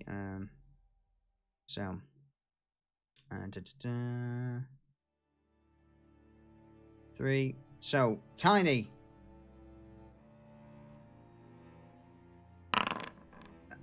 Misses. Fallon gets attacked with the purple orbs. That misses. Frank gets hit with one of the purple orbs. Of course he does. Which he does actually this time. And then last but not least, McCullen, the closest that he can see, who also gets hit. And the damage isn't a great deal. 3 points of damage to you, Frank. And 3 points of damage to McCullen.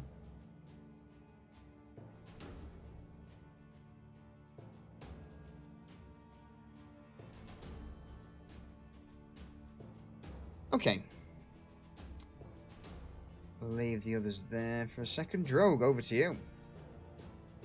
While we're doing this, I'm just going to take this moment to just quickly change the other account.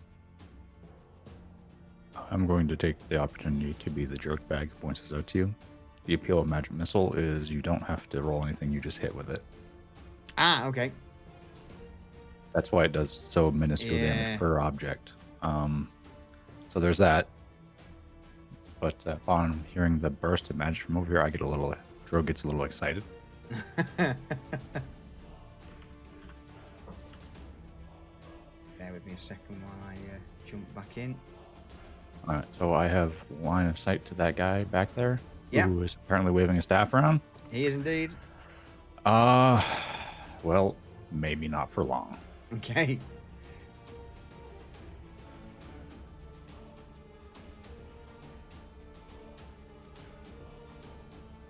All right, so I do have a +1 bonus, so I'm gonna just add that in.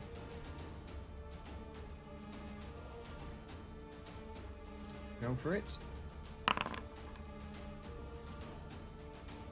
Yeah, I'm willing to bet that 25 is enough to hit him. 25 is certainly enough. Just bear with me. Things are walking out for me. There we go. He's gonna take 21 points of damage. Holy shit.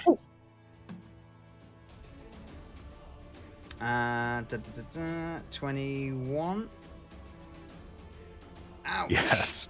Ouch. Kid walking through the forest going, fireball, Boom, fireball. boom, boom, boom. Absolutely.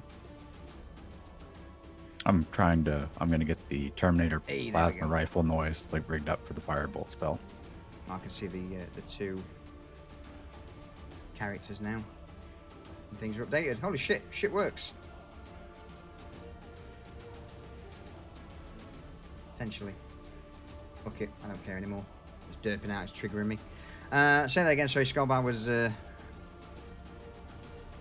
No, that's it. 2d10 plus 1d8 from my arcane firearm. So Okay. he just takes a flat 21 points of damage. 21 damage. So that is him indeed. Pretty damaged. Indeed. I moved, I shot. I don't have any bonus actions right now, so it's on to whoever's next. Yep. Which is Mitch. Mitch it is. All right, Mitch is gonna move 35. Spend a key point. Yep. And use his bonus action to use Step of the Wind. Okay. So move again to get here. Into And that I've still guy. got my Yep. hello, my matey-o. The big guy just scoffs seeing this dwarf power towards him.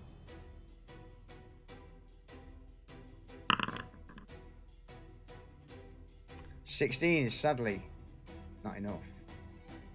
Oof. And second attack. 18 though is. You managed to find a small crack in the man's armor. For 9 damage. 9 damage. Apply. Okay. The big guy takes the hit before shouting over his shoulder, "You two get in here! Sort them out!" Any further actions? I know I used my bonus action to get there. Okay. So we good. Booger, over to you. Old Booger's 20 million miles away from the fight, so he's just gonna get closer.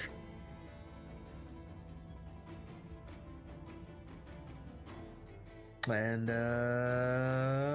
let's see. I think I still got a little bit of this going on. Yep. A little bit of Oh, pistol. Pistol. Holy shit. Yep. So I'm gonna shoot that dude that's right in front of me. Yeah. The big armored dude. See, you You- took a swig from your flask and made it there, right? Yeah, you do. Yeah, I could have, but that's fine. But that's enough. That hits him.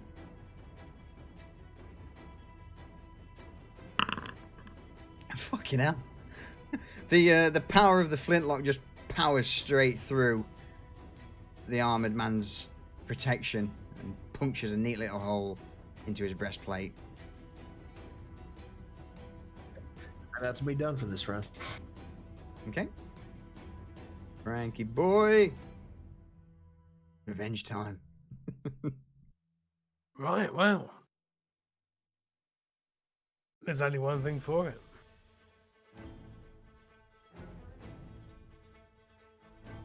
Find the thing. There we go. Miss. Yeah, the sword clatters off the man's armor. Double miss. Oh, again, cling cling. Second one he parries away.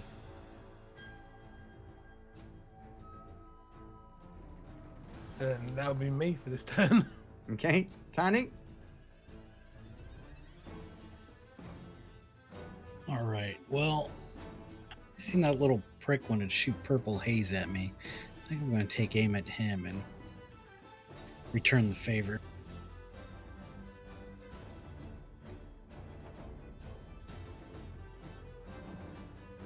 So, as you do this,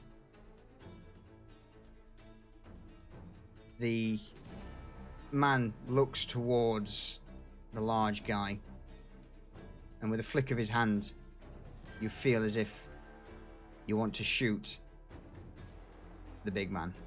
Make myself a wisdom saving throw. Please, Tiny. Before you Now, attack. this isn't any kind of charm spell or anything, is it? It is a charm spell, yes. Okay, then I will do it with advantage. Ho, ho.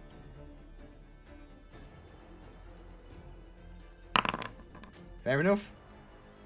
Fair enough. You can carry on pincushioning that man. I'm like, dickhead. I had to ask because I get advantage to charms and I'm immune to sleep spells. This motherfucker don't sleep. Fucking crit. Nice. Yeah, that just fucked me for this stuff. See? The bolt lands in the crate behind the mage. It's fine because I got another one.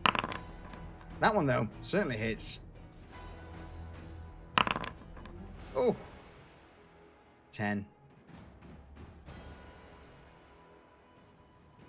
Just because And then he's a with- fucking little Yeah. prick. That also hits. Oh. The two bolts leave him very close to death's door. And that's me done. And with that, McCullen spends a turn pulling his beard out of his mouth so he can speak to people again. And just moves around since he's not been given any orders. Liana, on the other hand, she steps in and seeing that the fight's going pretty much in your favour, rushes into the warehouse ahead. Fallon, over to you. I have to turn around. Since this guy tried to shoot me, pull out my crossbow on him. Do you just want to turn around or did you want to move to that square? I just wanted to turn around. Okay, I'll do it that way then. Thank you. So this was the purple guy, yeah? Yeah. Oh yeah, that's certainly that certainly hits. How do you end him? Straight through the chest. Yep. And with a few last wheezes and slumped in the corner behind a few boxes, Little V-neck. he falls to the ground dead. In casters. I wouldn't even call them glass cannons.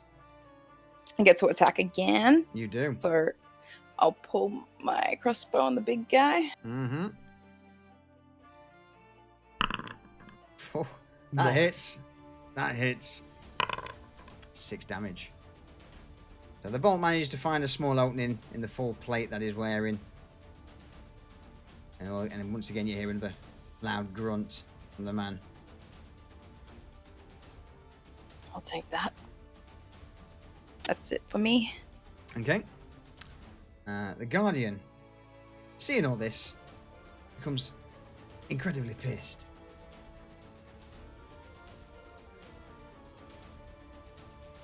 And once again swipes out towards Frank. Because he's right there in front of him. 22 will hit. Why can I have my new armor? 15 damage. Because Well- it takes 2 to 3 days, Frank. And then he'll swing towards Mitch. I believe he's going to be at disadvantage now. Yep. Okay. Oh, and this misses the dwarf. Just sort of skims over his head as he goes in with the large cleave.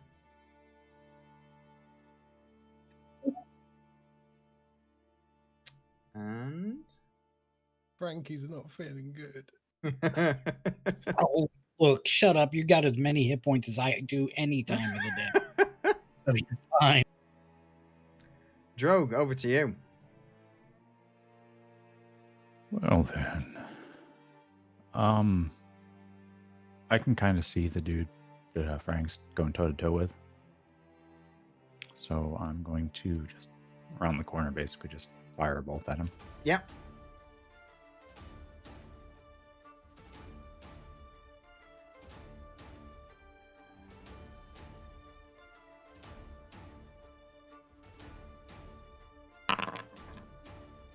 The And firebolt I will just miss this time. flies past him and impacts on the wall behind, lighting the room up momentarily. All right, I don't intend to move. I'm just going to try to keep aware of the room because I know that she's kind of surged in there. Mm-hmm. And there's all kinds of other points of entry. But I'm just going to try to hold that corner right there. Okay. Any further actions? It will be to Mitch now. Oh. Look at all these big follow bots getting banned. Boom. So, before Mitch, one of the guards who was commanded begins to charge in. Cheers, Deez. Sort of stepping into the room, he glances around, seeing the party arrayed against him. Before drawing his crossbow, pointing it towards Fallon, and letting loose. Disadvantage. Shining new clip. Even with disadvantage and the surprise, the bolt hits Fallon squarely. Though luckily for Fallon, the damage... Oops. I'm fucking healed. There we go. Reveal, there you go. Luckily for Fallon, the damage being minimal, he just scrapes past her arm. I don't have 10 points anymore from Correct. Drove, right? Correct. Cool. And Is the guy in the fur right there? yes. Okay. Yeah, the boots with the fur. Yeah, boots with the fur. Have what Mitch. Over to you. Well, I think we got to take care of this big armored lunk in front of us first. So, I'll continue to attack him. Okay. Or not. Second attack. That's a hit. So the first one bounces off his armor, but you manage to use the force of the deflection to spin round and cleave into him. 8 damage. 8 damage. There we go. Well, unarmed strike Yeah. with advantage. Oh, I'll delete that. It's fine either way. Your fist is met with the plated visor of the Guardian. We will spend a key point. You miss. Sorry, it does nothing. Yeah. It just bang. Alright, I'll hit him with a flurry of blows instead. Boom. Yep. Key point. That hit. That does hit. That goes underneath the man's visor. Oh, another 7. 7. damage. And he has to make a constitution. Okay. Is it open hand technique? Yeah. Yep. Save him through DC 12. So let's have a look. So which one am I doing? fall prone if the target fall prone if it fails a dexterity saving throw. Get pushed up to 15 feet if it fails a strength saving throw. So which one is it? Dex will knock him Dex. prone. Okay. Lovely. He is indeed knocked on his arse by this. Oh, you can. The armored bulk of the man just hits the ground. Any further actions? No. Booger, to you. Well, seeing this motherfucker pull up on it with a crossbow and shoot at Fallon, Booger goes into a rage. And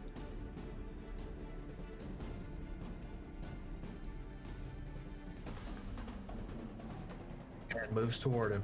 Okay.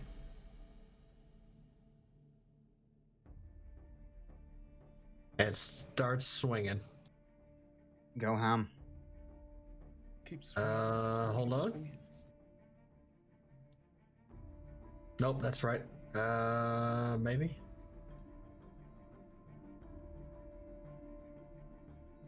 Hold on. That's right.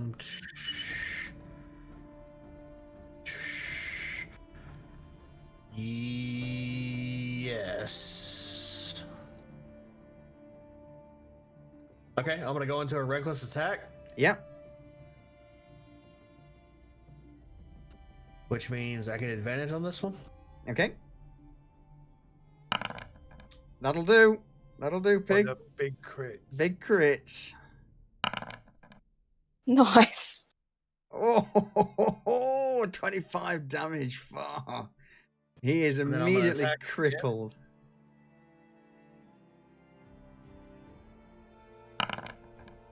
$20's enough.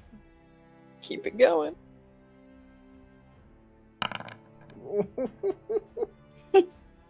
Fucking hell. He's like, just stayed in the fucking room. Yeah, yeah. And then I'm done. Okay. Frank. So my attacks get advantage because he's on his ass, yeah? Correct. Righty dokey.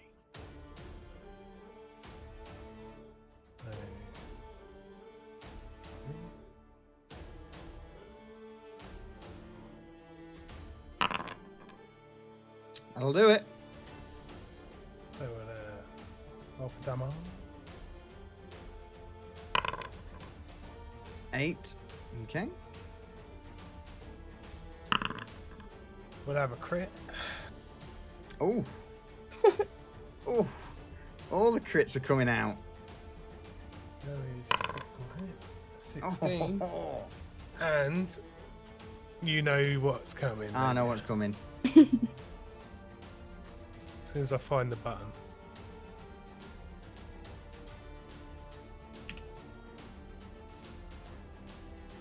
Ooh, 2.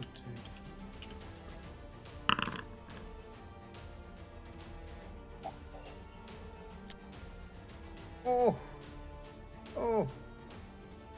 Bless you. I've got to capitalise while I can. Yeah, I agree. I agree.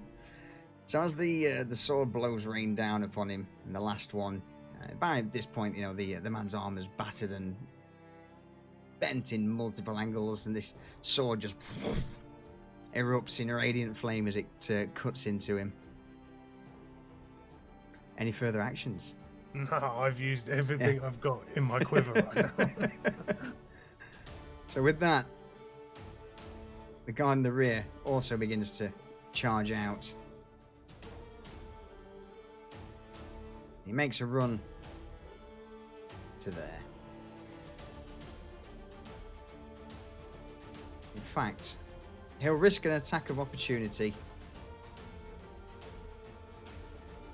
So as he gets in the door, the larger man shouts, "Bring in the dogs!"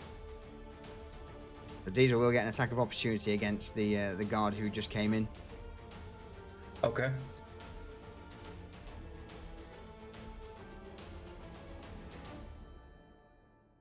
Hold on. Am I still attacking with advantage because of frenzy? Hold on, I'm looking.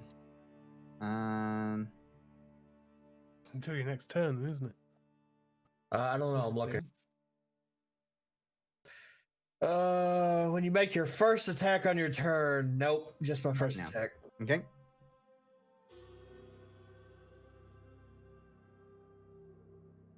So I'll just attack normally. Yeah.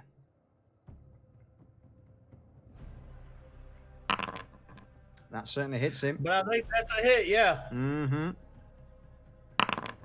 7 damage. So Not he a takes lot of the damage. slash as he bursts through before kicking open the door at the back and letting out a sharp whistle. He then dives, spins around, and attempts to stab Booger in the back.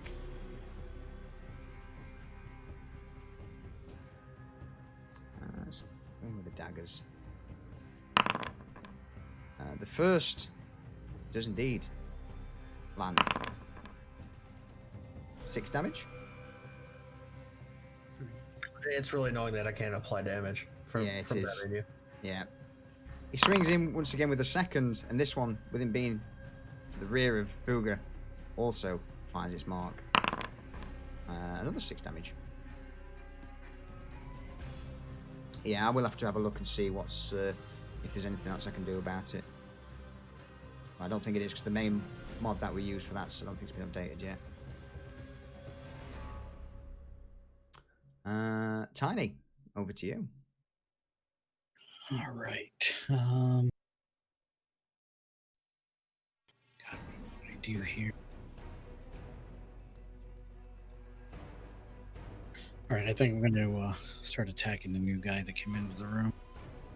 Get some little damage on him. Okay. Pull out the crossbow.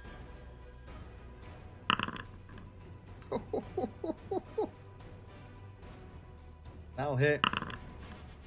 Fucking 12 damage. Just as he pulls the knife out of Booger's back, the bolt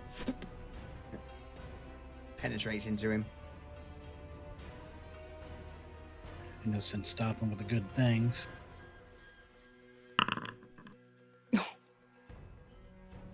That's also a good one. Another 7.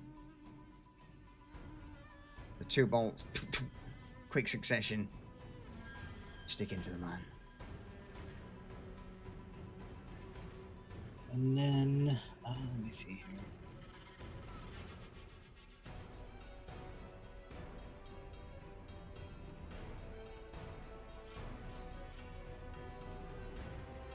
Go ahead and I target the big fucker in the middle of the room. Okay. And begin casting my incantation and curse his blood with bloated agony. Yep, so he takes damage if he does multiple attacks. Oh, that's huge. Yeah. Wow. Wait, what did that? Oh. What, Oh. what happened? Oh. That's new. Yeah, it posted every blood curse possible. Well, I'll sort it. Yeah. So he'll take 1d8 necrotic damage after every second attack. Okay. Any further actions? And that is me done. Okay. McCullen, seeing the man on the floor, the big guy aims his flintlock at him and pulls the trigger. He gets hit at disadvantage, which regardless doesn't matter because the highest he got was an 8. The shot bounces off the man's armor and McCullen just clicks his tongue in annoyance. Well, he's a bit of a big bastard now, isn't he? You've got bullets. McCullen, bullets. Liana hops the barrier and jumps down into the warehouse towards a certain chest and begins to This bitch. pry it open while this is going down.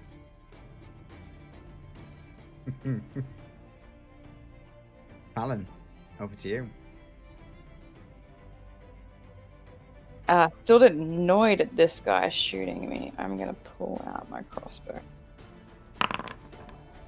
And show him how it's really done. Mhm.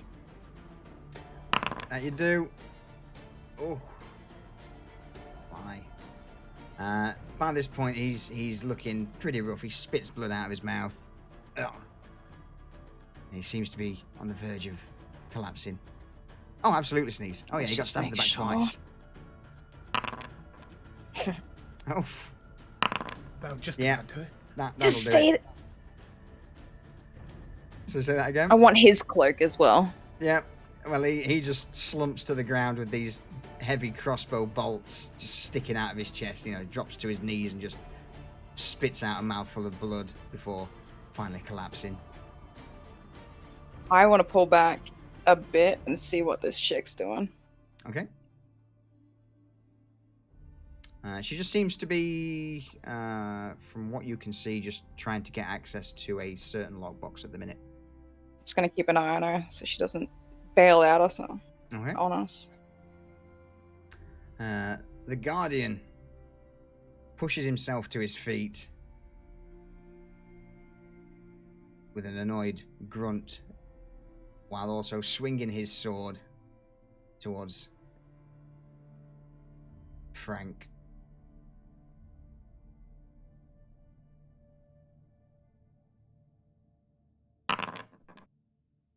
The sword connects,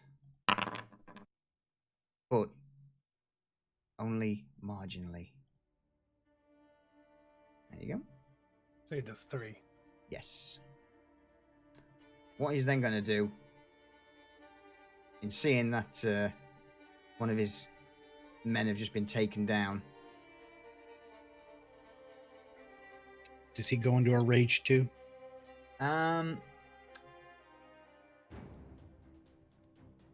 No, and he does, but not in a sort of Booger style rage. But turning his back to Mitch, he stamps forward and swings towards Tiny, which would definitely hit the elf. Wait, do I get Yeah, you an do. attack of opportunity? Yes, Or you is do. that after this? Okay. I'll do it after we Yeah. hit Tiny. Do I as well? No, he's still in No, your. he's still in combat with you. Yeah. Bastard. This fucker's tanky as fuck. We need Oh, to yeah. Oh yeah, he's tanky. 11 damage to Tiny. Kill me, you bitch. With pleasure. Bring it. The battle axe just clatters harmlessly off the armor on his back. I wasn't expecting him to run away. I was like, what the fuck? But with the earlier whistle, one of the hounds, and with the door being open, one of the hounds from outside just charges in and lunges itself towards Mitch.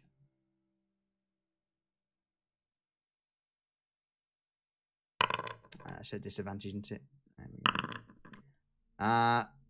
The dog manages to grapple on to Mitch's arm and begins to gnaw and chew away. 11 damage.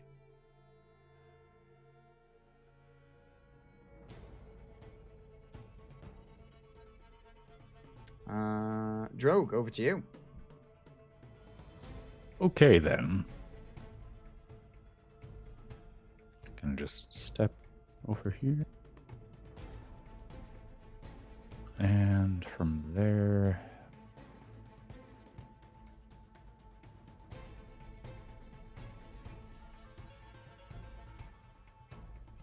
I think I'm gonna have to just lob a bolt.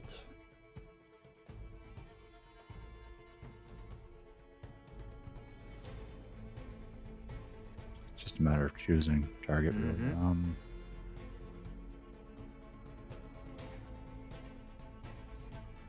I'm thinking the guy attacking Booger in the back there is probably going to be the one to go for. Okay.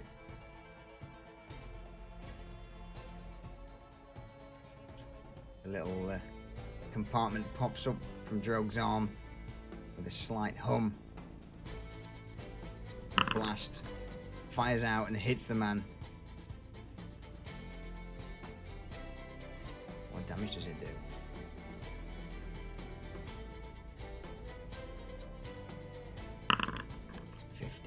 Oh. As he's hit from the side by this bolt of fire, and the embers finally die down, he's missing half of his hair. And an angry burn is across the left side of his face. And that's all I got. Okay. Mitch, over to you. Well, getting attacked by this dog. He's like, fucking dog! And he tries to stove its head in with his axe. Okay.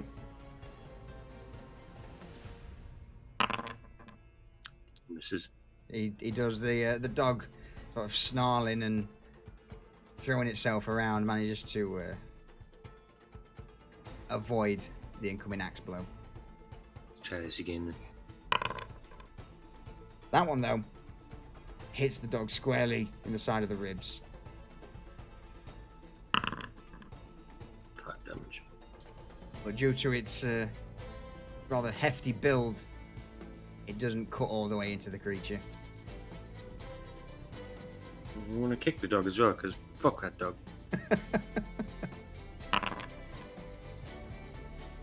That hits. Okay. Not punted that time. Oh yes, so you punt it so hard it cracks into the wall behind, finally releasing its grip on Mitch's arm.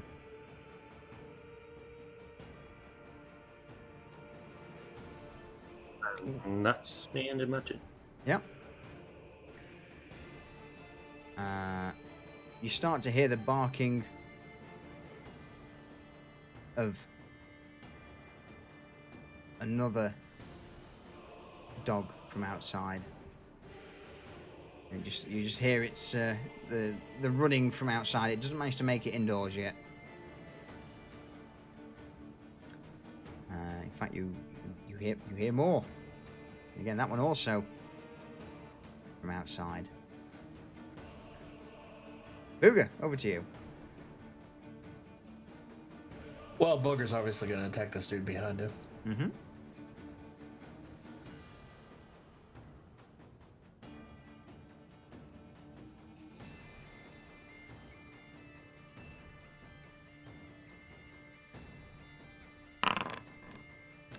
That's enough. The great axe finds its mark.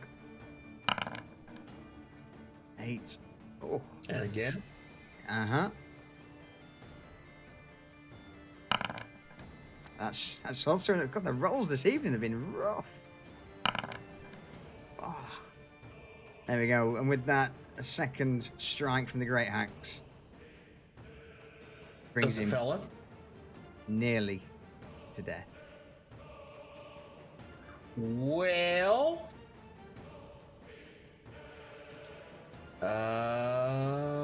let's see. Then I'm going to take a bonus action to frenzy attack him.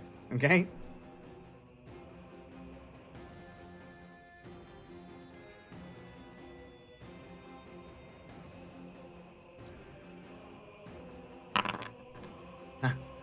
That will do it.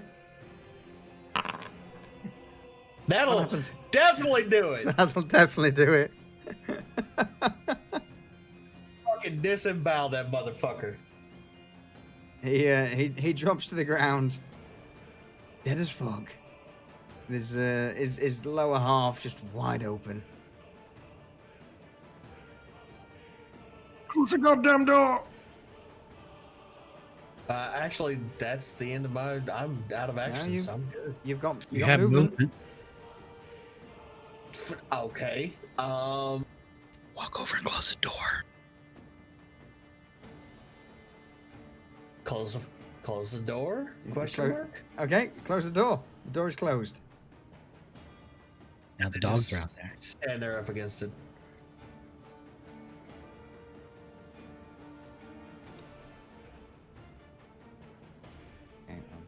right on Twitch, but whatever. Okay. That you done? Yup. In that case, oh no, that one's still going. Frank.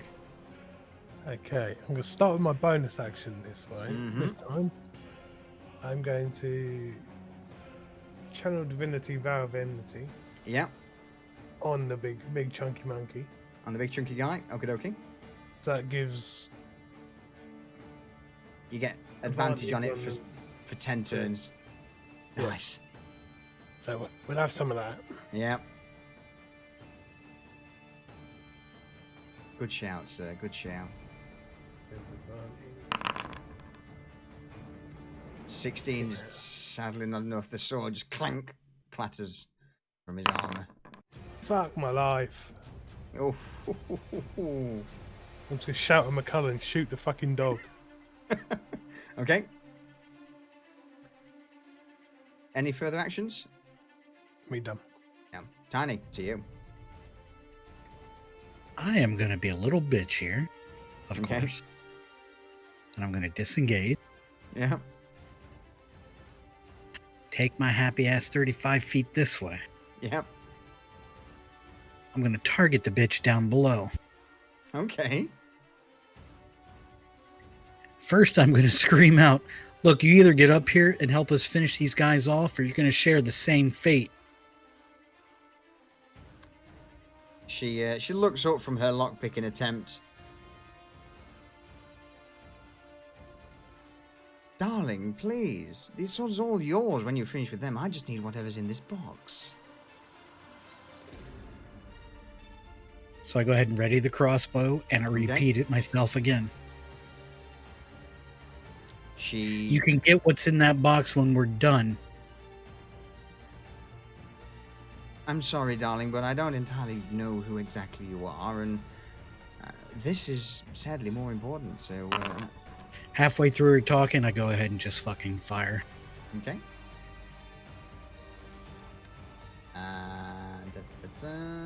18 is enough. The bolt hits her. As she's turned away, she doesn't see it coming. Before. And in that moment, she turns around and looks towards Tiny. Do I need to repeat myself again? I'll be up when I'm finished. I'll let this one slide. And she yanks the bolt out of her shoulder and throws it to the ground angrily.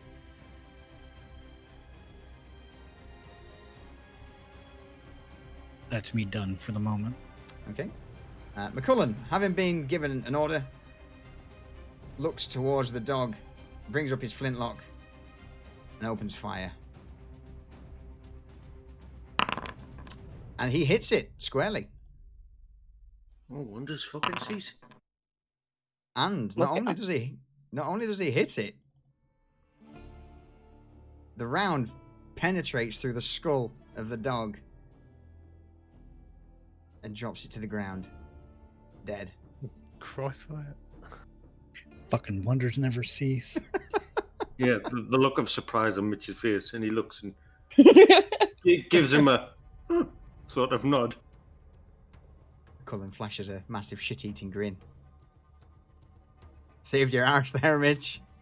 All me. That's all me, you bastard. It's a dog, dickhead. 6 rounds later, he drops a dog.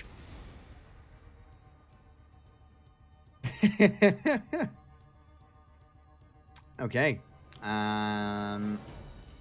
Liana will finish trying to open this box.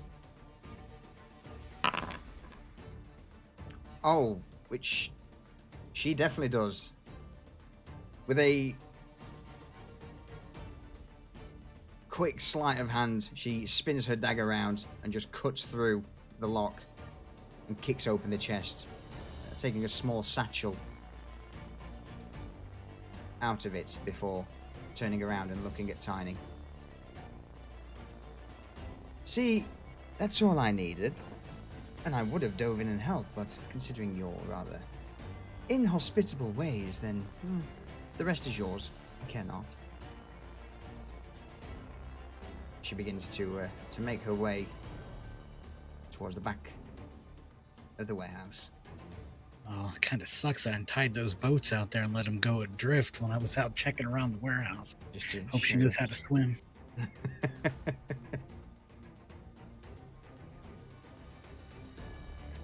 Okay.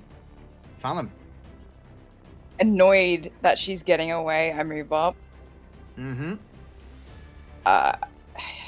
30 feet, right? Yep. I'll try and put a snare on her. Okay.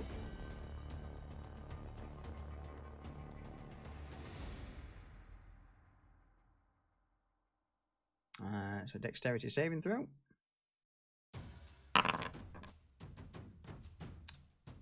Which she fails. Ooh, what was that roll? Fucking 1. No, 2. Oh. The restrained creature. So she becomes restrained. And I'll take aim at her. Just because she wasn't listening. Yeah. She manages to contort herself just enough to dodge out of the way. Lucky I've got 2 of them. The second one, she also manages to Come on! just dodge out of the way of that one. You stay there, bitch! Well, I'm not going very far for the moment, am I? Don't worry, darling. I'm sure didn't we'll. think so. I'm sure we'll meet again soon. And so she's magically hoisted into the air, hanging upside down 3 feet above the ground. She's restrained. Okay, let me just double check on that, just to make sure that you don't get. She might actually get advantage. Let me just double check quick. You do have advantage. So roll both of them again. So roll one more attack for your first one. Just normal? Yep, just normal. So the first attack would still be a miss with a 13. No. Oh, okay, yeah. And so roll your second. Hang on, no, was that 25? Yeah, it was 25. It was wasn't it? 25. Yeah. Yeah, okay, so no, both of them would hit. Yeah, both of them would be hits. So roll damage for both. Okay, so 6, apply, and 11. Oh, there we go. There you go. I thought I'd double check that with you quick. She's like Perfect. a pinata, let's get her. She is a pinata, basically. She's there, squirming out of this magical trap. Any further actions, Fallon? That's it for me. Okay. Big guy, on the other hand, is he's going to take a good old swing at Frank, considering that's the only one nearby. Which clatters off of Frank's shield. So he comes in with a second, which does diddly squat. Thanks, So Christ for that. Frank's there just holding the shield as this massive armored form is just slamming into it with his sword. And...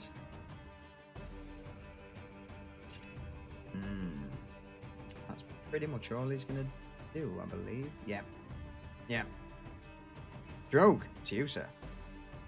Well, despite the fact that the archer seemed to want to shoot the fuck out of this, I don't know, fleeing thief, I think that prioritizing the armored figure that's fighting Frank is more important.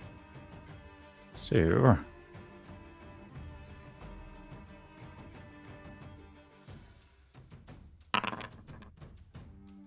21's enough.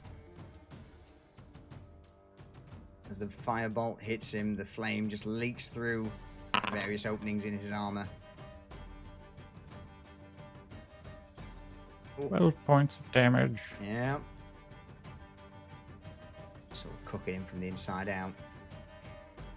I almost had heat metal prepared today. It would have been fantastic. Oh, it would have been. That would have been dirty. any further actions? I'm gonna move. No, to here. Yep. Just so I kind of line of sight down into the Okay. warehouse, but also can see the armored figure. Yep. And that'll be me. Okay. Mitch. Well, let's turn my attention back to big and chunky, shall we? Big chunk. The good news.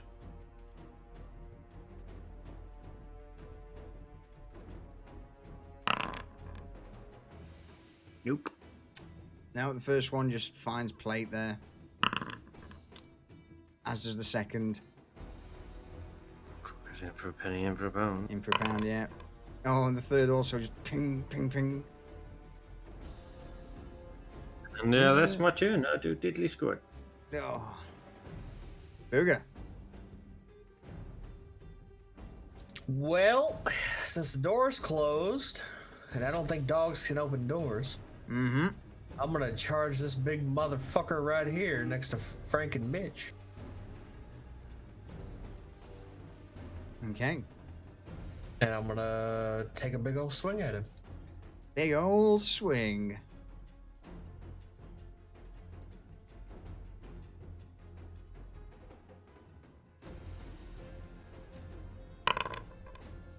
$27 will do it. That'll go through. 7 damage. Take another swing at him. Yeah. The backswing. That old backswing. That hits. 6. Now I'm gonna take that old bonus action attack, that old frenzy attack.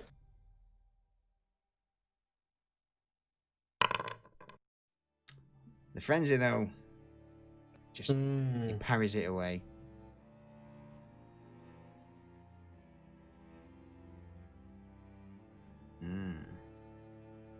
Anything? Nothing that you're done? That's me done, yeah. Frank? Okay. Frank's going to try something new. Is he? Okay.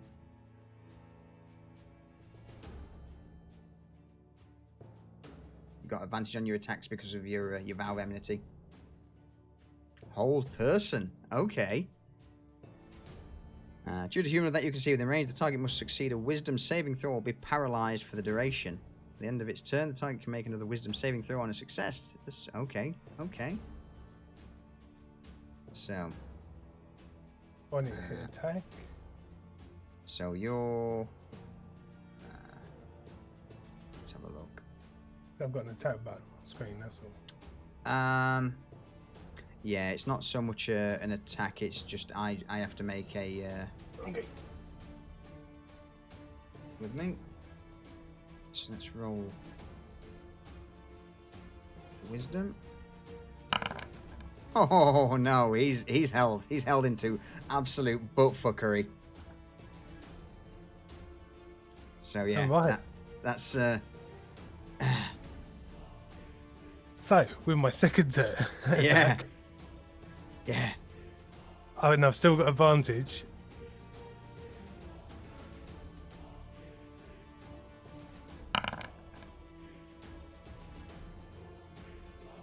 Can't move or speak. The creature automatically fails strength and dexterity saving throws. Attack rolls against the creature have advantage. Any attack that hits the creature is a critical hit as well. It's good times. Yeah. And I've got a crit, so Yeah. Yeah. Oh, every attack against him is a crit now.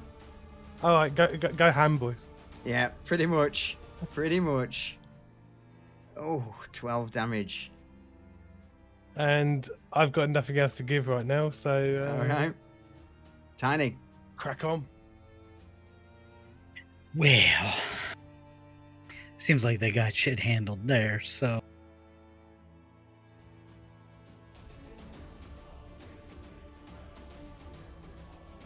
And then I'm going to dash for an extra 35 feet.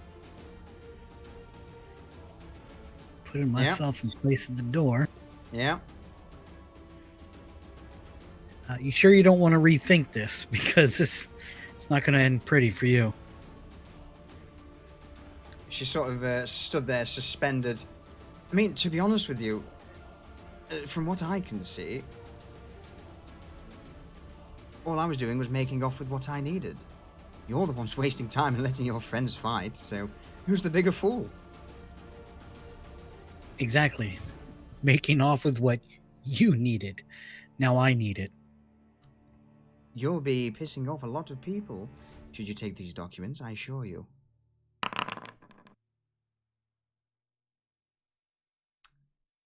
And I rolled to attack anyways. She's currently suspended, so it's with advantage.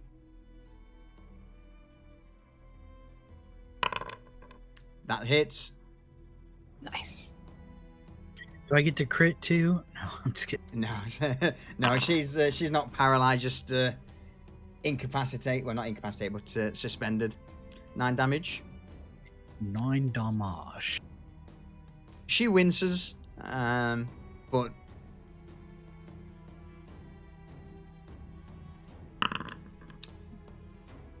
then returns to a rather large smirk and says no more, in spite of the bolt sticking out of her. Val, if you get a chance, why don't you try to relieve her of that little document pouch? I sure will. And that's me done. Okay. So McCullen will. I guess I'm just shooting the big man now. Is that it? And he levels If his you pistol. can. Figured that out all by yourself, did you? The shot bounces off the shoulder He gets pauldron. the advantage. It does. 23 will do it. 23 will do it. It doesn't crit now. He got 18. Everybody crits. Oh shit, it does crit. Yeah. Yeah. There we go then. Fucking hell. The shot just rips through the man's armor. Yeah, there we go. Those pistols. Oh. There we go. Okay, that spell's actually really fucking good. It is, yeah. Against low wisdom characters, it's great. So like meat shields and stuff, you can just bigger creature you can tie them down. So she needs to make a dexterity check to break out of this. Which I'm surprised she doesn't, considering her dexterity score. What does she roll? Oh, a 3. Bless you, Nice. love. So she's still snared. Can she do anything, or is she completely restrained? So I believe completely can't benefit. Attack rolls against. Oh no, so it can still attack. Okay. So she's just sort of strung up by her feet at the moment.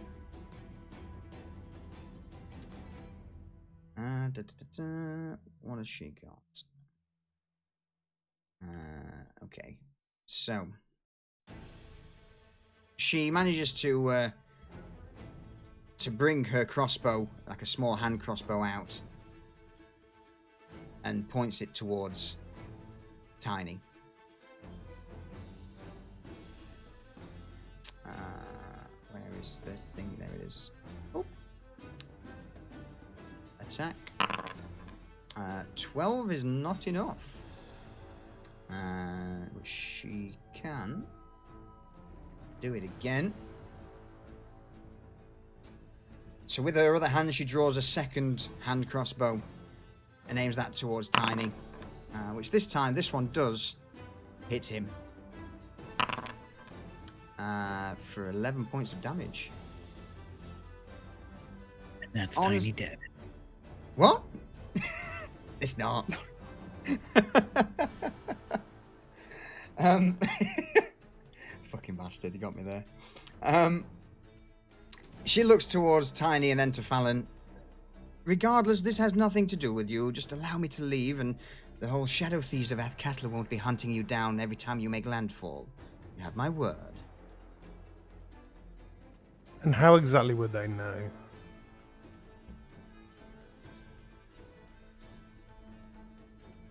Who Yeah, they knows? don't know us. Gonna give you one more chance. She goes quiet and just If you don't make it smiles. out of here, nobody knows, do they? Mm-hmm. That is what you believe?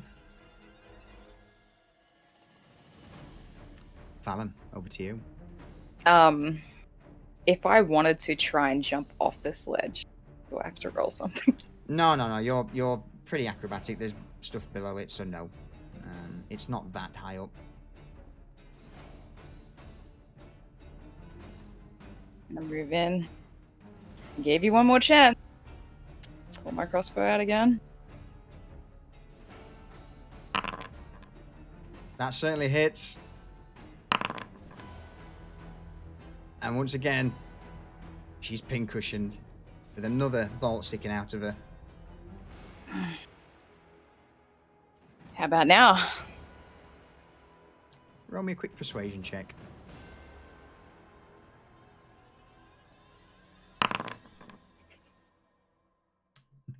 No.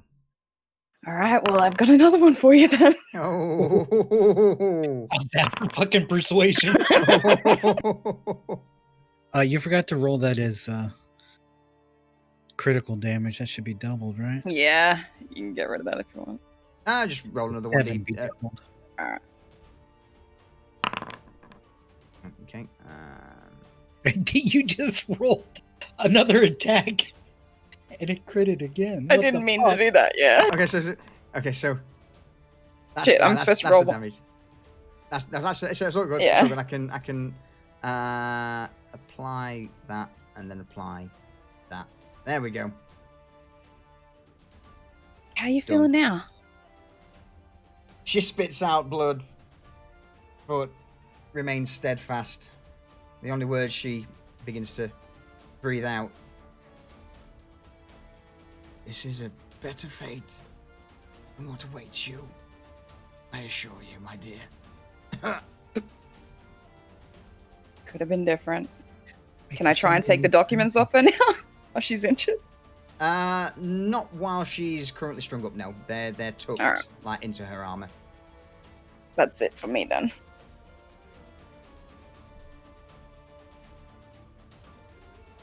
Okay. The big guardian will just go ham with his sword. Not that one because that's a short sword. That's Has he somebody made else. a saving throw yet? No, I'll do it from last time. You got to remind me of these things because I've got a lot of shit to remember.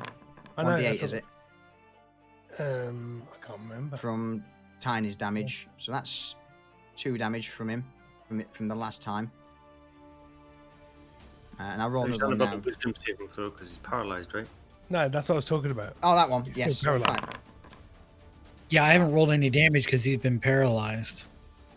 The attack before though he did before he. Oh, okay. So let's have a look. So it's wisdom saving throw. Wisdom. What's your? Let's have a look. So the DC's intelligence. My is it? I'm gonna double check what the thing is because that's pretty. That's pretty close.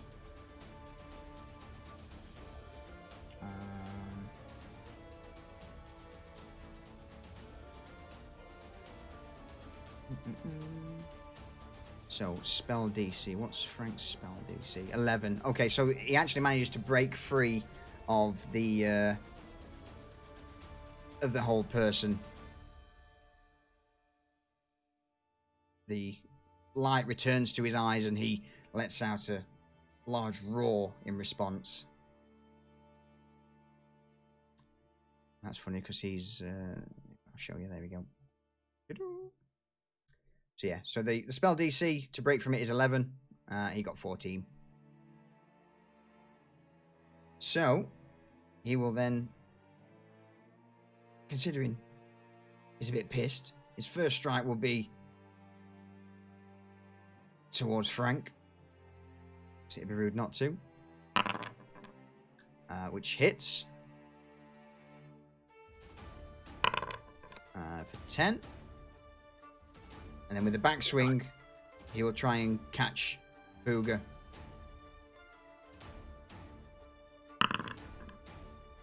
Which I believe also hits for 11. Okay. And then with his last, so he can't move fully because he was under hold, so he can only move half. He will now attempt to start backing away. So there will be attacks of opportunity against him. And he Do I cuts out- still get advantage on that? Because I've got. Yep. You do indeed. This ain't worth dying over. I'm out. Fuck you all, you can have this shithole. So Mitch and Booger miss, but Frank certainly hits.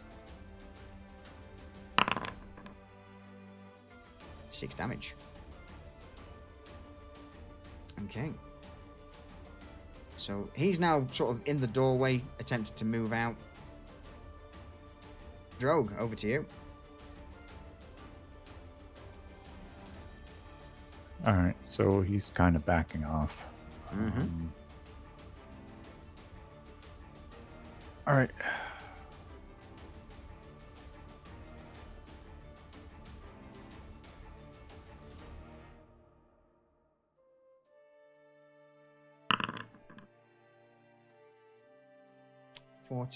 Firebolt. Is that on the big guy, yeah?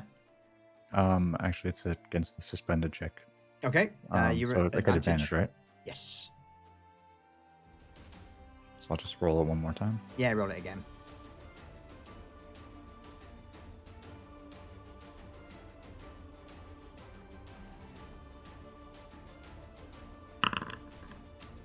Yep, you certainly hit. Go for damage.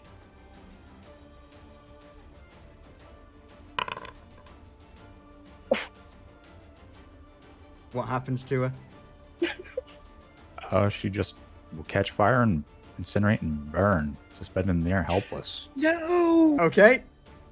No! As that happens, her cloak catches fire and she bursts into flames from Drogue's extended arm and the That's launched pretty exterior firebolt. stuff. I'm sure that, the meaty bits will be protected. Stuff you want. Yeah. The little pouch of documents she has tucked away there. That she That's stuffed gonna in her fucking armor? burn. Yeah, no, it'll be fine. It'll be fine. It'll be all right. You heard. You've never met our DM, have you? It's okay. It'll be fine.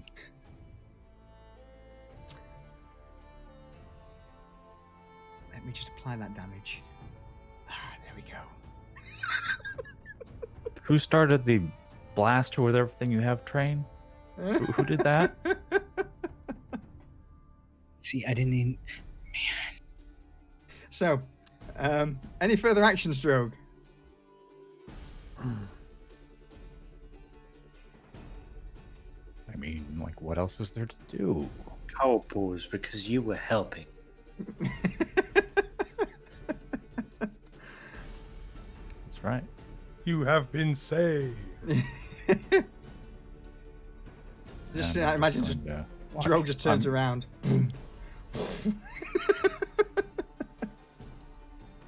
I don't know. I kind of imagine it being like a Dalek. Yeah. just like Annihilate, pivot, fire. exterminate, destroy. And I'm just gonna watch the guy at the door to see if he makes good on getting the fuck out. Okay. But that's all I can do. I'm just gonna stand right there, ready to shoot anything that presents itself. Okay. So if he activates to attack, you'll use your other. I get it. Mitch, over to you. No witnesses. You going in? Yeah. Oh. Run past him, block the doorway. You brave bastard. Oh my god, fucking crit. Straight in with the crit. Oh. Okay. The axe, as you run past him, you sort of just carve into his leg. It cuts through his plate. Second attack. The second attack also, as you spin round, plant your axe in his back. It's a terrible roll. And we'll give him a punches. And fail miserably. Your punch just slams into the plate at his back and does nothing to him. And my turn. That's pretty rough. Booger. Well, seeing that Mitch is still engaged on this dude, Booger's going to charge at him. He attacked twice. So bear with me. Let me just roll Mm-hmm. that damage. That's simple on him. Curse of bloated, whatever. 8 damage. Okay. Oh, okay. Fair enough. That is right. There you go. Okay. All right. Now Booger's going to attack him. Crack on.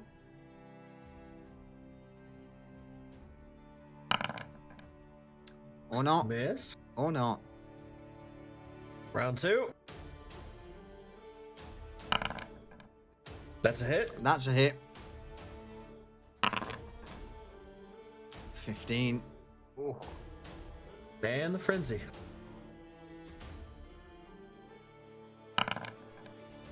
That's a miss. Okay. That is a miss indeed.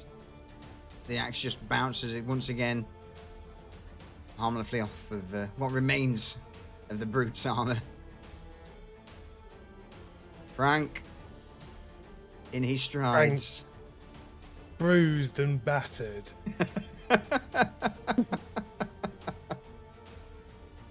Drags himself towards the monstrous form in front of him. As the poor bastard is still under Frank's spell. Yeah.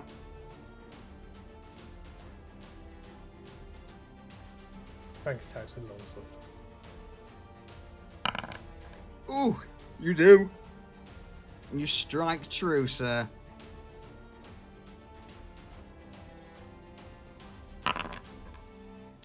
Six, yeah. And with my second attack.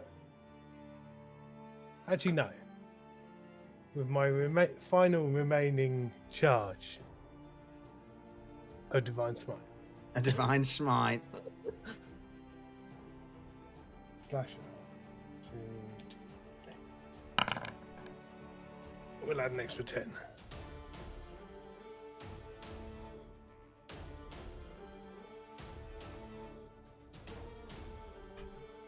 What happens to the man? Okay. Frank, using the last of his energy, leaps up in the air and delivers an enormous smash to the top of the man's helmet. As the sword connects, the helmet cracks in two. The sword buries itself in the man's head and bursts into radiant flames, incinerating the guy's face. And he drops to the floor. Dead as fuck. As fuck. Lit him up like a jack-o'-lantern. And with that, oh, Tiny, any last actions in this turn before combat ends? You want me to open fire on somebody? No, I'm just asking if you've got any last actions before, because bear in mind it's like a 6-second turn order. You've got, so you what?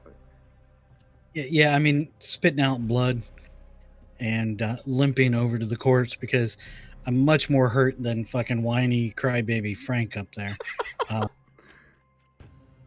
I come over to look at this body and see if that pouch that she snuck was So let me still rephrase it. intact. So bear in mind, each combat round 6 seconds long.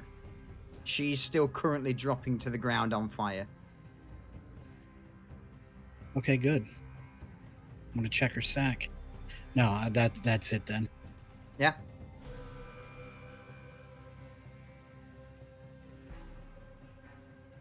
Okay. And combat.